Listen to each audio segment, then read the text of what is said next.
Hello. Hello. Hello, hello. Welcome. What's happening, y'all? Hello, Adelaide. Hello, lurkers in chat. Hello, everybody. Happy Sunday. Welcome to another edition of Poison Talks About Stuff. How y'all doing today? The camera's not focusing properly, is it? I'm doing this thing where I spent $200 on it and then it doesn't do what I tell it to do. That'll be fine. Hi, what's happening? You were watching me compliment your Minecraft? Yeah, I mean, you had some cool stuff to show off in the server, what can I say? Hello, Melon. Hello, Mr. Lethal. What's shaking?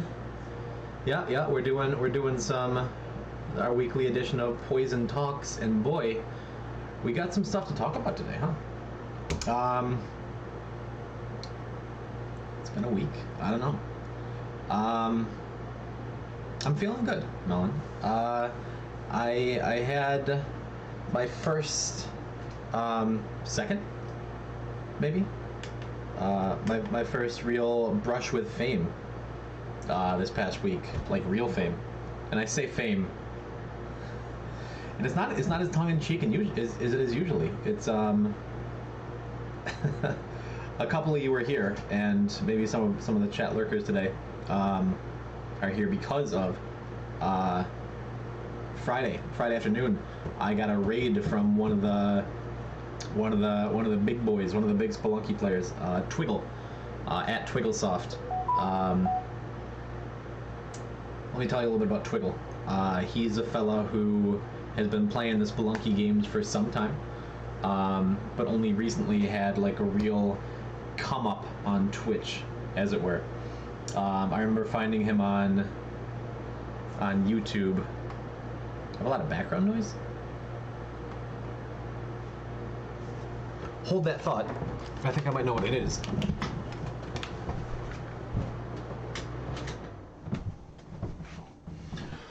See what that does. Got like a little Walmart fan in my room, and it's been super noisy for no reason. I gotta like take it apart and clean it or something. Is that better? Anyway, Twiggle. So, thank you for supporting my audio. That I don't know what I'm doing on my own. Twiggle, fella, playing a lot of Spelunky, my main game that I play. Back in October, I found him on YouTube, shortly after Spelunky 2 came out, and had like 100 subscribers and did some Spelunky videos. And since that time, since October, I've watched him go from like a very small community about my size to now the dude has like 600,000 viewers on all his streams. He just recently got the score world record for the game that I play for Spelunky. Super exciting, super cool. And on Friday, when he finished up his stream, I saw in my chat this Twiggle fella come by, and he said, "Hey Poison, good luck with your runs today." And I'm and it was the way it was like a Looney Tunes moment where I look in the chat, I'm like, "Oh, Twiggle, thanks Twiggle." Twiggle, and it's like, this is the dude that I've been watching on YouTube for ages, and he just popped into my chat. And not only did he say, "Hey Poison," like we've known each other for years, "Hey Poison, good luck," he also took his 600 viewers and plopped them into my chat. A raid for the uninitiated. Which on my very first day of streaming, I was lucky enough to have Derek Yu, creator of Mossmouth Studios, the dev behind Spelunky, randomly catch wind because of Action Fiction, because of Adelaide there in chat. He came by, the developer of the game that I was playing, came by on my very first day of streaming and was like, "Hey, I shouted you out on Twitter." I'm like, "No, what?" But he did. And so I got up to like 50 viewers. And that was super cool, and that like kind of kick-started my streaming career, as it were, I don't know, but to have this dude, Twiggle, come into my chat and give me his 500 viewers on Friday was like my first taste of what it would feel like to make it, you know, in a small way. And I don't know, I've been doing this every Sunday talking about stuff stream. And for the first couple, I called it How to Get Big on Twitch, from a guy who isn't big on Twitch, me. And I did that kind of tongue-in-cheek, kind of like, you know, we'll do a series about how Tall, Shark, and Handsome.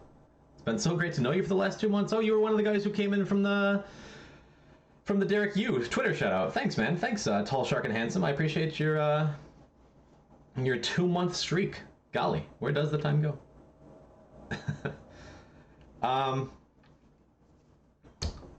What was I saying? So when Twiggle dropped all his people in my chat the other day, that was like my first actual taste of legit fame. Because 500 people, 600 people in chat, I literally couldn't keep up with all the new follows, with all the messages in chat, with all the do a trip, do a backflip, jump in the spikes, go finish the Cosmic Ocean, do the thing. Hi, who are you? We're from Triggle. This is boring. It's great. It's like the voices in my head, but on the screen. It's crazy. But yeah, man, it's like I knew then, and I know now, that having 500 people dumped on me and even getting like the bunch of follows that I did doesn't mean I've made it. It means that a cool guy who has kind of made it decided to share a little bit of it with me for a day. But still, like that feeling of um, having people listening to me and watching me, and most of the time when you're rated, like Shark was saying, I agree. Like 90% of the people who come in for the raid are like, "Oh, this isn't Twiggle. This isn't the person I was watching. Bye. I'm gonna go watch Germa or whoever's on." Um, but I managed to keep like kind of a lot of people around, and I think that's mostly because there weren't many other. There's only one other big Spelunky guy on. And they're just like, yes, having Spelunky in the background is better than having no Spelunky in the background. So I think that's why people hung out, like, continued to hang out with me.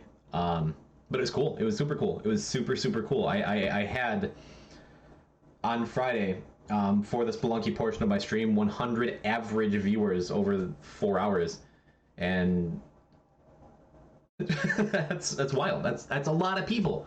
When I do these just talking streams, they're mostly for me. Let's be honest here. And I usually average like 10 people hanging out with me, unless I have an event going on like the Z Warden thing that I had last week. And when I play Spelunky, depending on how well I'm doing or what I'm advertising as my title, I usually average like 15, 20 people as my stream goes on. But averaging 100 is wild, and that's a taste of what it feels like to be a partner. The next step for me, like actually getting partnered with Twitch, and I don't know. And like I was saying, like I know that all of a sudden having those people dropped on me doesn't mean those are my people now. Even the followers, even the ones the couple who stayed around and really chatted with me, there were a few dudes from Germany. Shout out to Henry wherever he is. Like a handful of people stuck around and chatted, and I think might be back sometime when I play Spelunky again, like in an hour. But I don't know. It's weird, right? Because I guess that's the idea, like to make Twitch partner, the next step where I get paid like real money is having 75 people on average in my chat for like a couple months.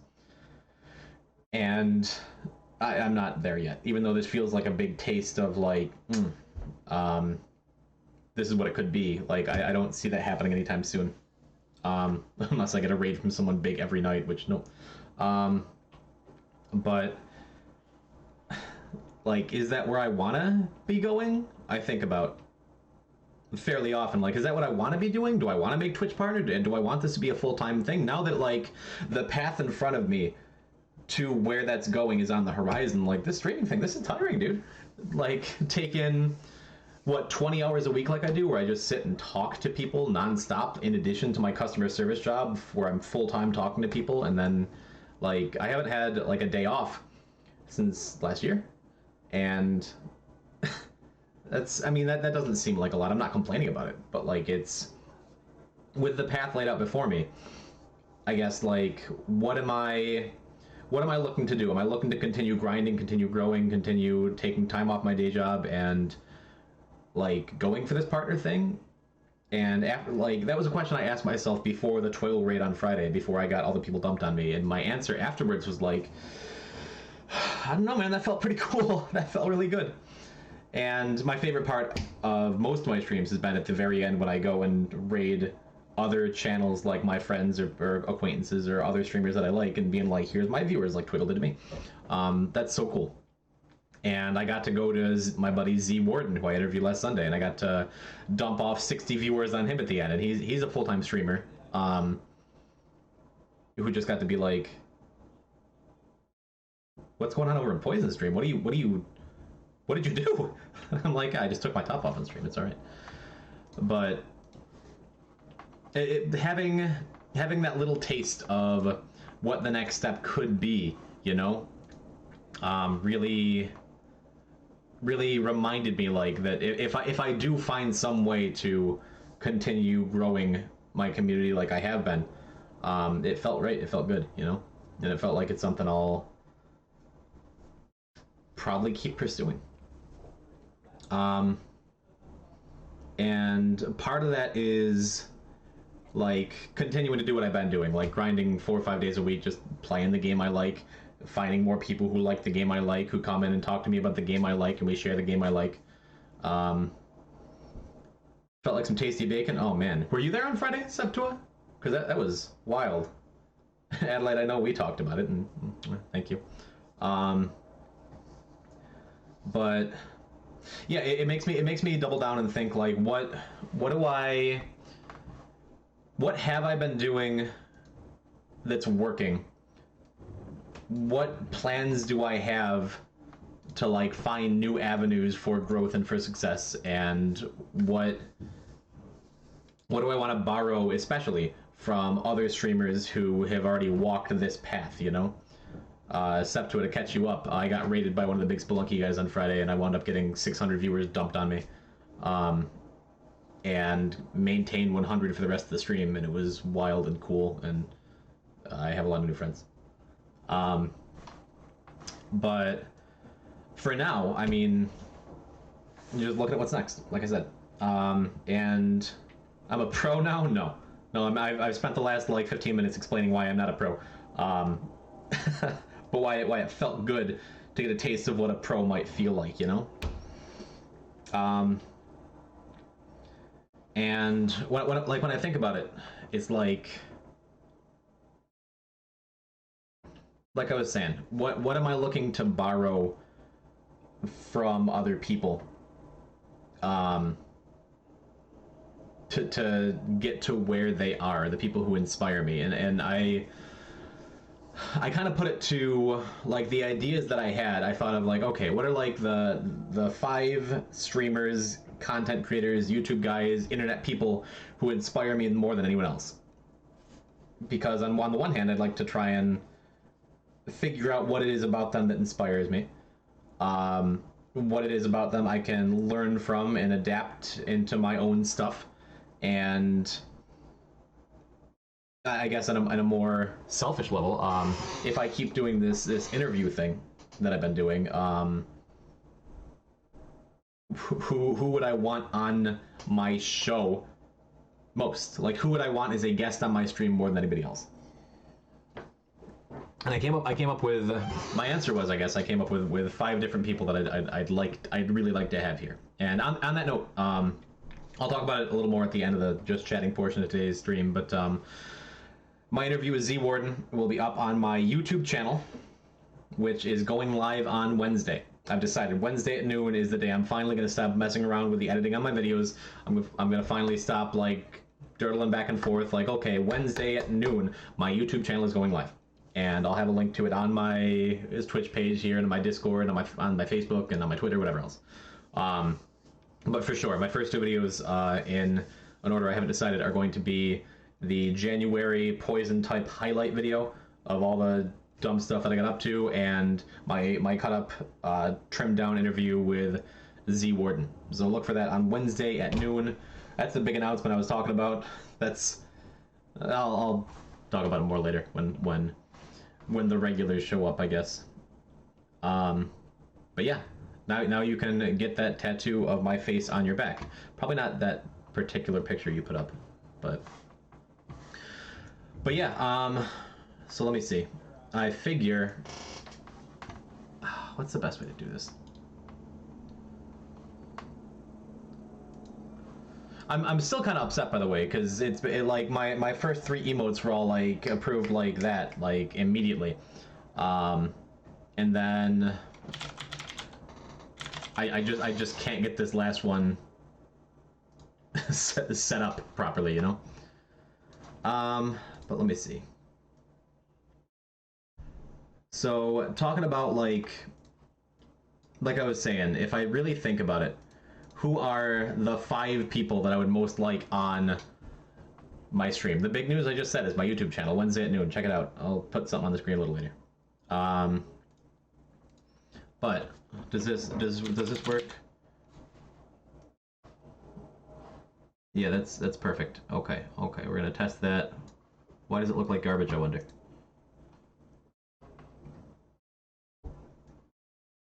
Yeah, that's okay. Oh, there we go. It's even better.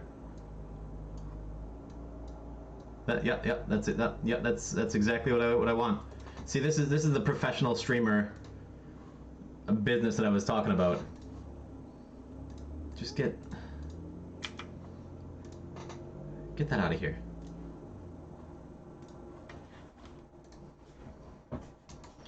Why is this so small? Why? Oh, there we go. There we go. Okay.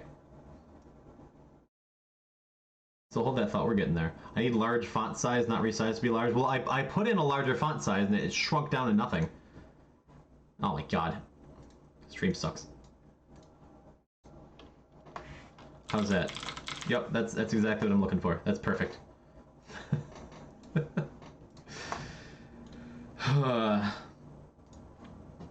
Give me a minute, I'll figure this out. Okay, so we're gonna add some text. We're gonna change it to the font I like. Whatever, I talked to Dingo earlier about being like my full-time editor, and he seems like he's down. So we can just fix this in post. Why? That's like 72 size. Alright, whatever, that's fine. So, when I'm talking about, like, what I think are my biggest inspirations for other streamers, and, like, my top 5 in an ideal world, who would I have as a guest on my stream to talk to try and figure out what they did, or just to chat with, you know? It's funny, because when I was thinking about it on like a small scale of people that I could actually maybe get a hold of to come onto my stream and talk to, the top of my list was Twiggle. And just because he seemed to like take the same path that I'm taking towards being an unknown to playing a lot of Spelunky and being semi-successful, famous, financially, whatever for it. And then he just showed up in my chat already. So I'm gonna think bigger. And so my biggest 5 inspirations for like what I want my stream, my internet career to be more like. Number 1, obviously, of course, is Germa985. And if you don't know Germa, I think he's the greatest entertainer I think I've ever seen. Ever experienced, ever watched. Like I found him 10 years ago, more than 10 years ago, as a random YouTuber who made videos for Team Fortress 2, the Half-Life Valve shooting people in the head game, cartoony whatever. If you don't know Team Fortress 2, why are you on Twitch? But I found him as just some random YouTuber over a decade ago. And he did what I did and taped it and put it up. Like, whenever I would play video games with Septua in chat, or with Shark in chat, like, it would just be a couple of dudes goofing around, doing whatever, and playing video games, entertaining ourselves doing it. Doing dumb voices and making memes before they were called memes and all that stuff. Like, Germa did that and put it on YouTube, and at the time, that 10 plus years ago, he was where I'm at, basically. Just some dude making videos, making content, and shouting into the void that is the internet, but was doing stuff that appealed to me because it was what I was doing with my friends. Hello, Poseidon. Talking about my inspirations. Welcome to the Poison Talks at You for an Hour stream.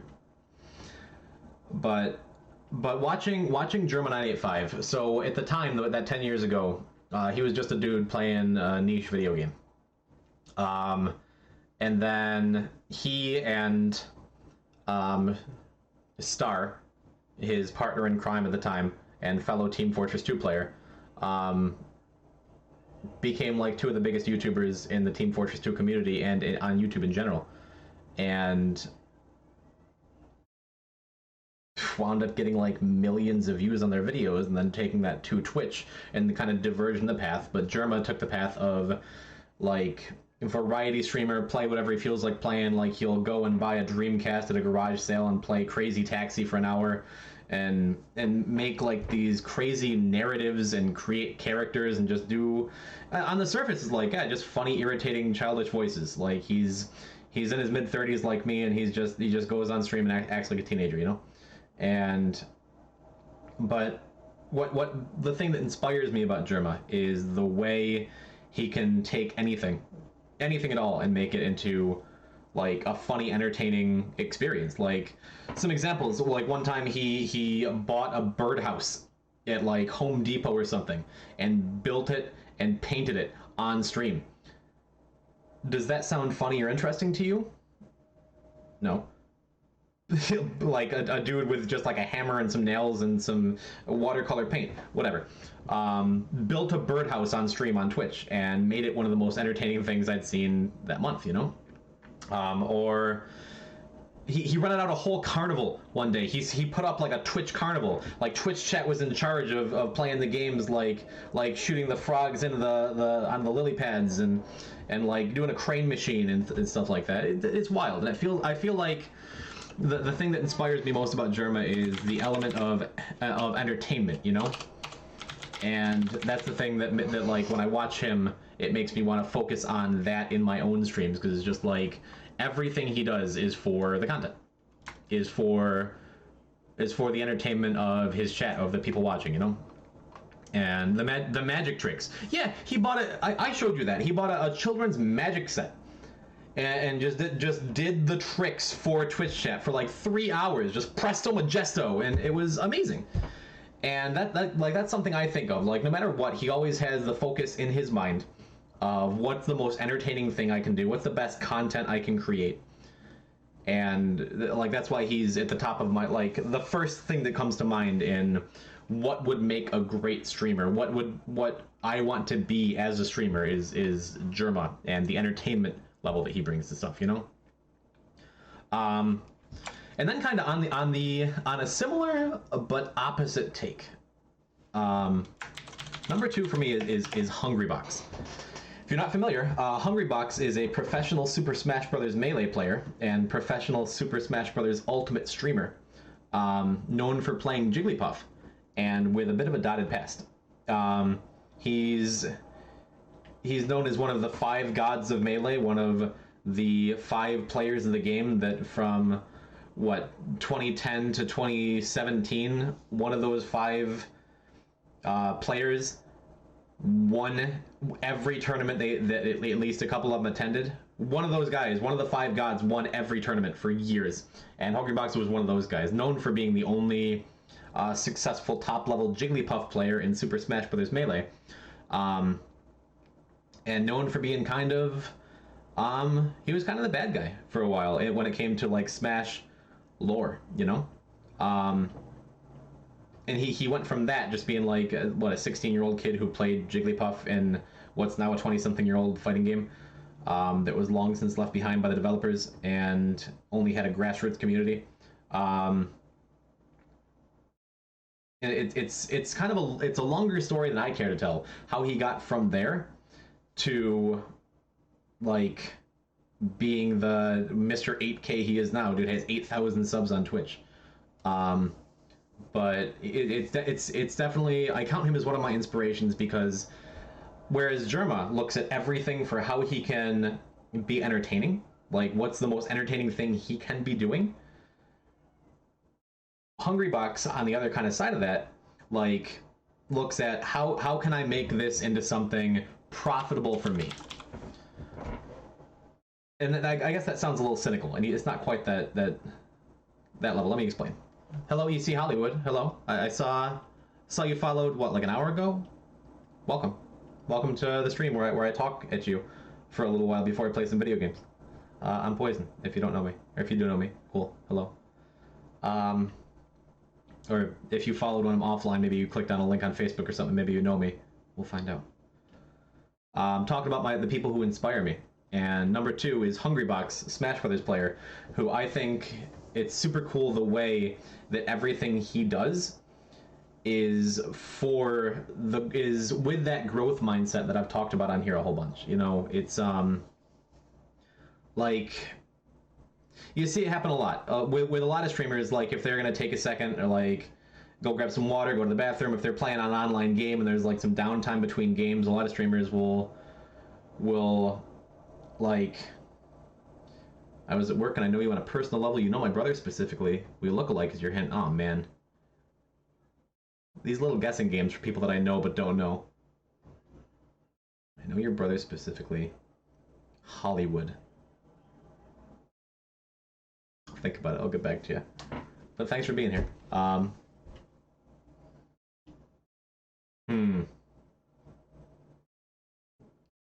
get to it. I'll get to it. I'll think about it. Might need more hints. So the way Hungrybox runs his stream is a lot of streamers, like during their downtime, might take a little time to read chat, might take a little time to figure something out. Hungrybox is always everything he does is grinding for more viewers, more followers, more eyes on him, more stardom, I guess. I mean, the dude was an electrical engineer. He was making like 6 figures, and then he quit his job to be a streamer. And that's kind of huge, and especially when you're known for like playing an antiquated fighting game with a niche community, trying to fight your way into the spotlight just with that. Like, he's always done exactly what he had to do to grow. And I don't know if I'm quite that ruthless, but it's cool to me to see someone who's that focused on growing themselves and that focused on always making sure that every step he takes is the next step to be bigger and better. And he does it through giveaways. He does it through now, EC, you're killing me, dude. It's like a Sphinx's riddle in here. My brothers are not the same for the last name. We walk on 3 legs in the morning and 4 legs at night. Jeez. I'm thinking Emily Candy, but I don't know her brother. We'll keep it up. We'll keep it up. Anyway, so that's something I try to do with my streams is try to look at. I mean, not necessarily. I don't do a lot at this point. I don't do giveaways. I'm not super active on Twitter or other social media. Like, I'm just starting to tie in my YouTube content. Like, which watch for it Wednesday at noon. There'll be a link here to my YouTube. But I think that's like an inspiring thing to make sure that everything you do is for the business, is for the stream, is for that growth. And then I guess in the middle of Germa and Hungrybox, like, is probably the streamer that I've watched most on Twitch, and I've mentioned a couple times on here, is Grand Pooh Bear. A Mario player, a Mario guy, plays a lot of Mario Maker, Super Mario World, all the old Mario games. Like, I've watched this dude play more hours of Mario than I've played as an adult, you know? And I've played a lot of Mario. He's an ex-speedrunner. If you know AGDQ, SGDQ, all the speedrunning marathon things they do twice a year. An ex-snowboarder, a sponsored Red Bull athlete, and just a super chill guy. And like Germa, like, he's absolutely an entertainer. He's been running like monthly Fall Guys tournaments that he commentates like they're on ESPN, and it's super fun to watch. Like Hungrybox, like he's on that grind. He's trying to grow. Like, if you watch his YouTube videos, he's all about that like, comment, subscribe stuff. But more than anything, what I've learned from watching.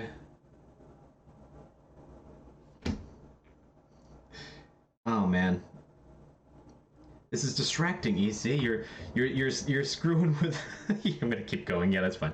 I'm a male. I'm younger than you by about 9 years, and I'm closer there. It's Evan. Evan, what's going on, my dude? I'm like, okay. Welcome. What's happening? You should have just said, like, I sold you a speaker at Target or something. That's a little too specific. But hey, what's going on, dude? Welcome. Your brother was just in here a minute ago. Set to a centennial. Where you at? Nah, that's no fun. Ah, good to have you. Cool. Thanks for coming by. Of course he was. Yeah, he's a VIP, you know. But cool. Yeah, I promise I'll be playing some video games soon. But right now I got a whole bunch of talking to do for my own sake. So, Grand Pooh Bear. Ex-snowboarder, speedrunner. All about entertainment, sure. All about business, sure. But the one thing that I take away is I realize sometimes that whenever Pooh is streaming, like I can just have his stream just on in the background for hours at a time, you know? And we've talked a little bit about like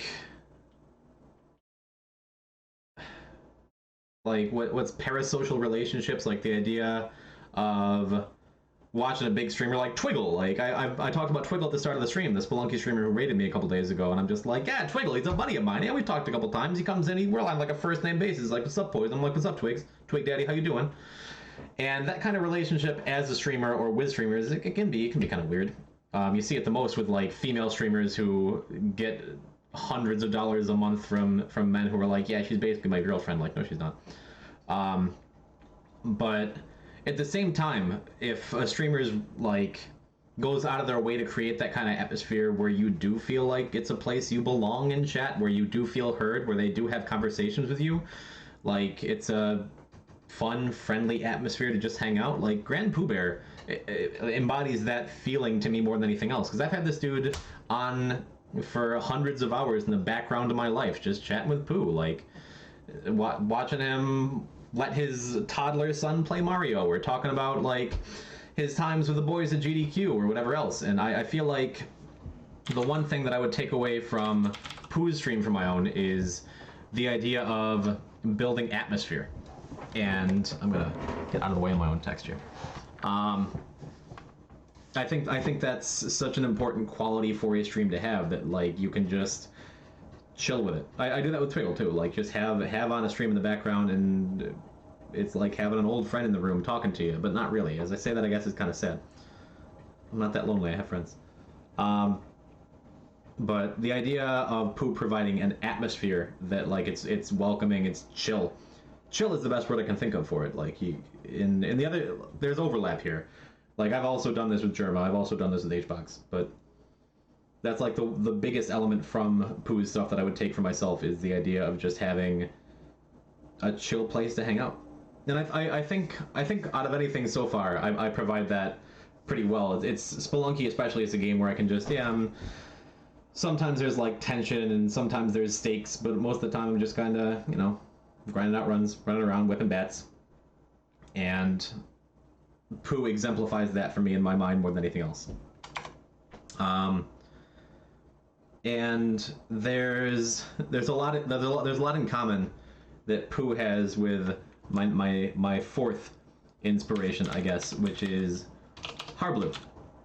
And out of all the names on this list, Harblu might be the most niche or the least like known outside of his circles. But Harblu was another old professional Team Fortress player, never close to the other guys on the list, but just an FPS player who went pro, played professionally, used to be a 4chan guy. If you don't know 4chan, I'm not going to explain it. And that's where he got his name, is Harblu and Blue Cheese, it doesn't matter. He's an Overwatch streamer, which Overwatch is known for having kind of an extremely toxic community that's not terribly good to one another. But I played a lot of Overwatch for years, and Harblu was one of the guys who, in a sea of people who showed off the worst of those professional gamer Call of Duty rage stereotypes of throwing their controllers and calling everyone else in the game trash, and you're a garbage player, just uninstall the game, kill yourself, hang yourself with your own power cord, like that kind of ugly streaming internet gaming personality. Harblu was one of the guys who wasn't that at all. He's just like Pooh, just kind of chill. Just like I say all the time, he's just happy to be here. He's happy to be streaming. He's happy to be playing the game. And whereas all three of the other guys I've mentioned so far, are very focused on entertainment, above almost all else, or growth, or like creating a chill space. Harblu is just there to kind of play the game. And he's still to this day plays a bunch of Overwatch. Like he just had a week and a half ago or so, a 30-hour stream where he just played Overwatch mostly, and in addition to being like just a chill place, I think the thing that impresses me most about Harblue is dude has like 4, 5, 6,000 viewers at a time, and he doesn't do anything particularly special to do that. I guess like that feels like it's kind of underselling it, but a lot of these guys, like if you look at Germa or HBox or Pooh Bear, like they have a lot behind them. Like Germa has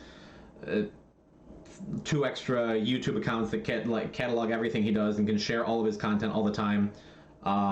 And like 3 different other Twitter accounts that are constantly just pumping out his content. Hungrybox is always jonesing for the next thing that will like get his name in people's minds because he is his own business.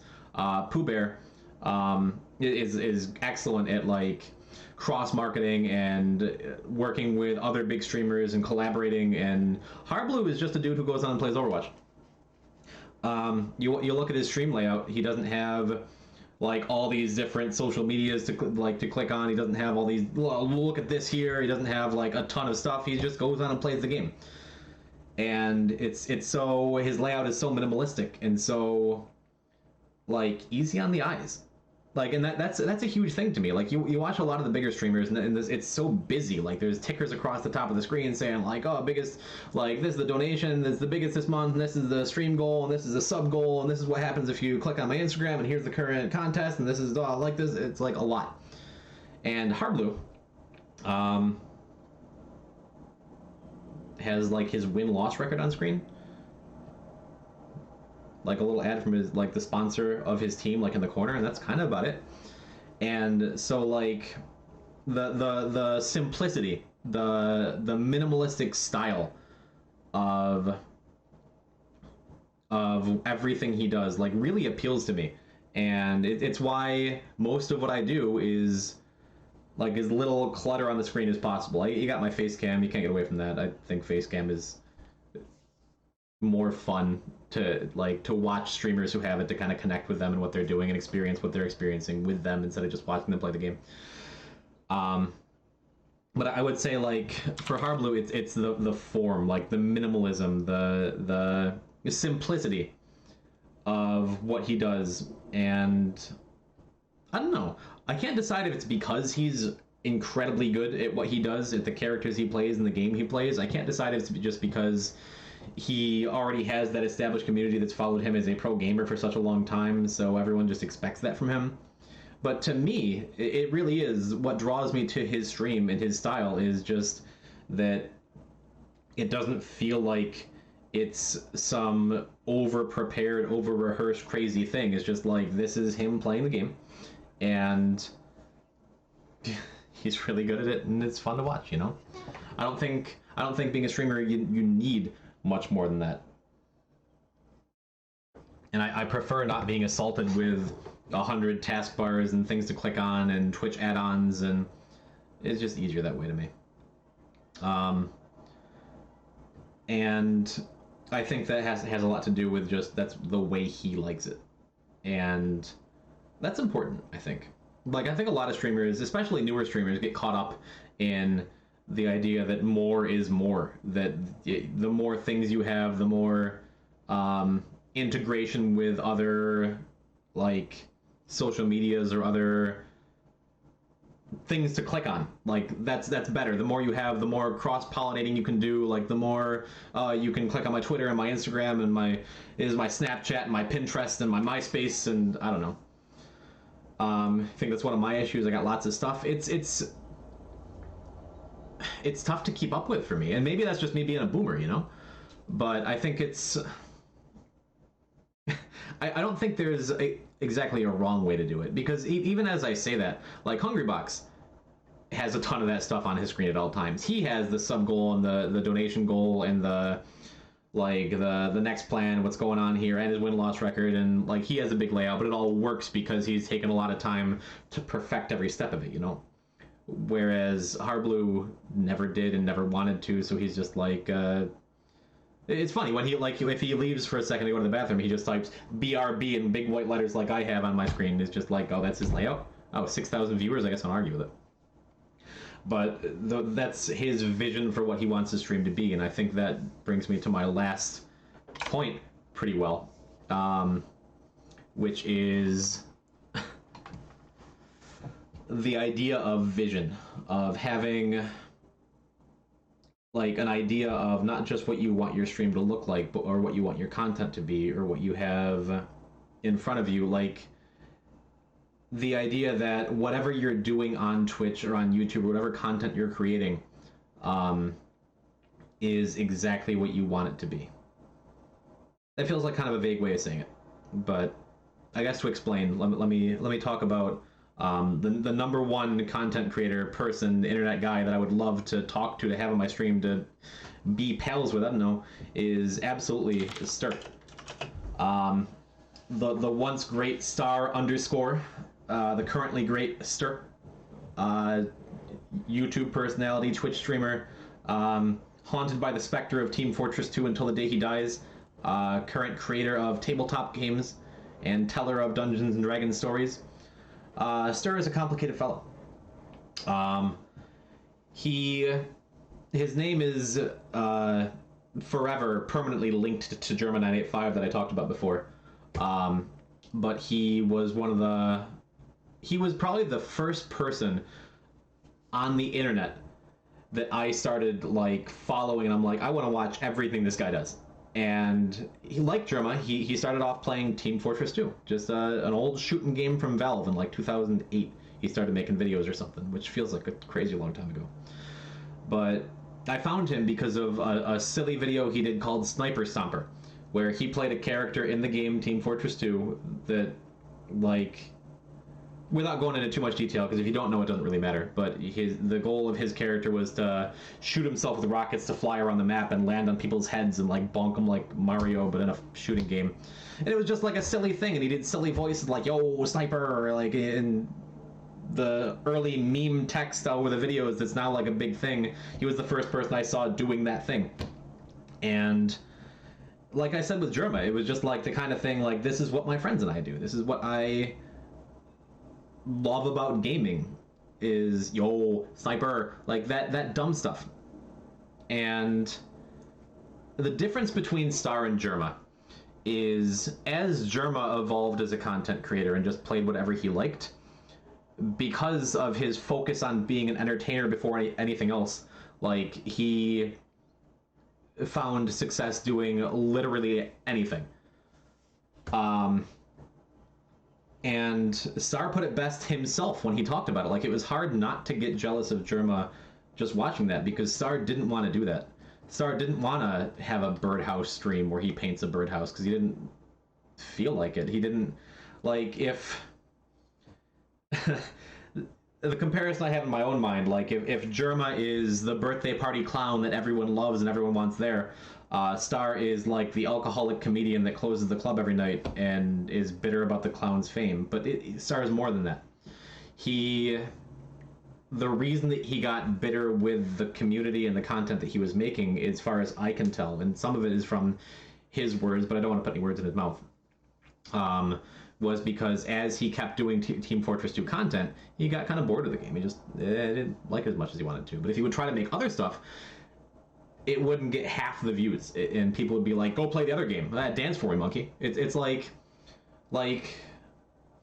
I don't know, like picture your favorite comedic actor when he tries to go and do serious roles. Picture Adam Sandler, like when he goes and does a serious role. Like, there's, even if he wins awards for it, like a lot of his fan base is going to be like, nah, go back to the funny farty guy. Go back to the silly voices and Jew jokes. I don't know, whatever Adam Sandler does. Maybe this is a bad example, but you know what I mean? Like, it's Star could have continued to make the Team Fortress content that he was making and getting millions of views and like just cranking out this material and probably making plenty of money on YouTube, but he decided to take his time to like spend a month on a video about a silly cooking show that he liked, that he would spend like weeks on an old Jackie Chan game for PlayStation 1, but instead of just playing it and be like, haha, this is funny, he would heavily edit and carefully like pick out the moments that he thought were particularly funny and spin a narrative, and then would get called out and just be like, yeah, go back and play the game we wanted you to play.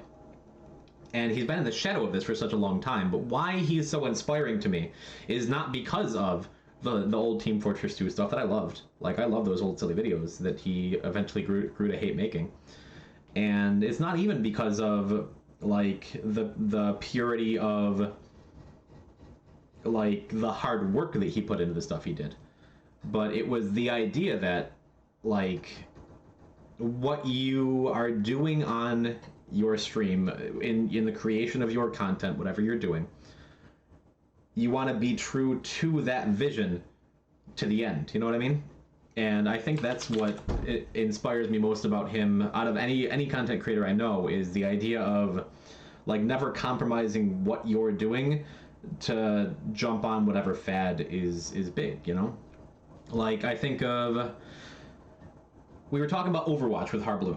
Overwatch, Blizzard's first-person shooter game, you know it.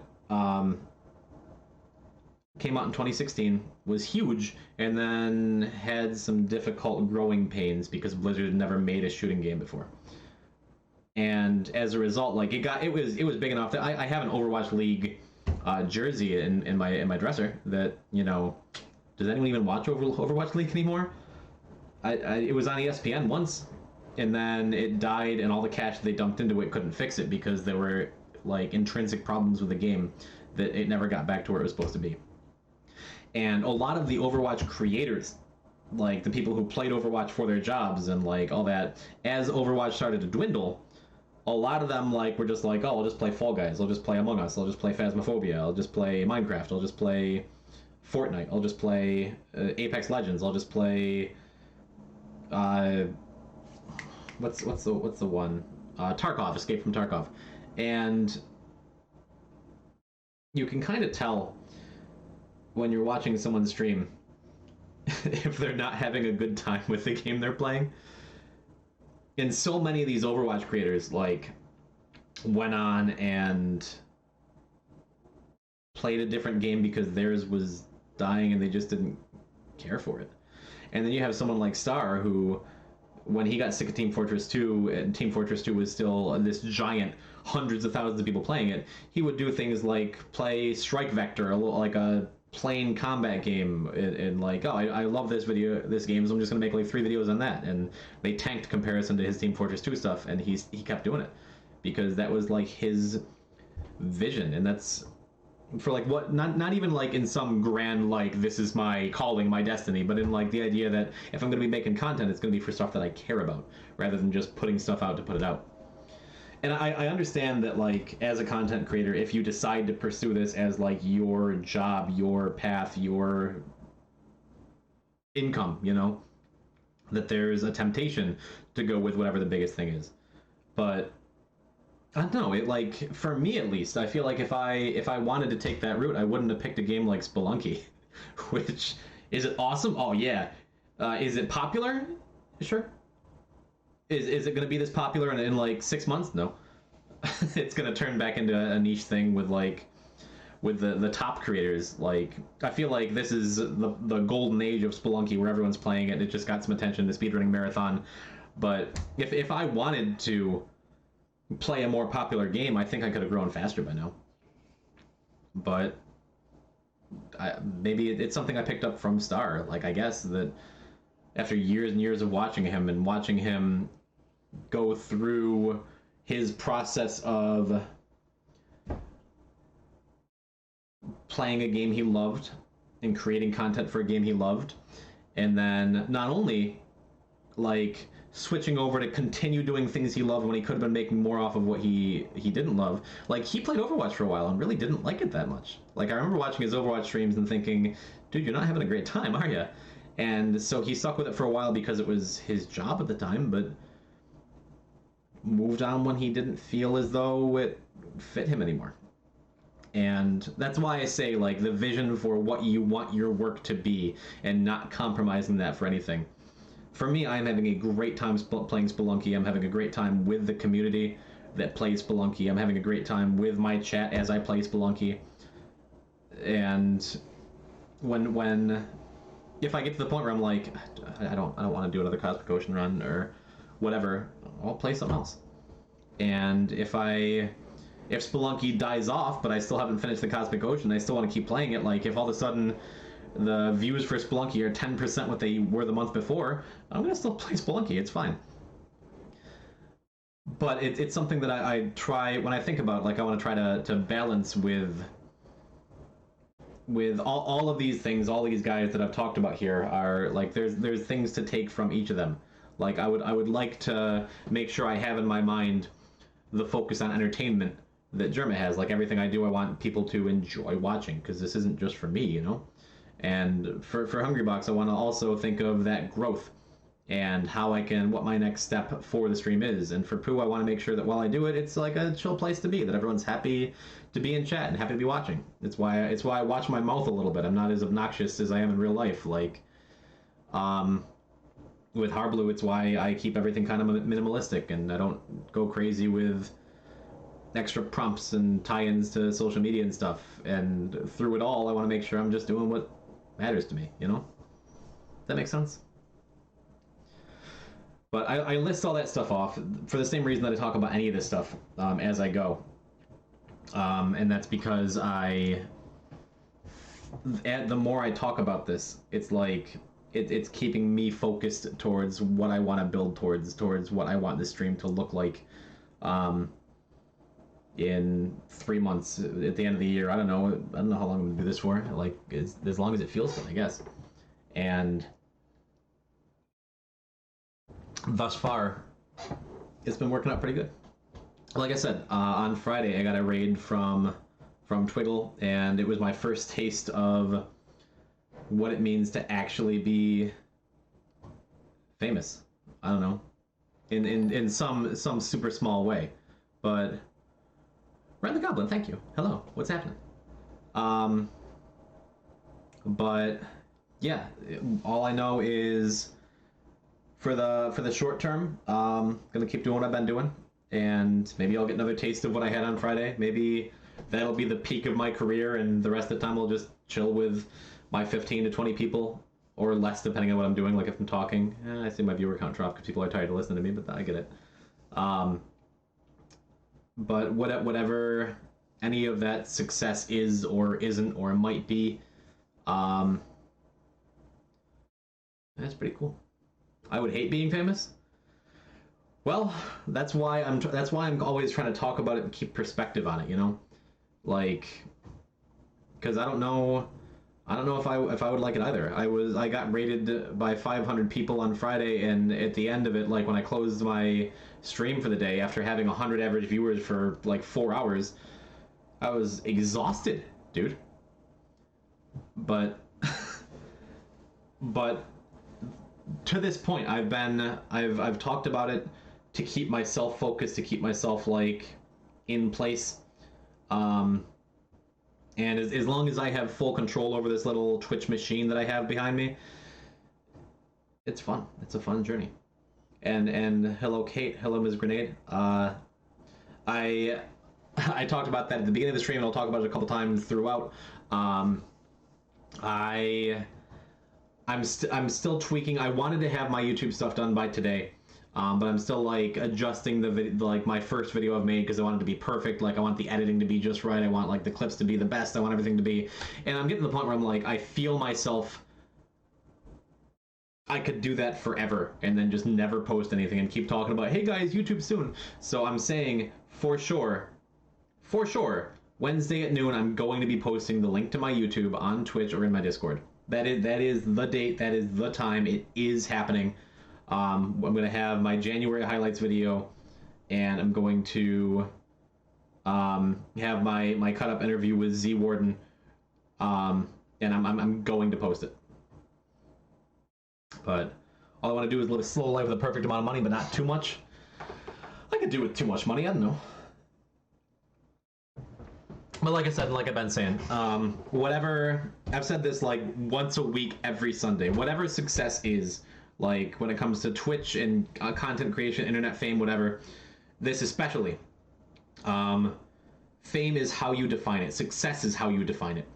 And coming from the beginning of January, where I'd never streamed, I didn't have any kind of internet presence, you know, and coming to where I am now, where I have 200 followers. I'm coming up on 2,000 total views on my channel. Like, that's a lot of eyes. That's a lot of people. And I don't know. It's cool. It's cool to be here. And I think I joke a little bit about being famous on Twitch. I joke a little bit about blowing up and quitting my job. I don't think I mean any of that. I'm just happy to be playing games and hanging out with people that I know and have known and that I care about. And speaking of which, Dirtle D. Huh. Well, there's a little blast from the past, huh? How you doing, buddy? Shark, quit spamming cursed and say hello to our friend Dirtle. before I unmod you.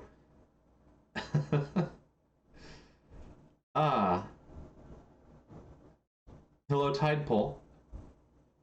I don't know what you're saying, but I'm trying to get it to say success is subjective. Well, you could just say that. It's topical. It's your fault for making a random command, okay? Oh, but Dirtle, thanks for coming by. I don't always broke me foot before Christmas. Oh man. You going back to work on the 22nd. That's excellent. Thanks for being here, man.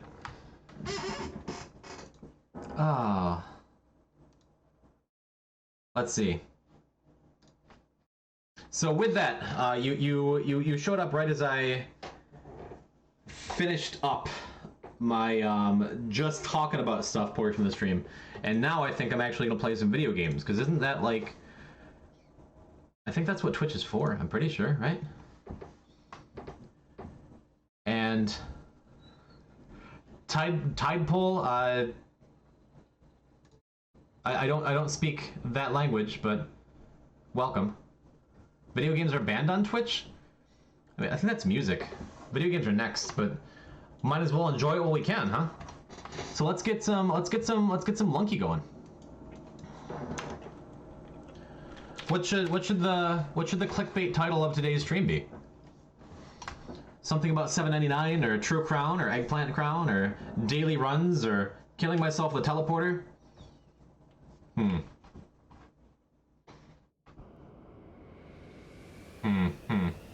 Well, while we get this set up, give me 1 sec. I'm gonna set up my green screen, get my look back. And then we'll get some Spelunky started.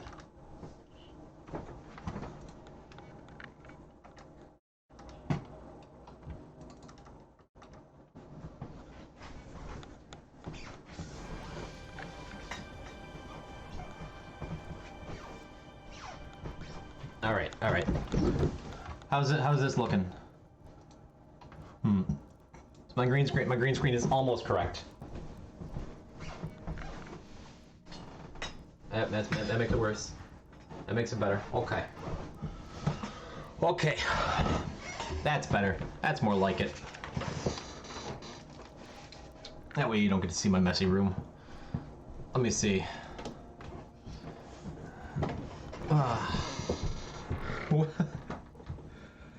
Lunky, we're making it happen. My Grammarly browser expansion was enabled to change everything I typed. Really? Is that a thing?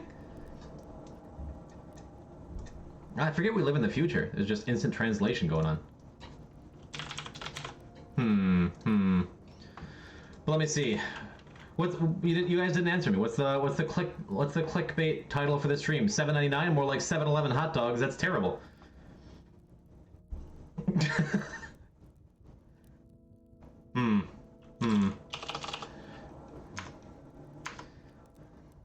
$7.99 runs every day until it happens.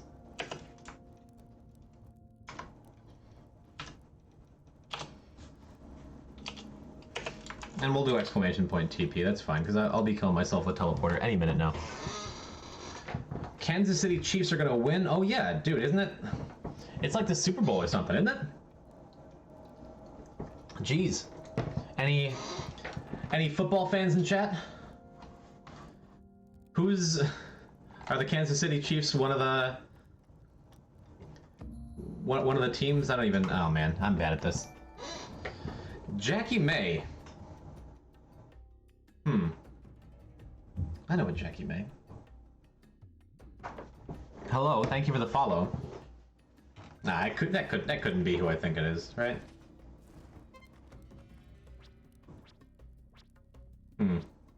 We'll see what she has to say. Hello, Jackie. Long time no see, dude. Welcome to me playing video games. It's like old times, but it's not Bomberman. We're just getting into the video game portion of the stream. You missed me talking about stuff that no one cared about for an hour. And now, let's talk about the Super Bowl. Did I update my stream info? Did it not update? You care? Oh man. It updated? Okay, cool.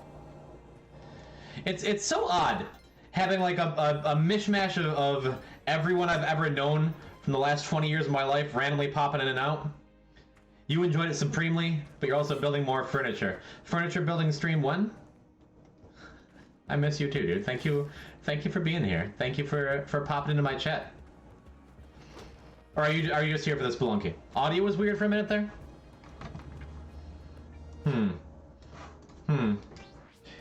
If only I knew what I was doing. How long do you think I can use this excuse of, no guys, I'm just a new streamer. I've only been doing this for a month. I don't know what I'm doing at all. Twirl my hair a little bit. Like, is that gonna... I got like another month of that? Or do you think I should actually learn like how to change my audio filters and things? I don't know. Might work for a bit. That's... Yeah, you're right. 12 years. 12 years. Hello, Dingo. We're just talking about you, my guy. What's happening? It's worked for you for other things. Fake it till you make it, baby. Yeah, you're right. My green screen is a little off? Oh, man. It's... Hold on. Professional streamer here. I bought this thing for like 50 bucks and it's hot trash and I hate it. Okay. Yeah, like... So it's like one of the big circular green screens, right? And it for a moment I'm like, let me show you this. No, it's just gonna show up as like blank. That's the point of a green screen. Professional streamer, that's what I say when things go wrong on my stream. It's yeah, I feel like I say that most of the time though. I don't know. A big green bed sheet, like, yeah.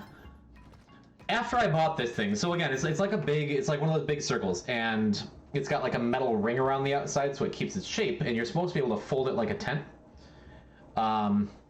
Is it green on both sides? Yeah, it's like a big metal ring with like green fabric in the middle. And on the back of it, there's like this Velcro little stand so you can like stick it to stuff. And shortly after I got it, you're supposed to be able to fold it up into like a little coil and put it in your closet. But I had a friend of the stream, Whirlwind Maddox, over to close it, and he bent it. So I just kind of stored it in my closet, just shoved it in there, it's fine, for like 3 months, because I got it way before I started streaming. You've seen those at Amazon? Don't you dare buy one. So when I took it back out and I like tried to actually set it up, it was folded inward, like concave. That came out a little aggressive. I'm saying don't buy one for your own sake. Like, you're your own woman, Grenade. You do what you want to do. It folded like concave, and no matter how I hung it up behind my chair, like it didn't work. It didn't green screen me properly. So like I tried to unbend it, and like it took me like an hour of sitting there and like until finally like it bent worse in the wrong direction, then folded back out.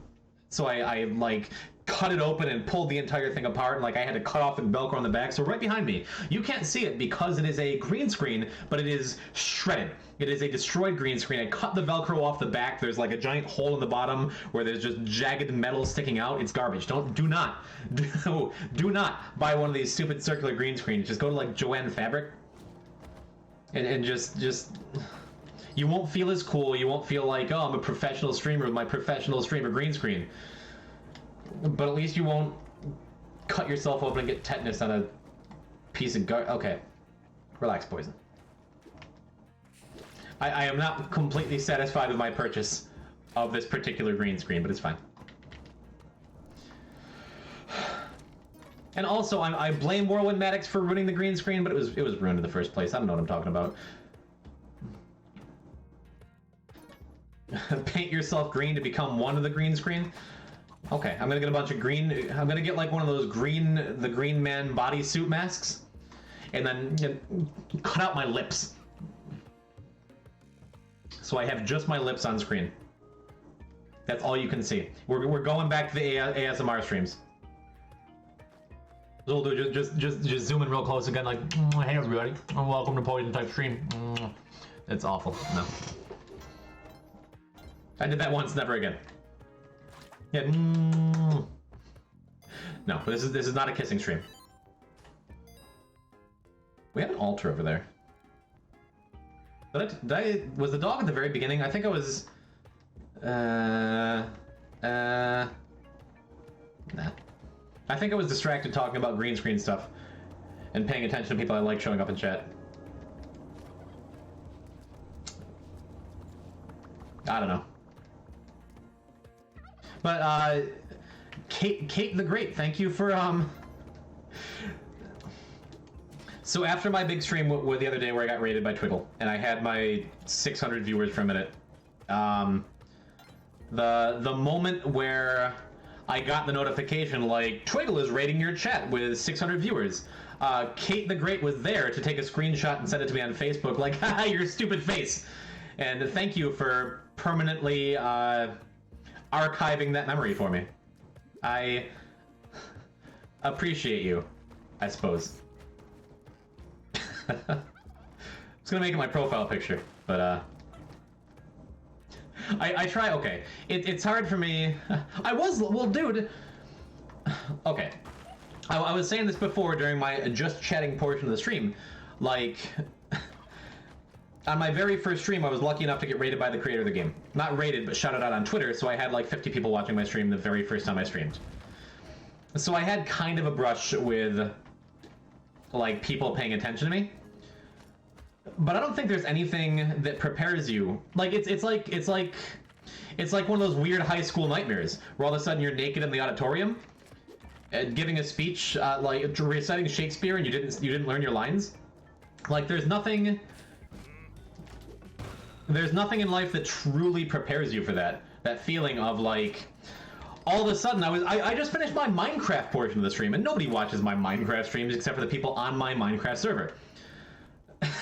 So I finished up my Minecraft stuff, and all of a sudden I'm 10 minutes into playing Spelunky. I had just died twice, and the biggest Spelunky streamer pops in like, hey Poison, good luck with your runs. And before I could even react, literally 600 people were in chat like, do a trick, pull your pants down. Nothing in my life to this point could have prepared me for something like that. And yes, it was very, very cool. But also, like, I guess I'm trying to explain why I made a surprise face when I was surprised. When it comes right down to it, all I'm really saying is, hey, Caitlin. Thanks. Appreciate you. Spoilers, I've never worn pants on stream. Why do you think I got a green screen in the first place? It's because I painted my entire lower half green, just in case, like, I gotta stand up and go get a drink or something, like. Alright. Looking forward to the Gradius 2 stream? Oh, man. Oh, man. Me too. Don't tell Devin. Devin, you might see Devin tonight. Who knows? The man's a mod in the stream. And usually only uses his mod chip to,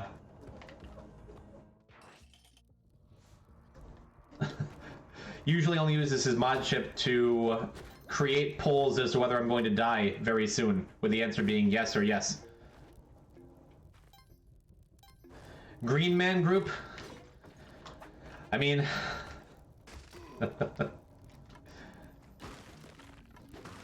That's my big secret. Like, I have a lot of collaborators. Shark and Dingo are both in the room. They're actually on camera right now. They're just in green man suits. If you ever hear, like, demonic whispering, that's just them off camera.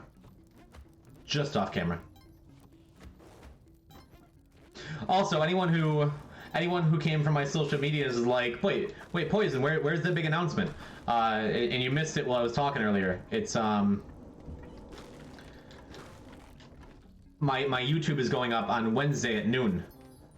Wednesday at noon. That's the final date that I've set for getting my YouTube channel live and up and running. So stay tuned. Stick around the Poison pen. And since there's a couple of people I like in here, Dirtle, anyone else, join my Discord. Pop in, hang out. Post memes. Get banned. It's a good time. The Poison pen. Oh yeah. Wait. Somebody else actually likes that name? Oh. Don't you get my hopes up, Turtle. It was nice seeing him on WoW, but he sort of stopped. Yeah, I mean, Devin's always done that. Where he plays WoW, like, endlessly. For like 2 months, like he spends 14 hours a day and then he's just gone. I will shatter the record for being banned. I don't know, Caitlin. You are no Austin Powers t-shirt. My number one worst chatter in the chat. I think you'll have the record. I've had to time him out, what, 7 or 8 times already, and it's only been a month. Wait, what's this prediction? Is Poison going to die? Yes and yes. Yeah, there you go. Make sure you dump your hard-earned channel points into that. No, still the highest I've been to this day, in vanilla at least, is like 30. WoW is one of those games where that I cannot let myself play it. I cannot let myself play WoW, because if I do, I will not stop playing WoW. Because especially vanilla is, I think, controversial opinion incoming, unless I'm fishing, yeah.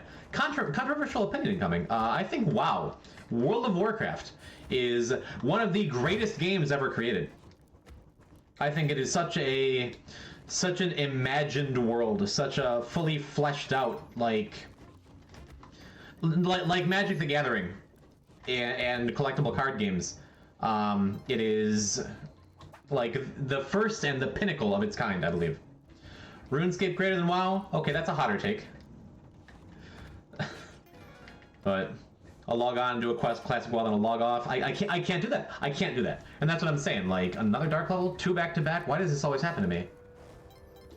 I can't do it. I can't play a little bit of WoW. I can't pop on and do some WoW for the day. No. Yeah, it's meth. It is crystallized... That's the wrong... Okay, that's already a thing. It is the purest form of Skinnerbox gaming that ever exists.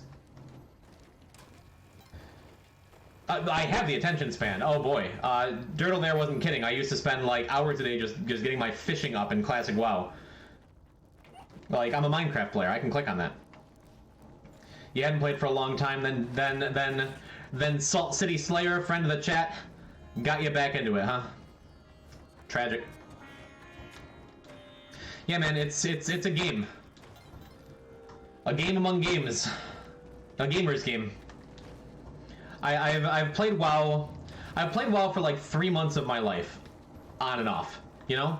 And I say 3 months of my life because I would play for like a month, and then I realized I was putting in like 14-hour days. And then I'd be like, I can't do it. I can't keep doing this, and so I would quit. And then like a couple years later, like maybe this time I'll have moderation and play for like 14 hours a day for a month and then quit. What was your class? Let me guess, Pally. That's the rudest thing you've ever said to me. How dare you accuse me of such sin?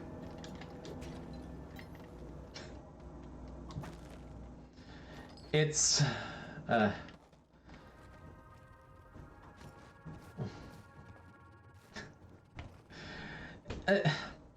Shark, when are you gonna set up a lurk command for Poseidon? Because he types that every time he comes in. Throw the man a bone, would you? Get on that. Come, mods, please. Poison, clearly a warlock. I had an orc warlock. I spent, he said, never having played WoW. No, warlocks are like death and destruction and poison. I I spent most of my time playing WoW. The couple times I did it as a cleric. Undead cleric. You know, for the Horde. There we go. That's what I play too, besties.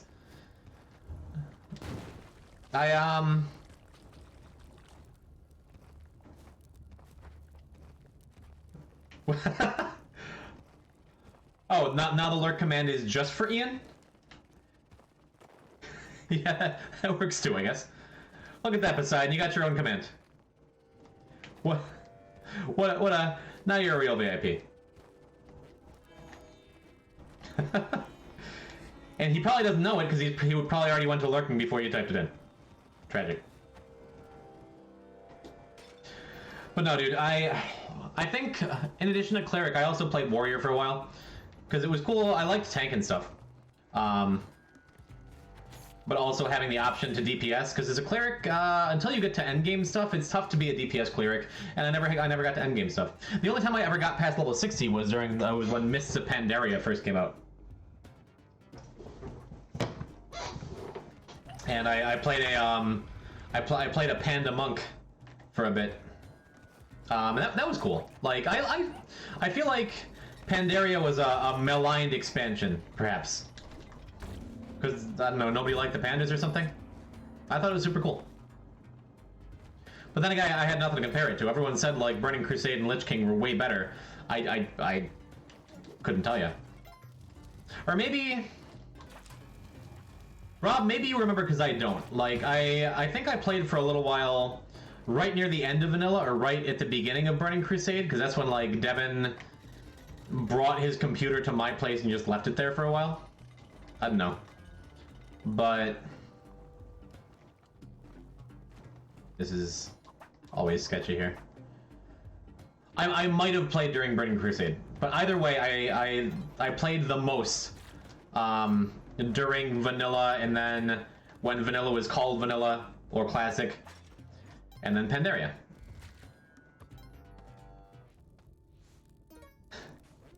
Cottage Street. There are at least 4 members in the chat who know of Cottage Street. I think one of them might have gone back to lurking or video editing. But jeez. Remember when there were 7 of us living in that little 4-bedroom house? 3-bedroom house? Big oof. I still have... I'll bring it on stream. I'll bring it on stream one time. When I moved out, it was like a last second. It was just like, I think it was just me and TD that were left there. You only been there once? Well, you're not going there again. When we moved out, it was kind of like a last minute, like, we're gonna be out tomorrow, let's move to Jordan. And when I packed everything I could into my little Plymouth Neon, I did, for whatever reason, I didn't have enough boxes. I didn't go and get more boxes, even though I worked at a place that just had free boxes all the time. The old, like, recyclable tub that we bought our recyclables out in, I just filled that full of my video games, and I still have the tub that says 62 Cottage Street on the side, and on the other side it says glass and plastic, but Ken, our landlord, didn't put the S in plastic, so it just says glass platic Cottage Street. Just a reminder of the illiteracy of Auburn, New York. But I still have it. Platic! I got the platic tub. Reminder of where I came from. I'll keep it with me always. Ugh, Auburn. That is the correct answer to someone bringing up Auburn. That neon, I wish you still had it. Caitlin, darling. I feel like I owe you an apology that I've never given you. Because there was one time, one of the first couple times you were in my car, I believe, where, for whatever reason, as the story goes, as the lore goes, you didn't feel particularly safe riding with me. And I think it's because my car was a piece of garbage with 250,000 miles on it, and I drove it like I stole it. I learned to drive from our old friend Devin. And it was a hunk. of garbage. And the lore goes, we were driving through Camillus, you and I and Devin, and the roads were kind of slippery, or it was rainy, or something.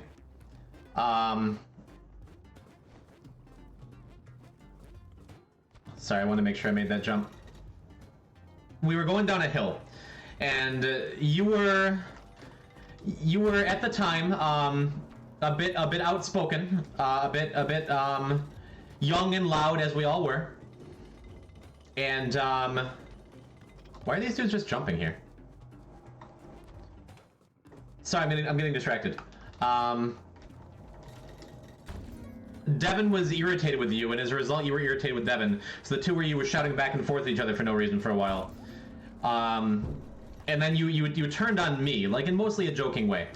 But I wound up, as we were going down this hill, I kicked my car into neutral and took out the keys from the ignition and handed them to you.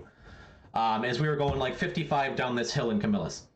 And you just about lost your mind, because that is an incredibly dangerous thing to do to begin with. Also because my alternator was starting to go. And like my car was just unsafe to begin with, but I turned it off, kicked it in neutral, going 55 down a slippery hill and handed you the keys. And you shouted, oh my god, put it back in. I'm like, yeah, say it again, baby. And I think you cried and Devin got mad. And I thought it was hilarious until years later I remembered. And I'm like, wow. Young Poison was kind of a jerk, huh?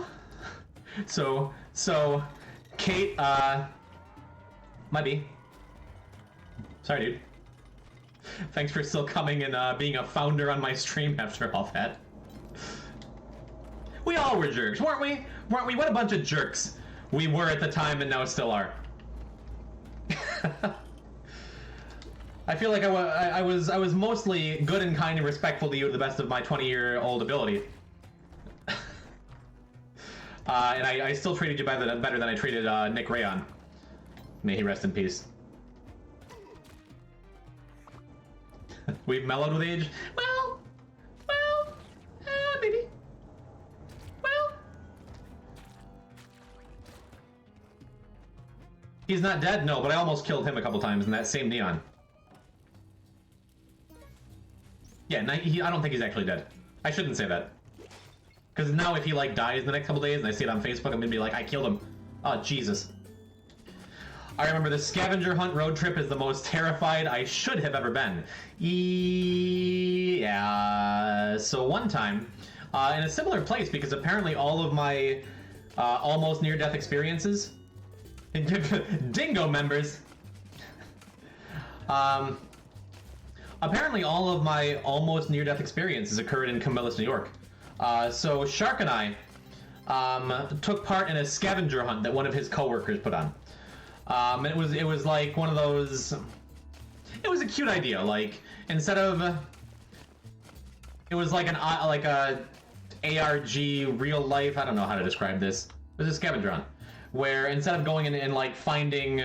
I don't know, rare stuff. I'm doing a bad job starting to explain this. So for the scavenger hunt, we had to go and like take pictures of ourselves at a certain location. Like, we were on a team, and it was like, take a picture of a member of your team on railroad tracks.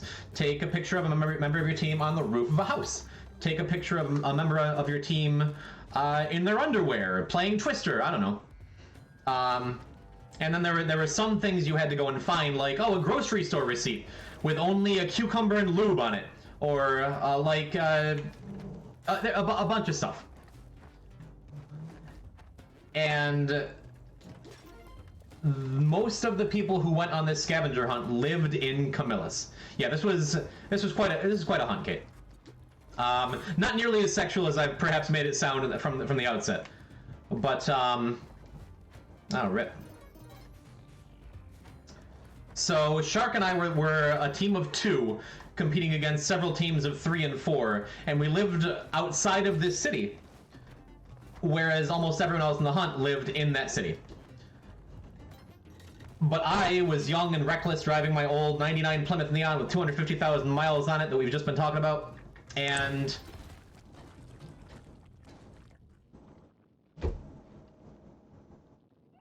That's stupid.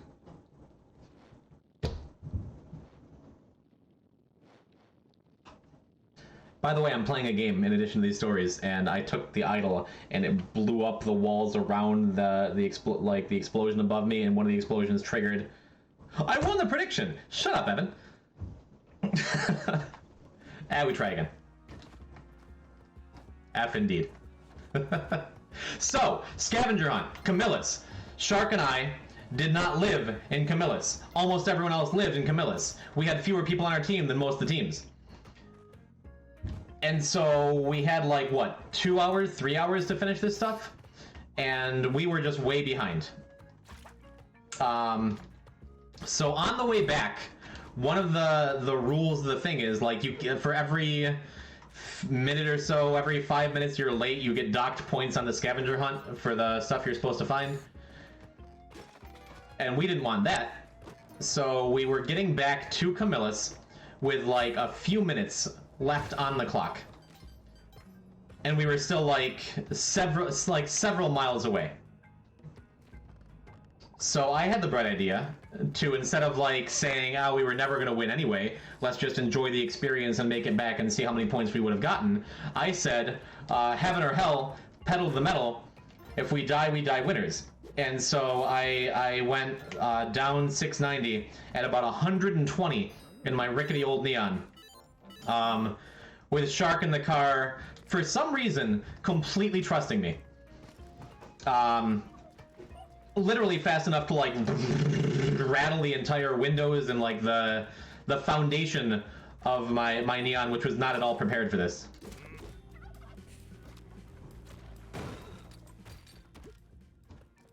Good gang kill. Yeah, no, I do not say any of this. I tell none of these stories to brag or be like, what a cool kid I was. I remember all the downshifts for no reason. Like, did I win the scavenger hunt? We weren't even close.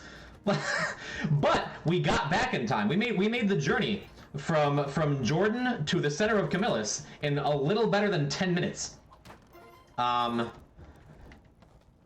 And again, the entire time, Shark completely trusted me. Like, I do this all the time, like I should have. And yeah, Dirtle mentioned the downshifts. Like, we'd just be going like 65 down 690, and for no reason, I would just be like, what if I put it in third gear? And just grinded out my transmission. That was dumb, man.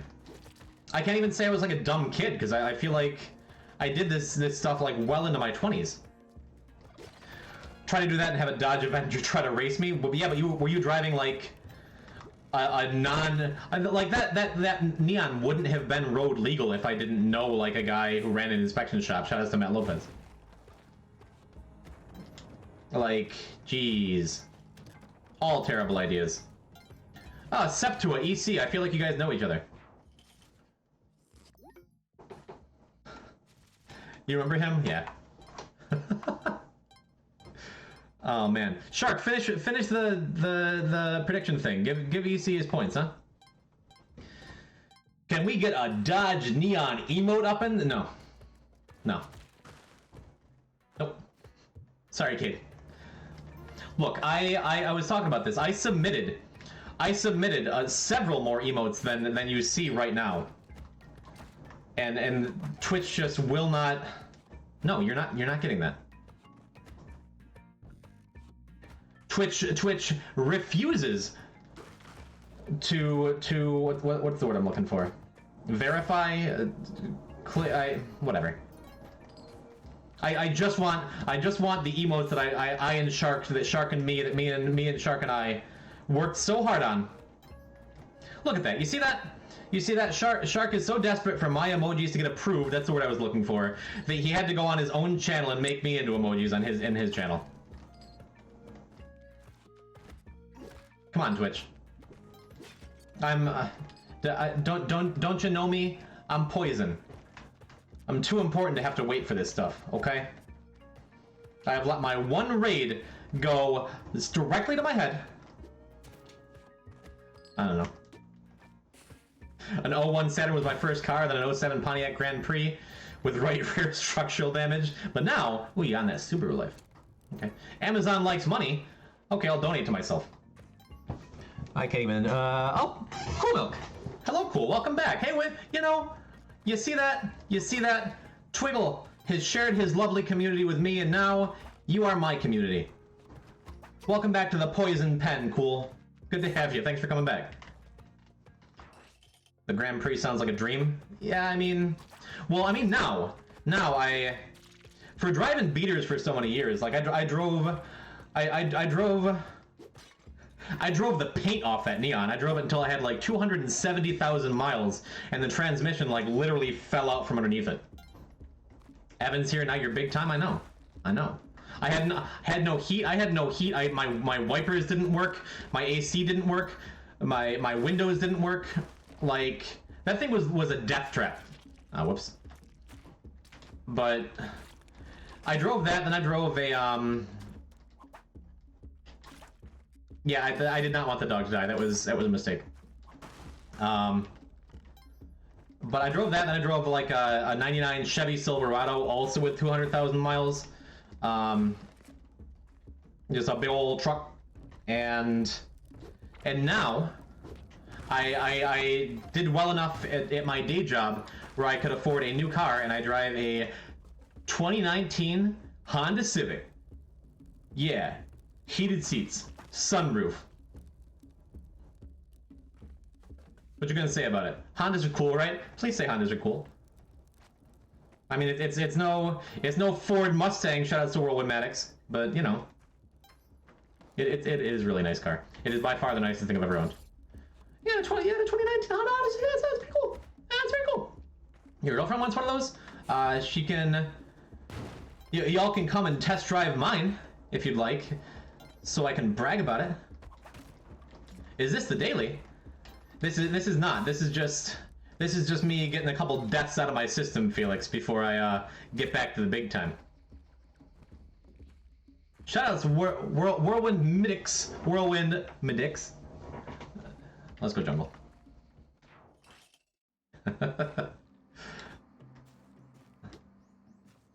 Grats on my Civic. Thank you, Kate. Yeah, that Devin fellow we were talking about actually sold it to me. And then, well, he sold me a 2016 new Honda Civic, and then I put a deer through the hood. And then he sold me another new one. Which, you know, no complaints. Oh god, that caveman is so loud. Luckily, I already had paste. That was so stupid. Why'd I do that? Oh man, I'm a bad player. That wasn't even a cool or funny death. That was just sad. I'm just like climbing glyphs. Boo-hoo. They outpopulate the people here. It's true.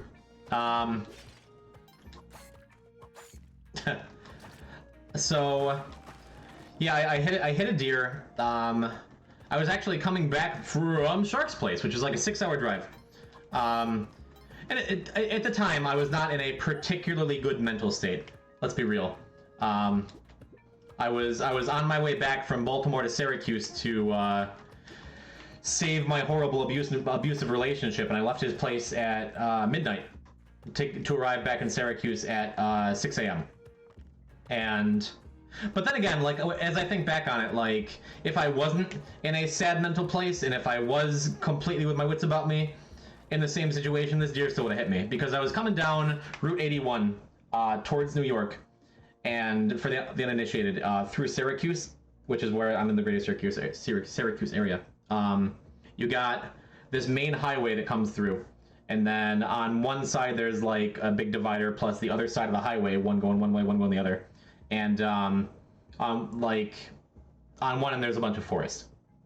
But I was well past the area where there was forest on the other side of the divider, and this deer was like in the city, just hanging out. Must have wanted to go to Denny's or something. And like I was going 70 miles an hour in the city of Syracuse on a highway, and this stupid piece of garbage deer came across from the other side where there's no forest and no road through the divider, and just made a beeline for the center of my hood. And I was going 70, and like it appeared in front of me, like close enough where there was nothing I could do. Like the only thing I could kind of do was I had like a split second to turn into it and hit the brakes the best I could, but I hit this thing going full 70, and it hit It hit the hood and rolled up and off the right side of my windshield, shattered it, pushed the entire engine through the the floor of the car, and rolled up and off. And it makes me think, like, if I hadn't like jerked that little bit of turn, it probably would have rolled up into the windshield and decapitated me. So when I think about it, it was kind of shit luck, but also I'm pretty lucky to be alive. So destroyed, like completely totaled beyond any kind of redemption, my 2016 Civic, but I got big value out of it and trade-in, and I just went right back to Salt City Slayer and bought another car.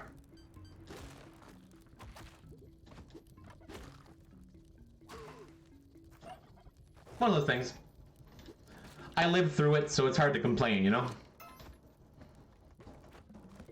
So I guess I have a lot of things in my life where I get to say that. Like, yeah, you know, I'm alive, so what's the worst could happen? Glad you're okay. This was, I guess, 2 years ago now? I can make this throw, right? Yeah, hey. Pub trick shots. My experience, if I was going any faster, its head would have been in my window, and you would have had, gone back to the ASMR stream. Yeah. Or maybe the deer did decapitate me. And all this Twitch stuff is just a pleasant dream. I didn't mean to throw it that way. Don't kill the dog. Okay. Who knows? Could be. All right. Yeah, but I mean, directed by M. Night Shyamalan. What's that? What's the tweet that went viral a couple weeks ago? It's like, you wake up, you're a lizard sunning on the beach. Your thoughts of the distant thoughts of selling feet pics to put yourself through university are slowly becoming distant memory. You wet your eyes with your tongue. It's gonna be a good day. Something like that. I'm paraphrasing. What a twist! That tweet brought you 0.2 seconds of comfort. Yeah, that's all we can ask for. It's a crazy world out there, isn't it? Feet pics is the best moneymaker. Is that against TOS? Cool. If I get some feet pics in the Discord, will you sub? You know me, but I'm not sure who you are. Oh, yes? Alright. You first. He doesn't know me? You guys do know each other. I'm 100% sure you know each other.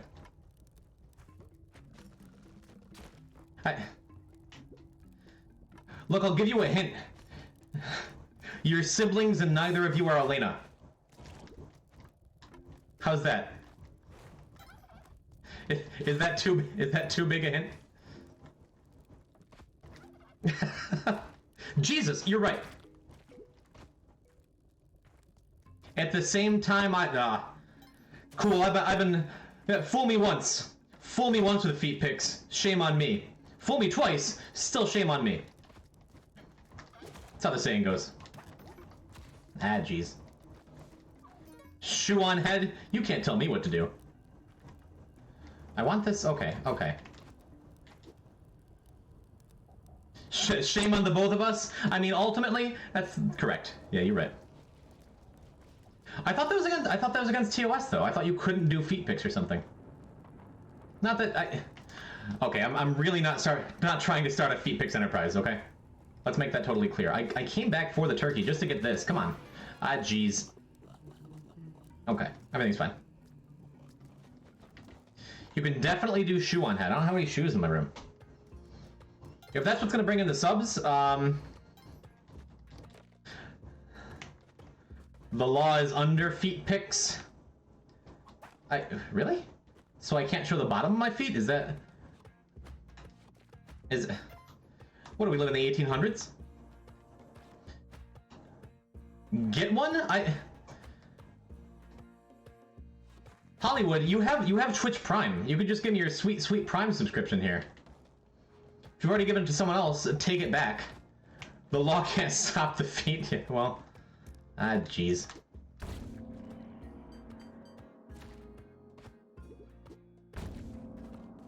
I need to wait a couple weeks. Who did you give your Twitch Prime to? I gotta know. I must know. So I can judge you. Big Puffer. Don't know who that is. So I can't properly judge you one direction or another.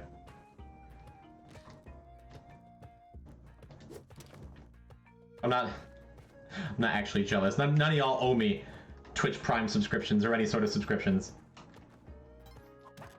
But I mean, if you got it, if you got one handy, if you got a Twitch subscription handy, if you got a Prime subscription handy, I'm not gonna say no. Does a few other multiplayer things? Ah, jeez. That's fine. I do like me some Nuzlocke. How about it? Much better viewing than the big game. You're allowed to say Super Bowl. It's okay. Or Superb Owl. Is that how it's pronounced these days? Yeah, I totally forgot that was a thing. Until like, so... Ah, cheese. So I had... Hello, Ed and Mom. Welcome. I had my, I started last Sunday. With the intention of doing a weekly interview series with other streamers, and I already had a couple others lined up. But then, when I was asking around for like, yeah, what are you doing next Sunday? Everyone's like, the Super Bowl. I'm like, oh yeah, oh yeah, oh right. And it's like, okay, how about the week after? It's like, it's Valentine's Day. I'm like, oh, I forget I have no social life or reason to celebrate the Super Bowl or Valentine's Day, because I forgot both were a thing. So those y'all waiting for the poison type Valentine's Day Super Bowl spectacular, nope, we're just playing Spelunky. We're just doing the usual thing. We're just doing the thing. What, Septua? Septua, what are you doing? What are you doing over there? Gifting a tier 1 sub to your own brother. Let's hear it for nepotism. What a guy, Septua. Let's go. And I didn't even have to show my feet. Why did you do that, Septua?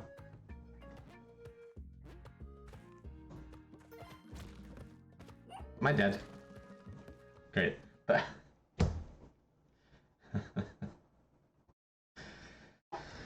Well, it's been a fun story time stream so far. I can't really speak to the content, but whoops. I'll be right back. I need to rehydrate. Talk amongst yourselves. Septua will give you a topic.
Lemons are the most evil fruit. What?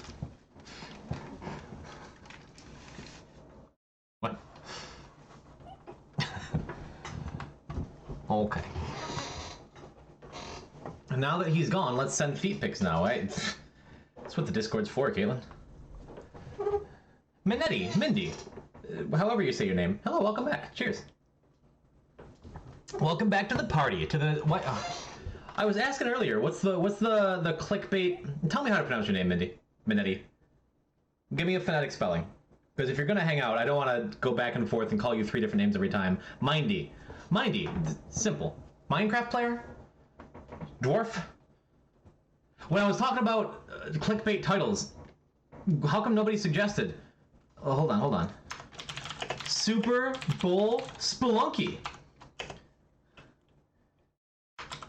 Don't copyright strike, please. Super Bowl Spelunky and feet pics? No. Maybe? Add feet pics? Cool. I was about to say, why are you so stuck on feet pics? But then I'm like, maybe I brought it up. I don't know.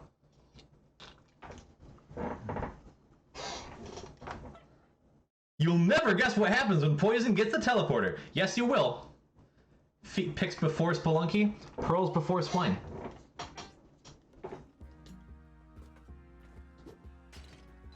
All right. I know it brings the views. Jesus. All right. Okay. Let's focus it up. I would like to get to the cosmic ocean. You need to feed your guinea piggies. They're weaking at the sound of a bag now. That sounds like 70s slang, and I don't know why. Yeah, it's gamer time. Gamer time, baby.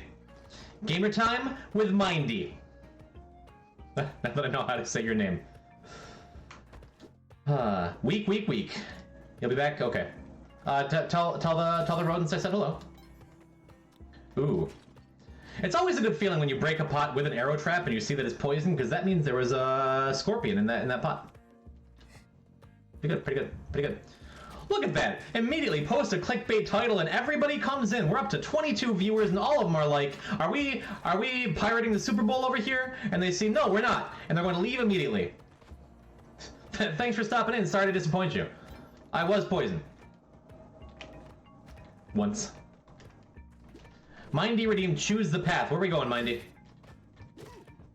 Jungle Temple. Why? Why?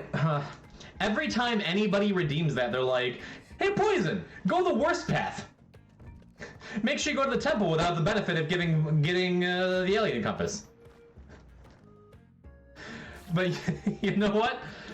I deserve it for making that a channel point reward. So Jungle Temple this time, baby. Duat jetpack. Yeah. That's not the point of choose the path, is to ruin the time for the streamer. Well.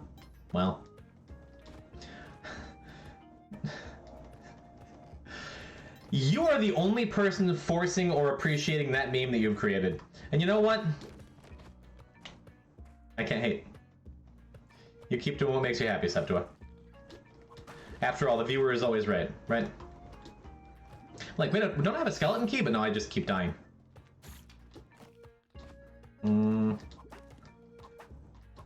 All right, let's do some gamer stuff here.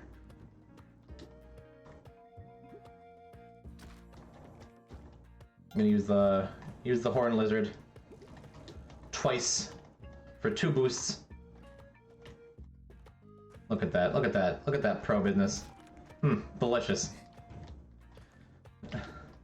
Puggy. Yes, there's. Get this gamer some Code Red. No, I am drinking a cool, refreshing Coca-Cola. Great for quenching your thirst on Super Bowl Sunday. Oh, it's so crisp. It's chilled and delicious. Coca-Cola.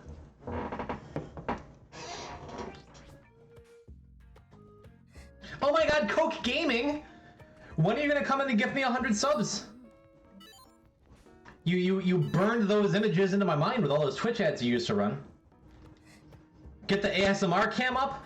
Probably never ever again. Not a chance. That was the worst thing I've done on stream so far.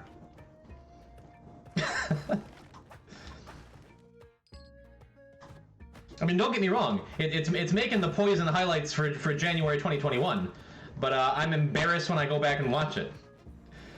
Now that we got all these viewers, stay tuned. Pop back on Wednesday. You lie. Pop back on Wednesday for when the grand reveal of the Poison Type YouTube channel, where you can catch some stream highlights and other assorted garbage that I post for your viewing pleasure. Wednesday at noon. Check it on. You can check it on my main page here at twitch.tv/poisontype when it's up, or you can join the Discord. Boom. Join the Discord and keep up with the adventures of Poison. Sellout time? I'm practicing. I've been joking from the start that I want to be a Red Bull athlete like Grand Pooh Bear. Because I genuinely respect him as a content creator in a tremendous way. And I want to be just like him when I grow up. And if he can do it, if Pooh, why not Poison? Ah, jeez. Let's just keep walking into stuff. Also, someone pointed out to me that like every minute and a half or so, I say, ah, jeez. Is that my catchphrase?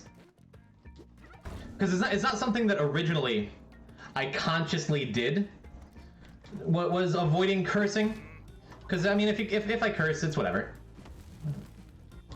But I find that I say "ah geez" a lot. Is that irritating? I can't decide myself. But I figured I'd ask chat. Ooh, that's a unique Yang kill, huh?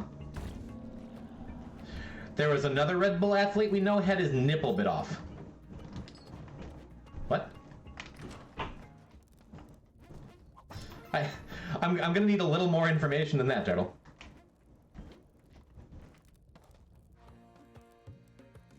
Who? Yeah, you can't just leave us in suspense like that. Everyone I know, to the best of my knowledge, has both nipples intact.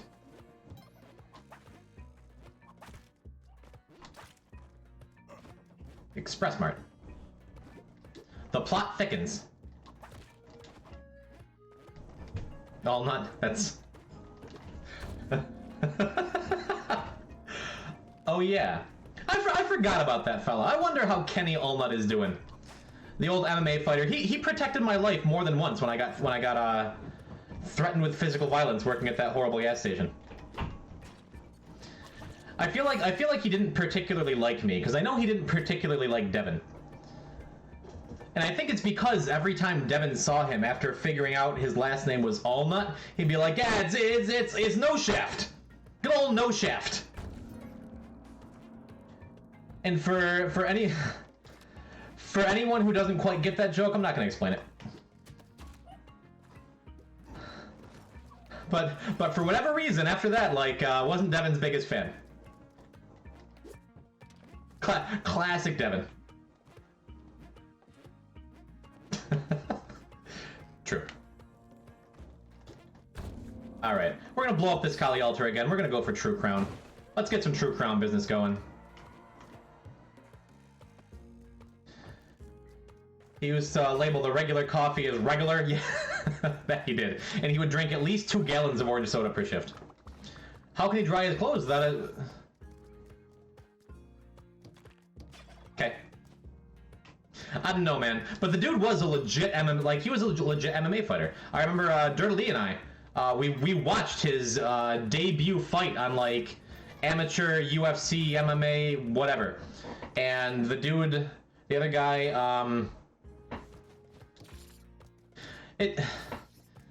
how I remember it can't be right, because the story that we told after we all watched it, we did that thing where...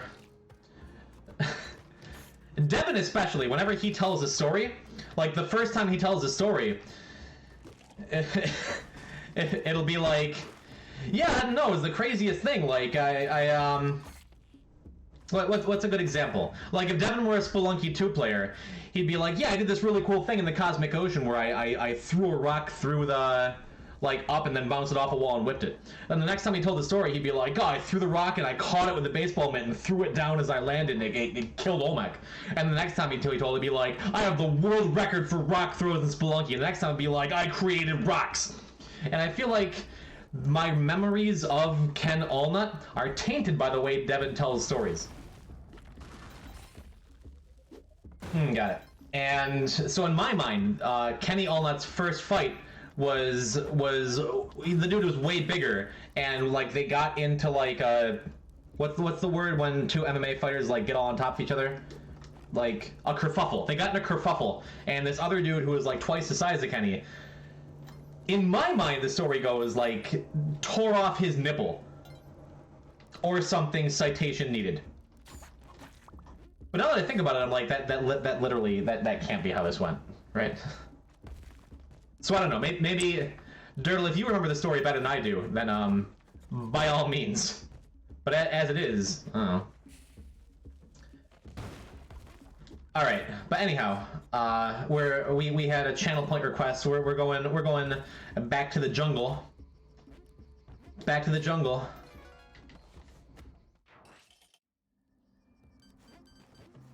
All I know is we saw him tap out, then we got back, he was like, yeah, the dude is biting on my nipple, and I said, have this.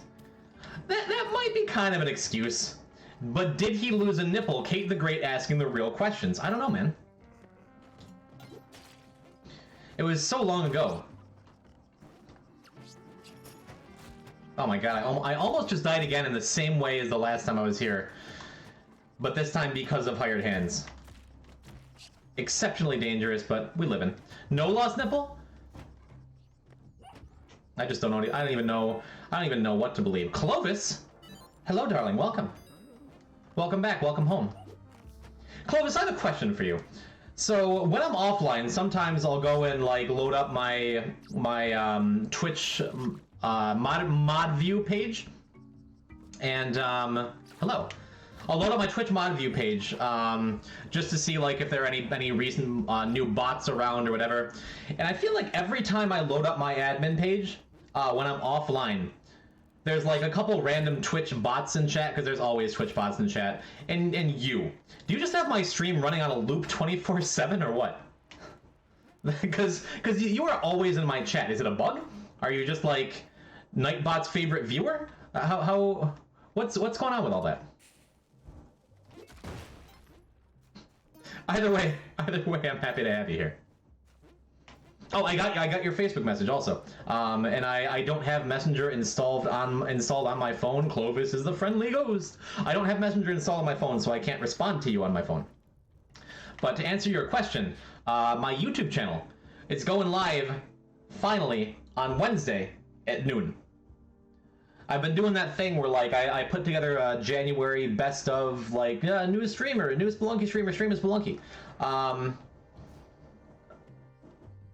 Yeah. I've been going back and forth about like how to make my video completely perfect, and I'm finally accepting that it's not going to be perfect. And I just need to start it, because otherwise I'm never going to start it. I'm going to keep going back and forth. Like, what if I make this edit? What if I add this clip? What if I do this one more thing? What if I remove the ASMR stuff and pretend it never happened?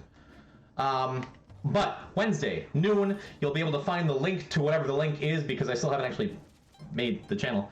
You'll find the link at twitch.tv/poisontype in the main little area under where you're watching right now, or on my Discord. I think you're on my Discord, right?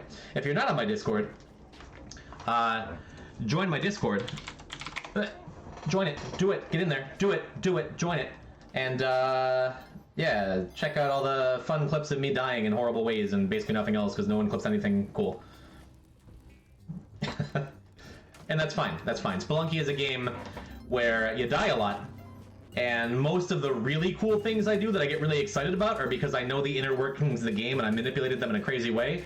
But it's much easier for the casual viewer to be like, he fell on spikes. And you gotta give the people what they want. You come here for the lost porn? Yeah, well, rest in peace, Wall Street Bets. Never be quite the same. Just have to jump in. I did. Ah, Clovis. I love you, dude. Thank you for coming by. I always get a little rush seeing you in chat. I have zero idea how this game works. It just looks like a bunch of chaos. What do you mean? Kate, you're a founder of the stream. Dude, you should know better than all these plebs. Look at that one next to your name. Kate, what do you think the plot of Spelunky is? In 2 sentences or less. What do you think is going on here? Because you've watched enough, but you have to have some idea. And I have learned nothing. Tell me anyway. Give me your best elevator pitch for Spelunky. Like if one of your friends was like saw you on Twitch watching Poison Type _ and they're like, who is that? I've never heard of it. Smash things and ride pug.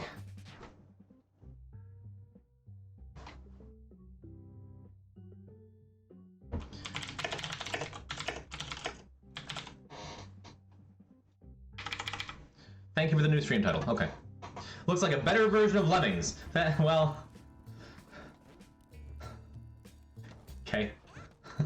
That's... I don't know which of you is more wrong in your own way, but that's okay. So, Spelunky is an exceptionally difficult roguelike platformer. Procedurally generated.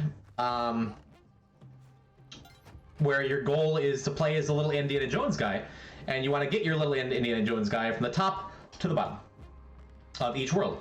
Roguelike, meaning if you die, you go back to the very beginning and lose all your progress. And procedurally generated, meaning it is different every single time you play it. I'm taking a hit here.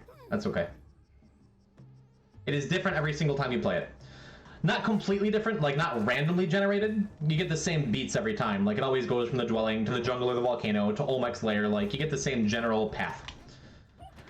But the layout of each floor is always different every time you play. What is Spelunky? Smash things in a rotten bug. Caitlin, thank you for the content. But yeah, I have been playing Spelunky 2 since the first game came out. Sounds difficult. Again, you've watched this for how long?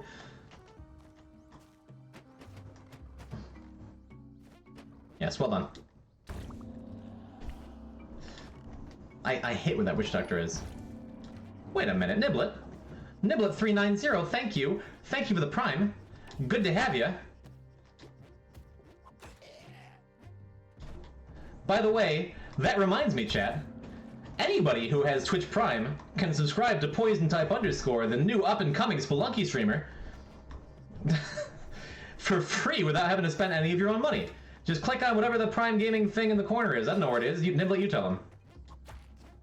But seriously, thank you for coming by. Thank you for the support. I appreciate it.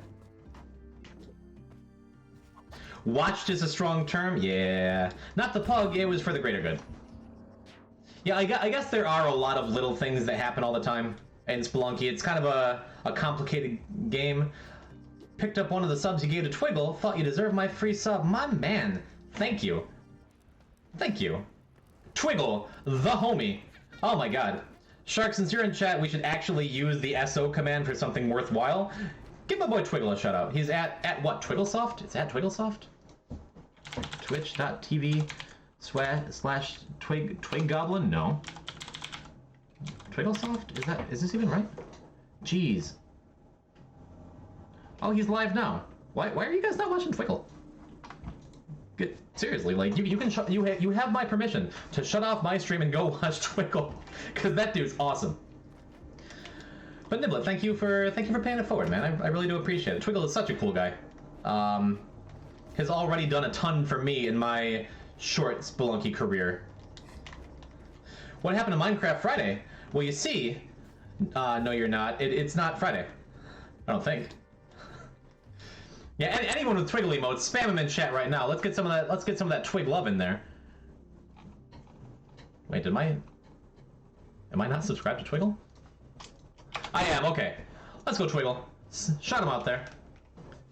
Just spent 10 minutes working out that Prime sub. Oh, look at you going the extra mile. For Poison Type and by extension, for our boy Daddy Twig. I was talking about it, dude. Like, he's so cool. He's so cool. We'll just leave it at that. Super Bowl Minecraft Friday. No, you're not. We did do Minecraft on Friday for a little bit, but then we switched over to Spelunky, and I'm glad I did, because Big Daddy Twiggle, who we were just talking about, a big Spelunky streamer who is objectively the man, randomly popped into my chat and raided me with 600 people, and I almost peed my pants and fainted. Because I've only been doing this like a month. Like, I'm still very much a Twitch new guy. And all of a sudden I had I think the original raid was like 680, but I wound up with like 512 just people in my chat.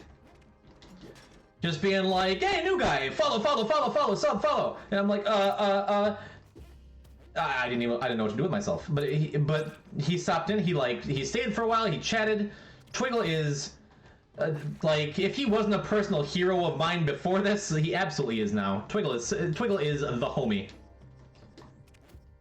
And next time he does co-op, I'm gonna take the day off. Like, I'm gonna play with Twiggle. I swear. I know, he's such a bro. It's a solid move by Twig. Bodhi, you have no idea.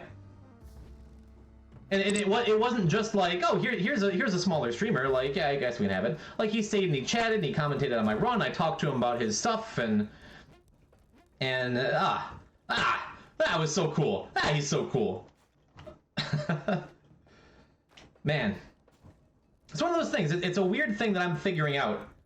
Now that I'm a part of, I guess, Twitch, now that I'm doing the thing, now that I stream sometimes, guys like Twiggle, it's easy to look at them and be like they're some kind of like higher beings. Like, it sounds silly, but at the same time, like you think of these YouTube guys and they're like, or these Twitch guys, and they're like a big deal, and they are. But also, Twiggle's just a dude out there playing Spelunky. He's been doing it for longer and he does it better than me, so he has more people watching. But like, it's easy to forget until you're close to them. And when Twiggle popped into chat, he was just another chatter to me. And that's so cool. It was so cool. Oh, speaking of so cool, maybe Mindy, maybe your recommendation is coming through here, because boom, we got that jetpack. Ooh baby, ooh baby. Should have bought the present first in case it was a jetpack, but dang, feeling good. Follow No You're Not 846 at Twitch, not said by No You're Not 846. No You're Not, have you ever streamed before? Isn't that against TOS? Still. Give the boy a follow, if you like. But no, Twiggle. He's the dude, he's the homie. And it was so cool getting a little taste of that, you know?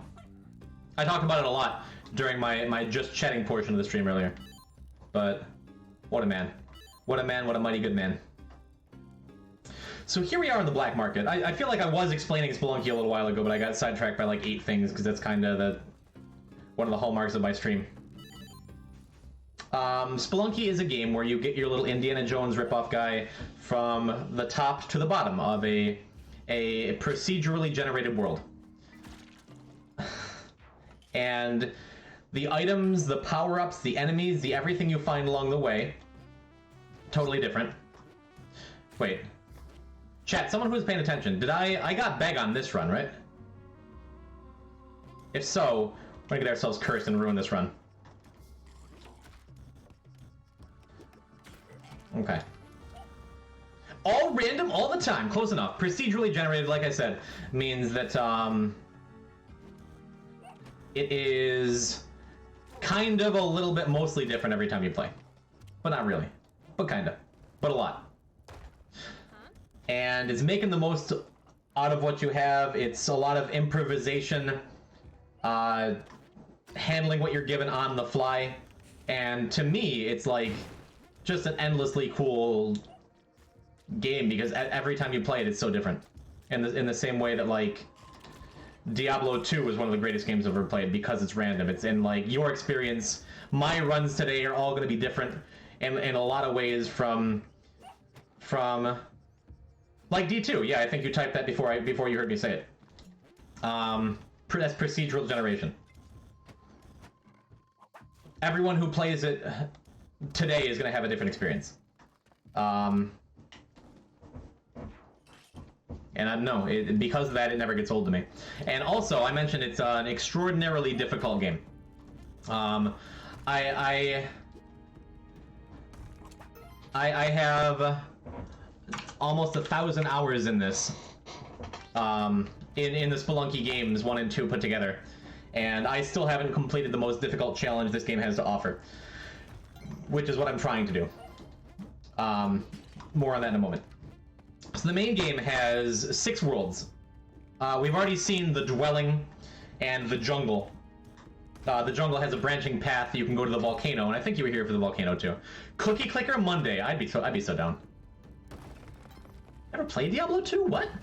What? Really? D2 is one of the all-time greatest games I've ever played. But anyway, Spelunky, 6 worlds. Right now we're in World 3. Most worlds have 4 stages to them, also mostly random. World 3 is just this boss. Never had a good PC? D2 came out in what, 2001? You could run it on like a graphing calculator now. Console, disgusting. But there's 6 worlds in Spelunky 2, and then if you do a bunch of crazy stuff through those 6 worlds, there's a hidden 7th world. And if you do like a bunch more crazy stuff, there's the 7th world extends out to 99 total levels in that 7th world. So total, to complete the final crazy secret final world, you gotta play 122 levels in one sitting without dying. And that's my goal. Did I get the bow here? I have no attention span, that's fine. But yeah, that is my goal.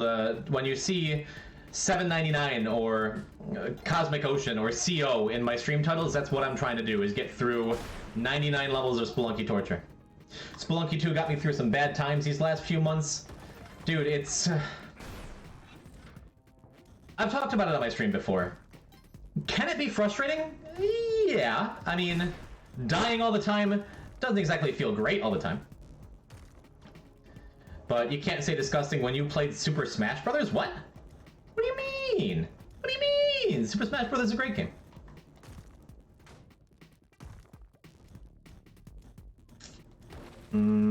That's almost not what I wanted. We're good, we're good.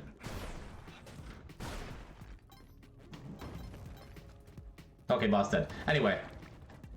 I know, I was kidding. I was kidding. Smash was my training for this? Everything was my training for this. Like, I've been playing difficult games. Like, I cut my teeth on... Like, I used to rent the Mega Man games in the 80s. when I was but a wee lad, but I'm old as hell. And...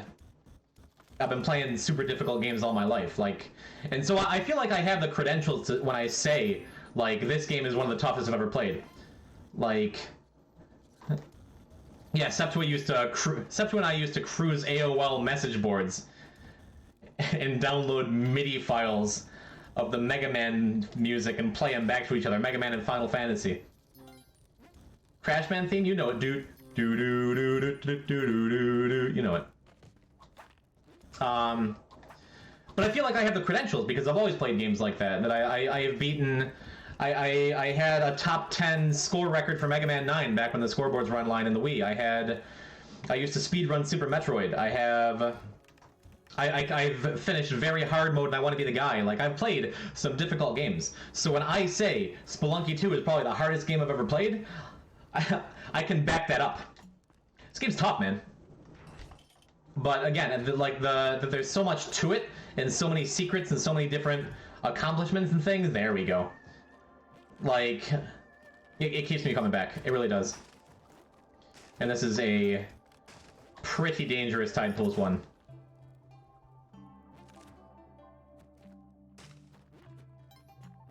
Celeste is up there. I have yet to play Celeste. It's been on my to-do list for, well, since it came out. What's the best way to do this without killing Beg?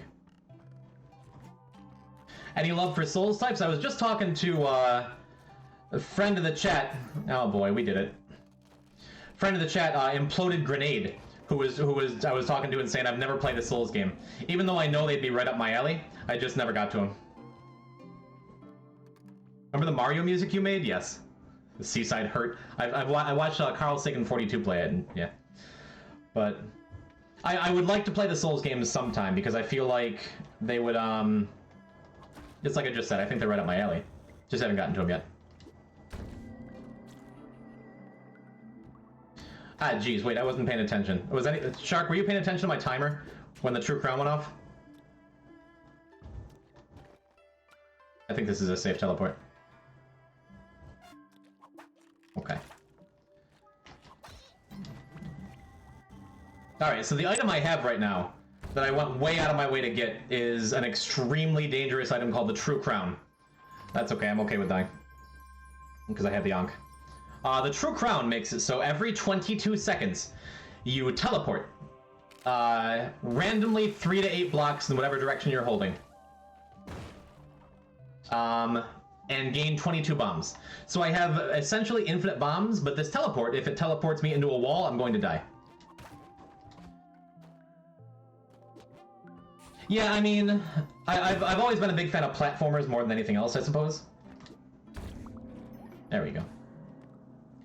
But, I don't know, I've seen enough gameplay from Souls types that I know I'd like them. Like, it's not a question at all. Alright, so 209-ish. I don't want to take the time to do Madam Tusks here.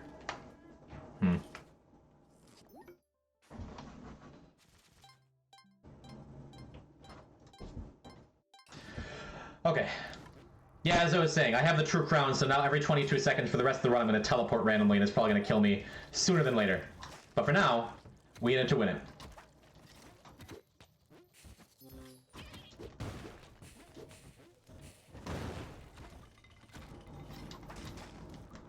Alright, so at 22 seconds, we're going to teleport. Perfect. That went well.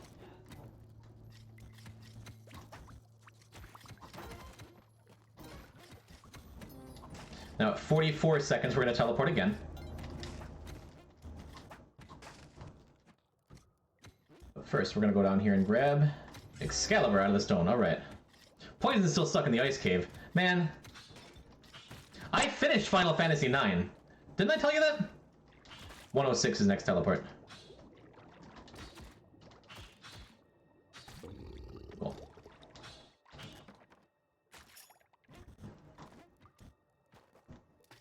I feel like... Oh, I can't go get the clone gun because of True Crown either. Yikes. Okay. So that means I don't need the hired hand here either. You're in the midst of a charity Dark Souls 3 thing last week. Yeah, Frag was actually here at my place like an hour ago and he told me. Real quick though, take a quick sip of my refreshing chilled Coca-Cola. Oh guys, it's so crisp. My thirst is quenched. Oh, Oh, it's delicious. Oh. Cheers to Coke. Coke Gaming. You think if I do that like twice a stream, every stream for the next like 3 months, eventually someone will send a clip to Coke. I'll get that Coke sponsorship.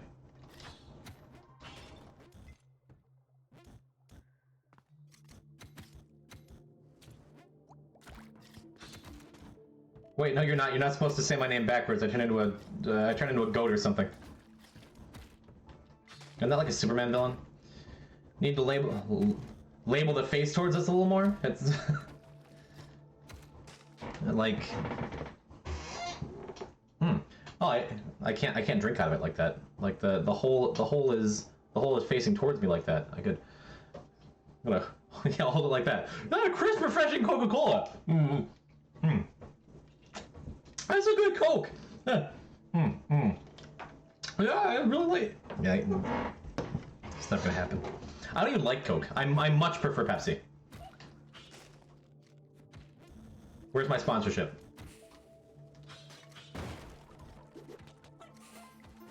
Next teleport at 44. Oh, geez. Oh, no. I didn't mean to do that at all.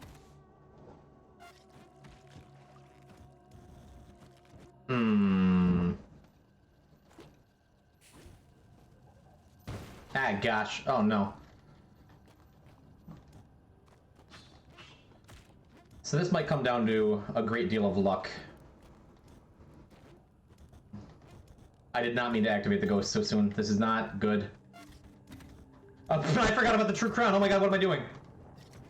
Okay, it's gonna be...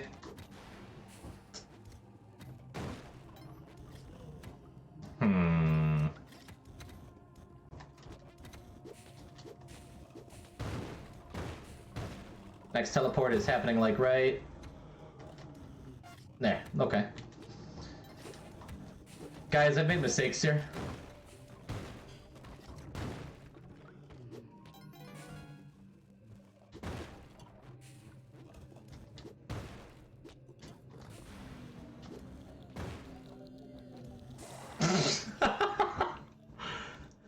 Remember my carpet bomb potential?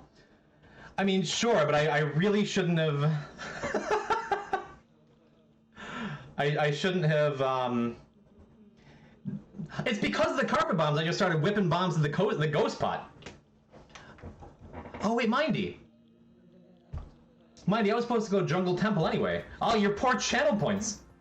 Alright, well, now I've done it to myself. I need to have another run where I go Jungle Temple.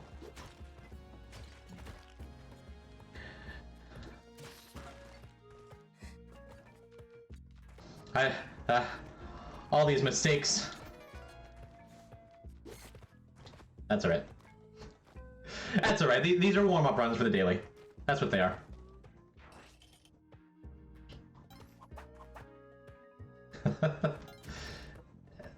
More mistakes. It's okay. So wait a minute. Is Twiggle still on? Why have my regular viewers been so consistently high? I feel like if he's on, I shouldn't have people in chat. Guys, I'll say it again. Why aren't you watching Twiggle right now? Like, go away. Go watch him. There you go. I'm hungry. I'm off to make dinner. That's code for, okay, I'm gonna go watch Twiggle. And I don't blame you. Caught ya. Thanks for stopping by, Kate. It is always good to see you in chat. What you making?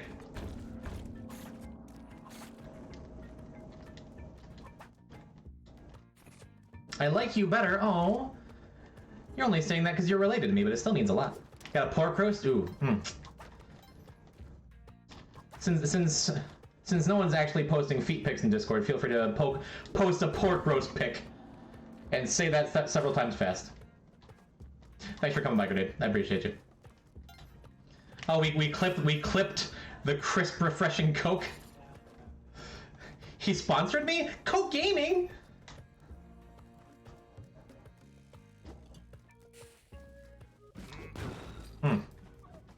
This is the best stream for those Yang kills, though. I am the best. I'm the best bomb chef in North America. I will go to my grave saying that. That's the one thing I do better than Twiggle. I swear to God.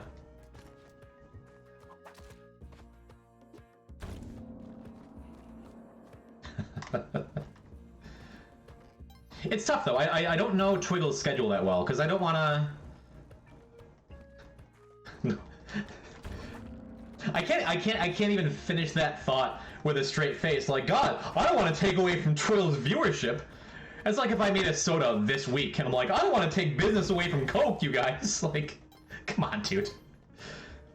But I'm like, I don't want to cut into Twig's business, you know. But that's why we should just be streaming co-op. 284 is no following. Hey, 284. Thank you for coming by. I'll ask you the same question I just asked chat. Why aren't you watching Twiggle? Get out of here. Go to him. Okay, I have to stop saying that because I feel like at some point people are gonna be like, fine, yeah, you're right. But what? Maybe you're looking for a more personal chat experience. Maybe you're looking for more attention from Poison. Maybe you're looking for no, you're not to continue typing words backwards for no reason. Maybe you're looking for a lot of things. You left his stream to come here. Why? Why? That doesn't make any sense. It's like being like, yeah, I got this crisp $100 bill, but there's a nice $5 bill. I'll trade you. What do you think? Wanna pop over there? Shoe on head? No. Nope. Is this the new meme you're gonna force now, Septua? Like, come on, dude. What's Twiggle up to tonight, by the way? Shoe on feet? It's a little on the nose, isn't it? It's a little on the foot, isn't it? New meme. No, I feel like it's new to him. Relax, I've been on the internet. Fight me, shark. It's new in this chat. Like, if someone busted out all your base, like, that's from the 90s, but I'd still be like, that's never been seen here before. Not that I'm encouraging it.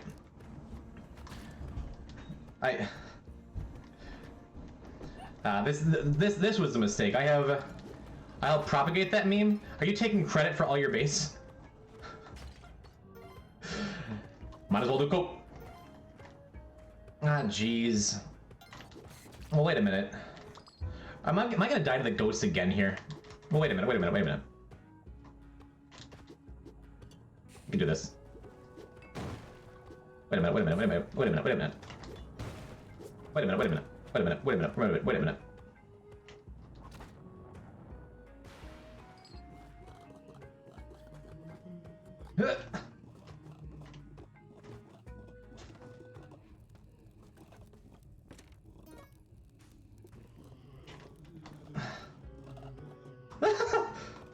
Look at that sweet ghost dodging, and no one's gonna clip that. You're only gonna clip when I fall into the jungle later and like, poison's funny. When Twinkle does cool stuff, chat clips that. Am I guilting you into clipping that? Yeah. But all my chat does is just spout dead memes from 30 years ago. 30 years. You know the 90s? You know the 90s were 30 years ago, guys? You know that you know the internet is 30 years old? It's disgusting. I remember, where were you when internet? Don't clip it? Vepley, who are you? Who are you to say who can clip in my chat or not?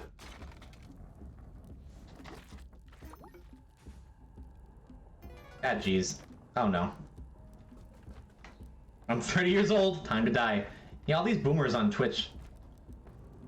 We're taking over the platform. I think this is fine, right?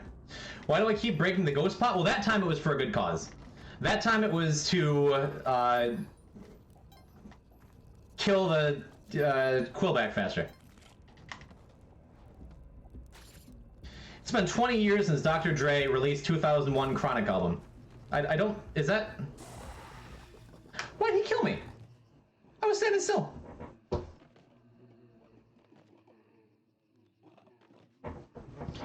At times like these, could really go for a cool, refreshing Coca-Cola. Oh, yeah. Crisp and refreshing. Spill it all down my chest. Jesus Christ. It's a great stream. It's been 50 years since 1971. Math! Oh my god. I'm sponsored by Coca-Cola, that's all it took. Everyone knows Ghost Vision is... Oh my god. So who's playing in the Super Bowl? I asked that earlier and no one answered. I feel like I think my roommate is at like a Super Bowl watch party or something. Because he was hanging out with a buddy and then disappeared. And I don't know where he went. But I assume it's to a Super Bowl party, so when he gets back, I want to be able to be like, oh, the Yankees beat the Penguins, right, guys? The Buccaneers. Okay. It's been 568 years since the fall of Constantinople? It's Istanbul, not Constantinople. Been a long time gone, Constantinople. Why did Constantinople get the works? That's nobody's business but the Turks. Hey. Why watch the Super Bowl when you can watch Small Streamer? I mean, I might be here all night. Just trying to get to jungle and temple without dying. Buccaneers and Chiefs. Oh, wait.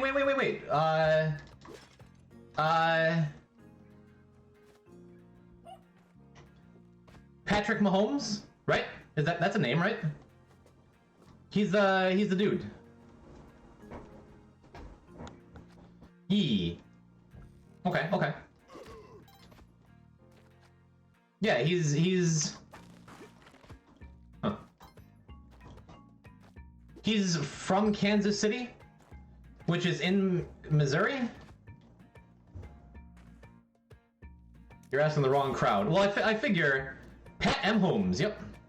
P.D. Mahomes. Wait a minute, Fragment. You were the dude I was just talking about. Are you with Elliot still? Are you watching the Super Bowl? What are you... And Trader Brandy. Good old Trader Brandy. Sure. Brady. Tom Brady. Oh, yeah. Right? That's the Brady I know. Is there more than one Brady?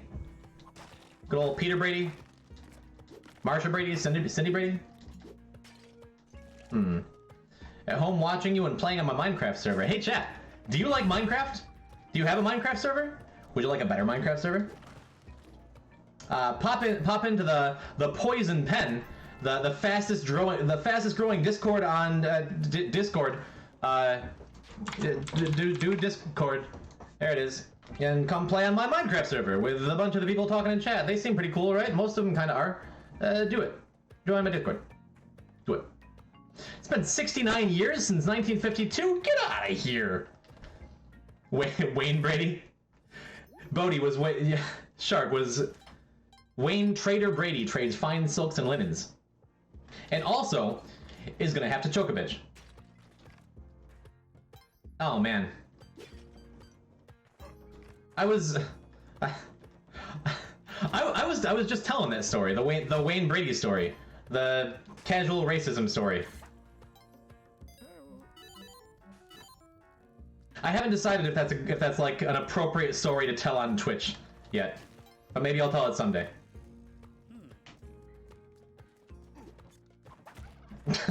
I told it to Shark recently. I get the feeling he's gonna tell me no. And that's okay. So, in the meantime, let's see if we can get another early Kapala and then squander it by making poor decisions. Ooh, roasted that turkey. It's been 2021 years since some space wizard pointed at a lady and said... I feel like that's a little bit offensive, Septua. To wizards.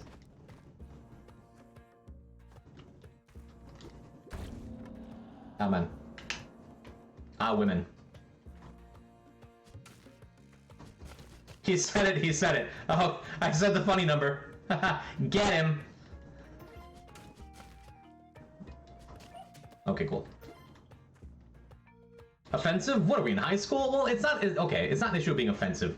I make a point to just generally shy away from politics and religion as a streamer. A lot of streamers don't. I just don't think it's really my place, you know? You know?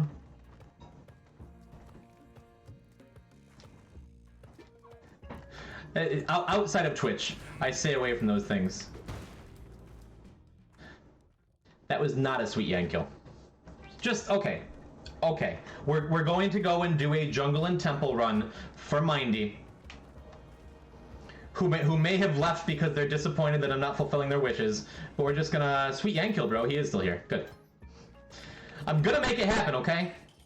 Sweet Yankill, bro. I have... This stream, I am renowned. I am renowned in the Spelunky 2 community on this stream for my Yankills, okay? So, I don't want to hear it. I'm allowed to drop the ball sometimes. And the ball status dropped. We're gonna pick it back up, though. And step one is, That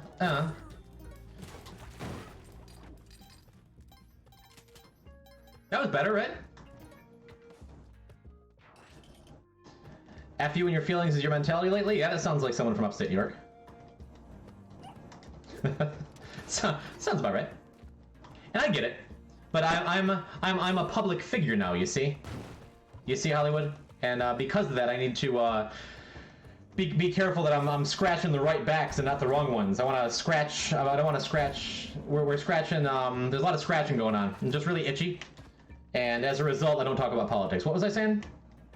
I don't know. But we're going jungle. We're going temple. We're going to survive this run. Because I said so. I'm gonna break some more ghost pots. I'm gonna knock out all this stuff. Oh, rude. The shopkeeper just knocked my bomb away with his shot. That's ultra rude. That should be better. Yeah, I want to give him some room to roam over there, so I can get in and steal all his bombs. Okay, okay.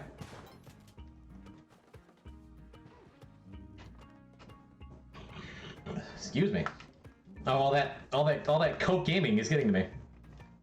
Oh my God, Coke Gaming. New jetpack. Let's hear it for the hover pack, which you'll see me get only if there's no other options available. I have last year's model.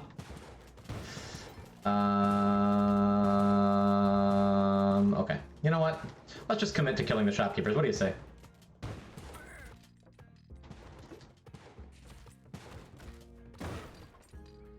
Let's just commit.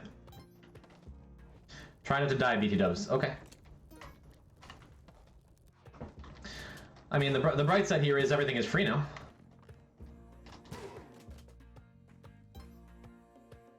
The downside is we might die anyway. I forgot we have climbing gloves too. Okay. Double hover pack. What does it mean? What does it mean? What does it all mean?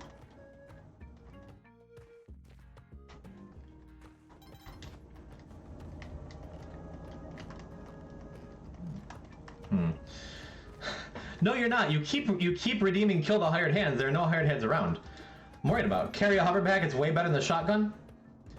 I mean, you're not explicitly wrong. In general, I would rather have a hover pack than a shotgun, like in a vacuum. Can Kali ever be too pleased? I mean, no. Once you have enough favor to get a Kapala, if you keep sacrificing stuff, eventually you'll just keep getting royal jellies. Which is the stuff that heals you for quite a bit of health.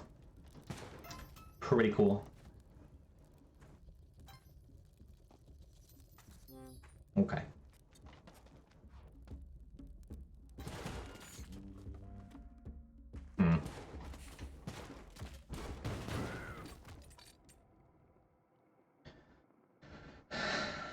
Just play the game better. Just play better, streamer. Streamer, be good at the game. Streamer, follow my wishes, do the thing. And can't you be a little more like Twiggle? Twiggle wouldn't have died there. Twiggle would have been like halfway through the Cosmic Ocean by now. You've been live how long? Come on, streamer.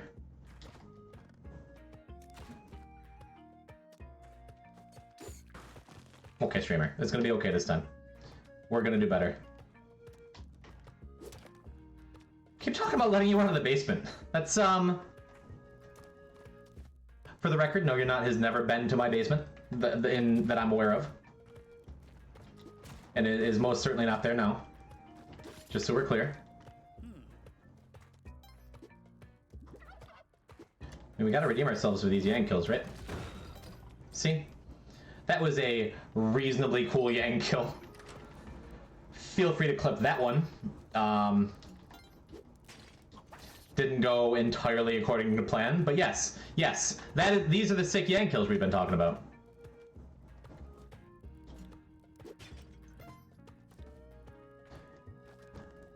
And I don't think there's a way to get up here without using a resource. I want the pug, but we can live without the pug. Streamer, please. Okay. No, I'm doing the thing. I'm doing the thing that Spelunky does to you, where after you die a couple times, you start to tilt and just play really, really badly. And I would like to not do that. We're gonna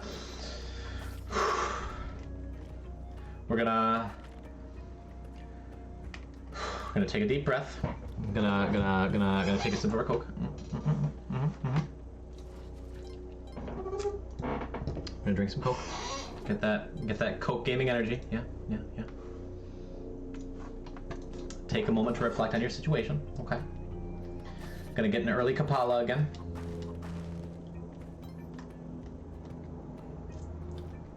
Okay. I feel better. Shaking it out a little bit. Shaking it out. Shaking it off. Okay. Just shaking it just a little bit. Shaking it. Now rip and tear until it's done. Okay. Spelunky Doom Stream 1.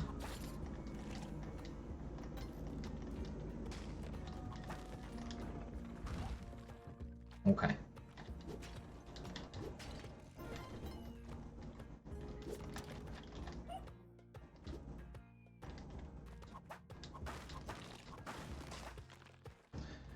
Get the golden monkey? If I'm gonna be going to the jungle, I'd rather have the money. I'm gonna drop off the idol in the shop. Golden monkey is cute. We'll get a golden monkey later.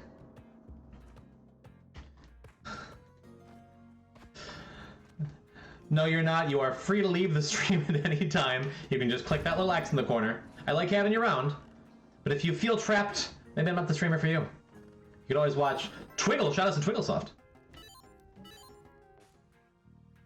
Friend of the stream, friend of the chat. Yeah, he's been in my chat, not bragging.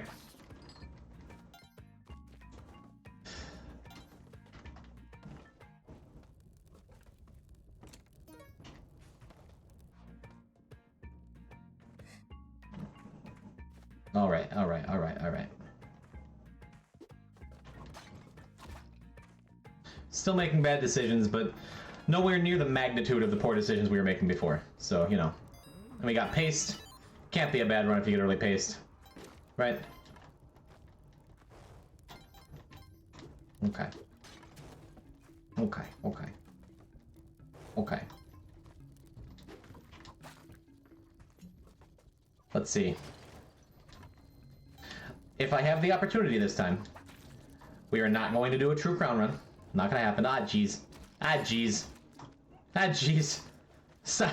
The turkey is just trying to walk himself. Oh, man. How was my day? Clovis, are you talking about me like I don't just exist for everyone's entertainment? Like I'm a real person outside of the stream? That's sweet of you. What did I do today? I worked on the YouTube stuff. That's it. That's my whole day. That's it. That's the whole thing. I'm really rather boring lately. Had a super long day at my day job yesterday. Just the restaurant business is picking up in our area now that everyone is no longer afraid of COVID for reasons. Oops. And so I'm just out there trying to make that bread, you know. How's life as a lifesaver, as a hero of the people?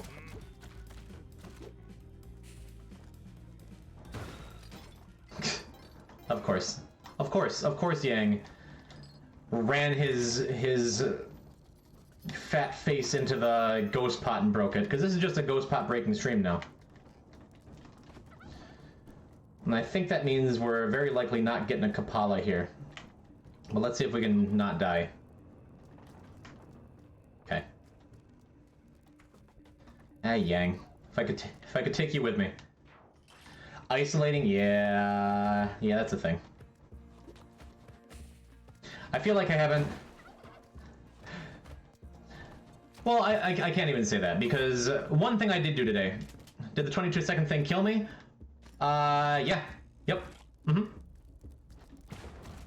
Yeah, because I got too footloose and fancy free with my bombs, and it absolutely killed me. We're not getting the true crown again today, because I hate that thing. But no, that's something I did today. I had just chatting Wednesday, just chatting every day. That's the goal, isn't it? Just sit and do nothing but talk to myself, and people are like, "Have some money." What was I saying? Yeah, I had friend of the stream, Dingo178. Dingo ate my baby 178. Dingo dial, whatever his name is on Twitch is, Alex. I went to lunch with Alex. We got some Stonefire pizza. Wait, I changed my epic clickbait title. No, I don't have true crown runs in my epic clickbait title today. That's like half the time, but not today.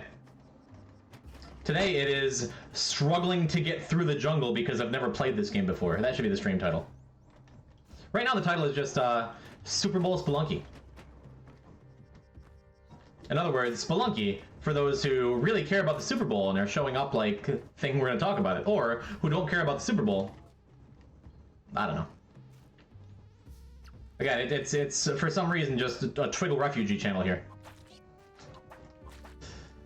But I don't know, I'm having a good time. Thanks everyone for joining me. I think now that I've chilled out a little bit, I don't know why it's taken me so long to warm up these days and get an actual run going, but thanks for coming along on the journey. Appreciate it.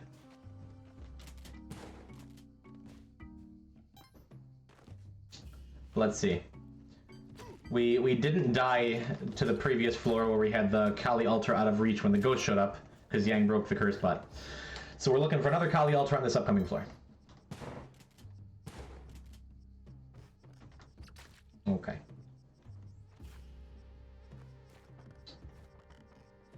And in the jungle, there's on floors 2, 3, and floors 2, 3, and 4, there's going to be doors that we'll find that take us to the underground area of each floor, where we rescue the 3 jungle girls.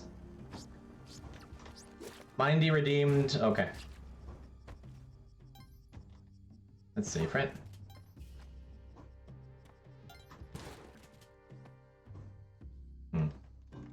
But we're gonna be rescuing some girls here, getting some free bombs off of them for later.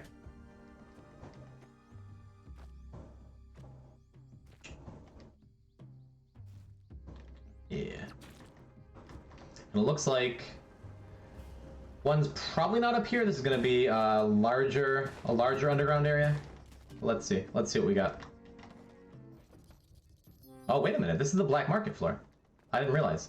You can tell if you come through that door and the music changes. You know for sure that this floor is the floor where the black market is. And we don't have a ton of money. So if there's a jet... Oh, good, a Kali altar. Okay.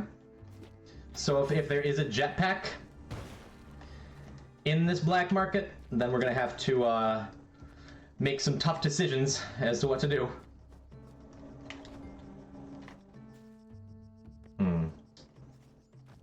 I don't think that's enough for Kabbalah, right?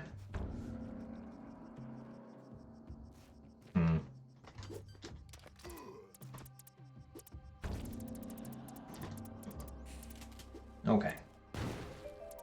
But here is the black market. Now, since we have a Kali altar right by the entrance, we're going to get the hired hand here, and we're going to go buy the doggo from the shop, wherever he is. And that will be enough to get us Kabbalah, for sure. Which is cool. Yeah, because we got to be almost there, because we... Man, someday I should look up and see exactly how much favor everything gets you. I still just do this and, like, most of the things I do on stream, just based on what feels right. Like, yeah, it seems like it's about enough favor. But yeah, we got to be careful with how we spend our money here.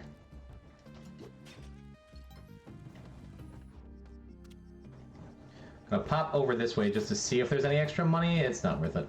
Because we got plenty of time, but not all the time in the world, you know? Cape is fine. Probably actually didn't need to buy the dog. Because with these 2 hired hands, we're going to have enough favor for the Kabbalah. Probably want what? Climbing gloves or a bomb box?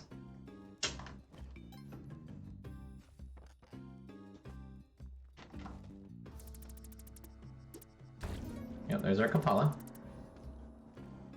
Are these dudes coming? Okay.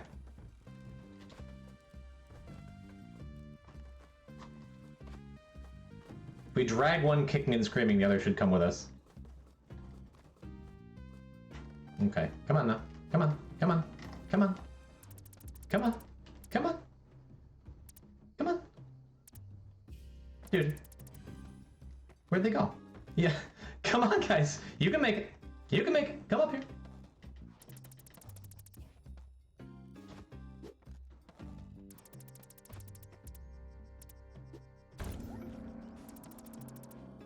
Please, please. I hate these guys for this reason exactly. Like, they never cooperate when you need them to. I just want to bring him along to his death. Okay.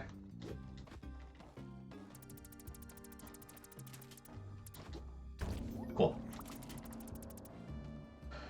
Okay, so it took a little bit of time. I think I'm gonna go back up here. Great. Because we only have 40 seconds before the ghost shows up. And before I leave the floor, I guess there's a little more money in the ghost pot up there. Before we leave the floor, I want to go and rescue the jungle girl.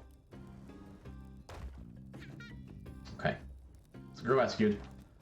Girl rescued. That seems like this is worth to me.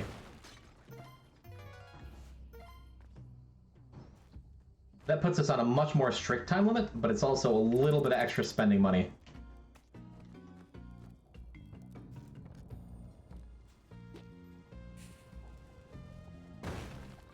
Okay. Because we want this. That's what we mainly came here for. I want to check the present.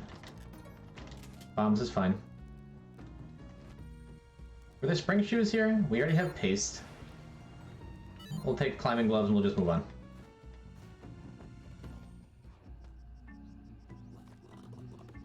Would love to see spring shoes or a jetpack, but we can live without them. Climbing gloves I think is more important if I don't have the mobility. Well, hopefully we're lucky and we get more stuff as the level goes on. Don't think my hand ever stopped hurting. How's your face? Gosh, that was a long time ago, huh? Septua Centennial in chat and I were in a play together, where we played... he was my father. I was the son of a Jewish family during the Holocaust. Real uplifting material. And I was a little rebellious kid who couldn't figure out why we didn't just fight the Nazis head on. And he was a practical father who's like, this is bigger than you think. And during one of the scenes, he had to slap me. And we never really practiced for a stage slap or anything. We just, he just slapped me. Like, we kinda figured out how to do it, but in the end, I'm just like, dude, just slap me. Just slap me. And it took like a week of getting you to not like hold back, of just like, oh, and I had to shout when during the big climactic part of the scene where I'm like, the Jews need to fight back. The Nazis are like, we gotta stand up to them, and you're like, no, we can't. And I'm like, no wonder the star is yellow, implying like it's yellow because they were cowards. And he, as the dad, had to get so mad, and he slapped me across the face as hard as he could, many times. Real uplifting stuff, huh? A Ramsdell pick? I think so, right? It's very possible. It's a fun show. I enjoyed it. Maybe fun wasn't the right word. Sounds like her? The Holocaust?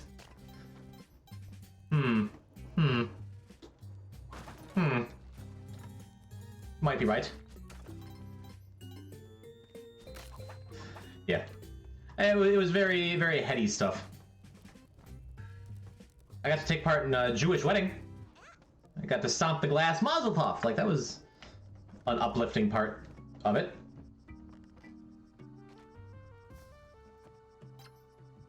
All right, we got the jungle girl here, right? I think. Take some risks getting through this. Okay. Okay. Super Bowl, more like superb owl. Again, yeah, there you go. Still watching it feverishly. Hello, Will. Welcome. Who's winning, the Pirates or the Indians?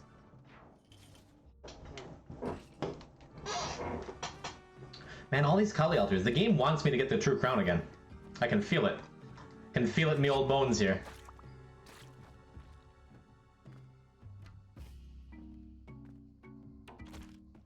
You calling me dad now? We're not that far apart in age. Don't do that to me.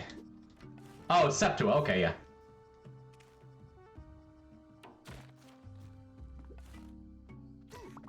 Currently in the bathroom. What if you miss a sweet play?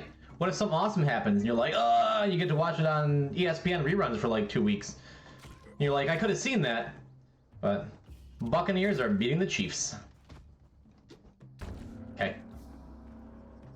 Is that expected? Unexpected? Is that big? Small? Crazy? Fine? What's the Super Bowl story over there?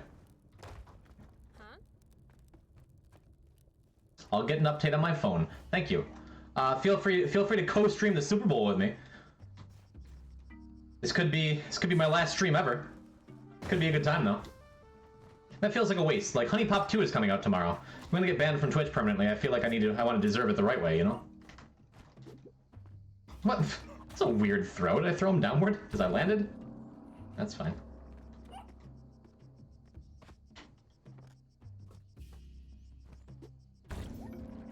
Alright, well, we are up to 30 health. When does Dance Dance Levolution Club Mix come out? I don't know, man. I've been more of a Guitar Hero guy for the last 30 or 40 years, whenever that came out. The Bucks win. Tom Brady will win his 7th championship. Okay, okay.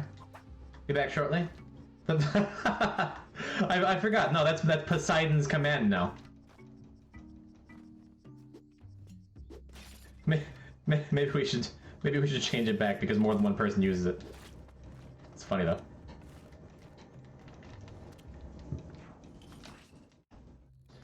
All right, we're back to Olmec after a couple rather unfortunate runs. We gotta get to the Cosmic Ocean once before we do the daily to prove to ourselves that we can. This is a good start. We got us our bombs. We're looking good. We're feeling good. We are not asterisk going to get crushed by Olmec today.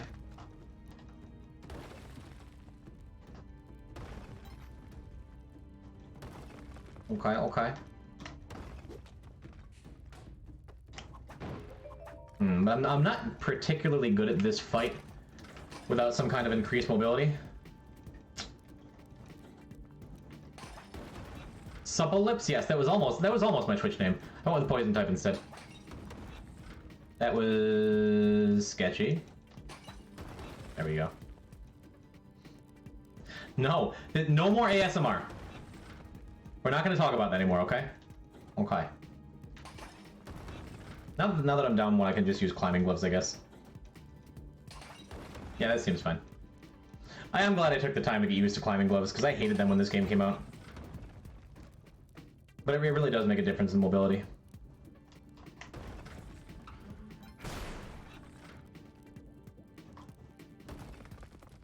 Okay.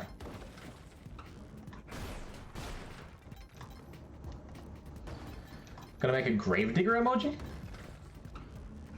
Oh, because, yes, because I'm forcing him to pound down through the earth and dig his own grave. Probably not.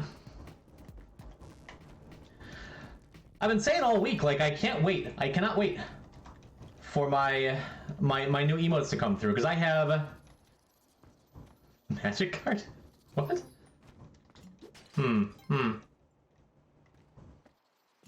I sold all my magic cards in 2007, okay, Rob? So, like, I still maintain a collection. Remember the face? I do. I could. I might. I could pay 3 and a black to return a creature card from my graveyard to my hand. That sounds fine.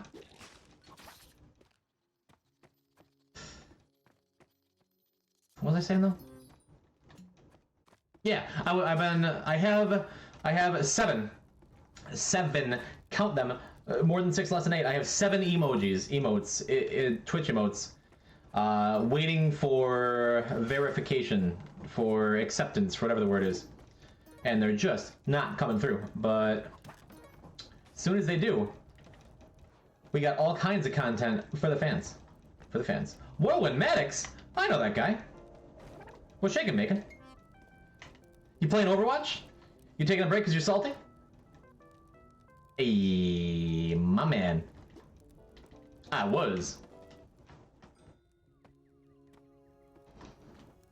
Devin and I played. Oh, I'm sorry for your losses. Hope he's in chat too. We draw it a lot. Well, I hope your drawings went well. Ugh. Jesus, that almost killed me. That's cool. Good times, good Overwatches. Good Overwatching. Okay, okay, okay. Finally, Mindy, if you're still here, I have completed your request. Your channel points have not gone for naught. We are in the temple. And it's a good thing too, because if you weren't here, I mean, Whirlwind Maddox would have just suggested it anyway.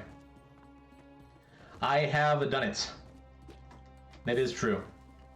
Woohoo Temple.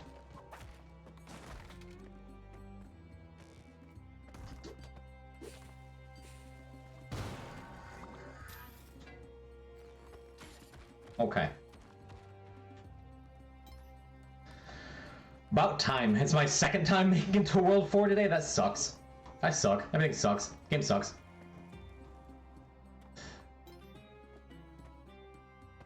Alright, but we're here. We left the cape behind with Waddler. We left the bow behind with Waddler, right? We had to have. Yeah. The run.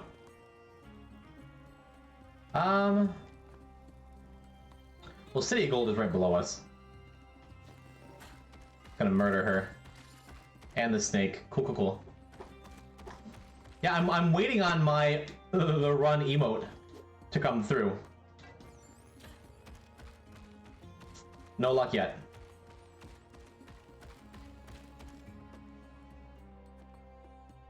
I don't think there's any real reason to continue exploring. We're just gonna pop in. Pop in, pop out. Yeah, you spam those emotes. There's gonna be so many more emotes to spam soon. Because I have 5 emote slots, which is as many as I can get as an affiliate. And if I ever make partner someday, somehow, some way, then I'll get more. But for now, do what jetpack? I would love a jetpack, but wait. Are you saying there's a jetpack I missed? No, can't be. If there were, I'd just go for Onkskip.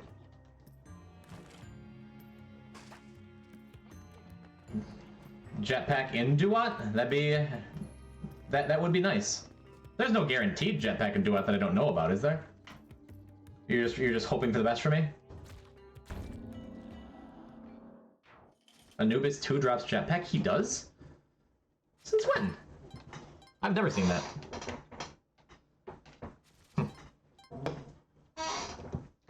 New patches notes? Wait, it's not all the time, is it? Remember what happened the last time I saw you here? When I just walked into the snake that I knew where it was, and I'm like, what if I die? And I died.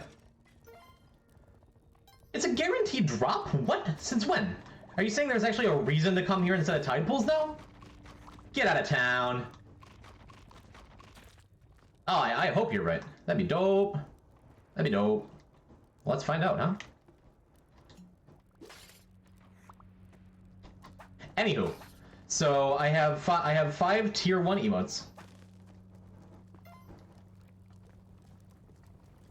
A Duat turkey? What's even happening here? What the H? Duat turkeys and Duat jetpacks. My goodness. Anyway, so I have 5 tier 1 emotes. And then I have 3 bit emotes for people who cheered a certain number of bits. In Whirlwind Maddox, you've cheered a certain number of bits.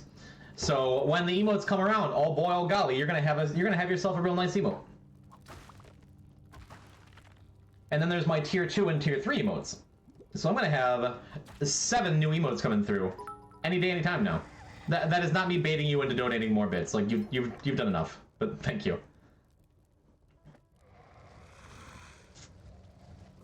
There's like, as a Twitch streamer, for those of you who don't know, there's like Twitch gives you achievements that you can accomplish. It's like, oh well, get somebody to donate 10,000 bits to your channel, and I'm like, why? I don't need $100 to play Spelunky. Get out of here. Oh, and people can use your tier 3 subs if they give you 25 bucks a month. Like, who am I?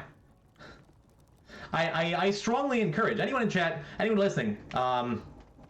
Looks like I got a bunch of people. For anyone who's new, hi, I'm Poison. I play Spelunky, and I don't know, I'm a pretty cool guy, I guess. Is what some people say. Sure, fine. Hope you're having a good time. Thanks for being here. Drop a follow if you like what you see, like what you hear. You like being here. I like having you here. And if you got Twitch Prime Gaming, don't be afraid to click on that little Prime button up on top of your screen there, and that'll financially support me without you having to spend any money. However, as I was saying a moment ago, I hope you don't ever like give me your tier 2, tier 3 stuff. Like, that's silly. Don't do that, please.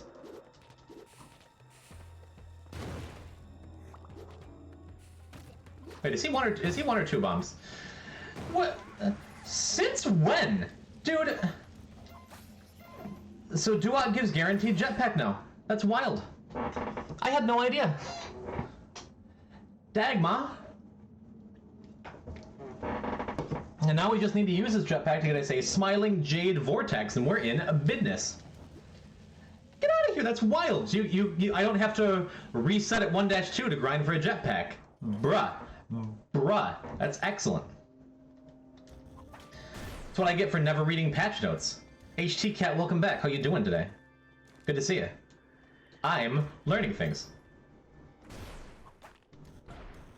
Dang, that's so cool! Because I was arguing with chat on Friday about I believe the jetpack is the best item in the game. And other people are like, no, it's too dangerous. No, flying isn't worth it. No, they didn't sound like that. They were making good points.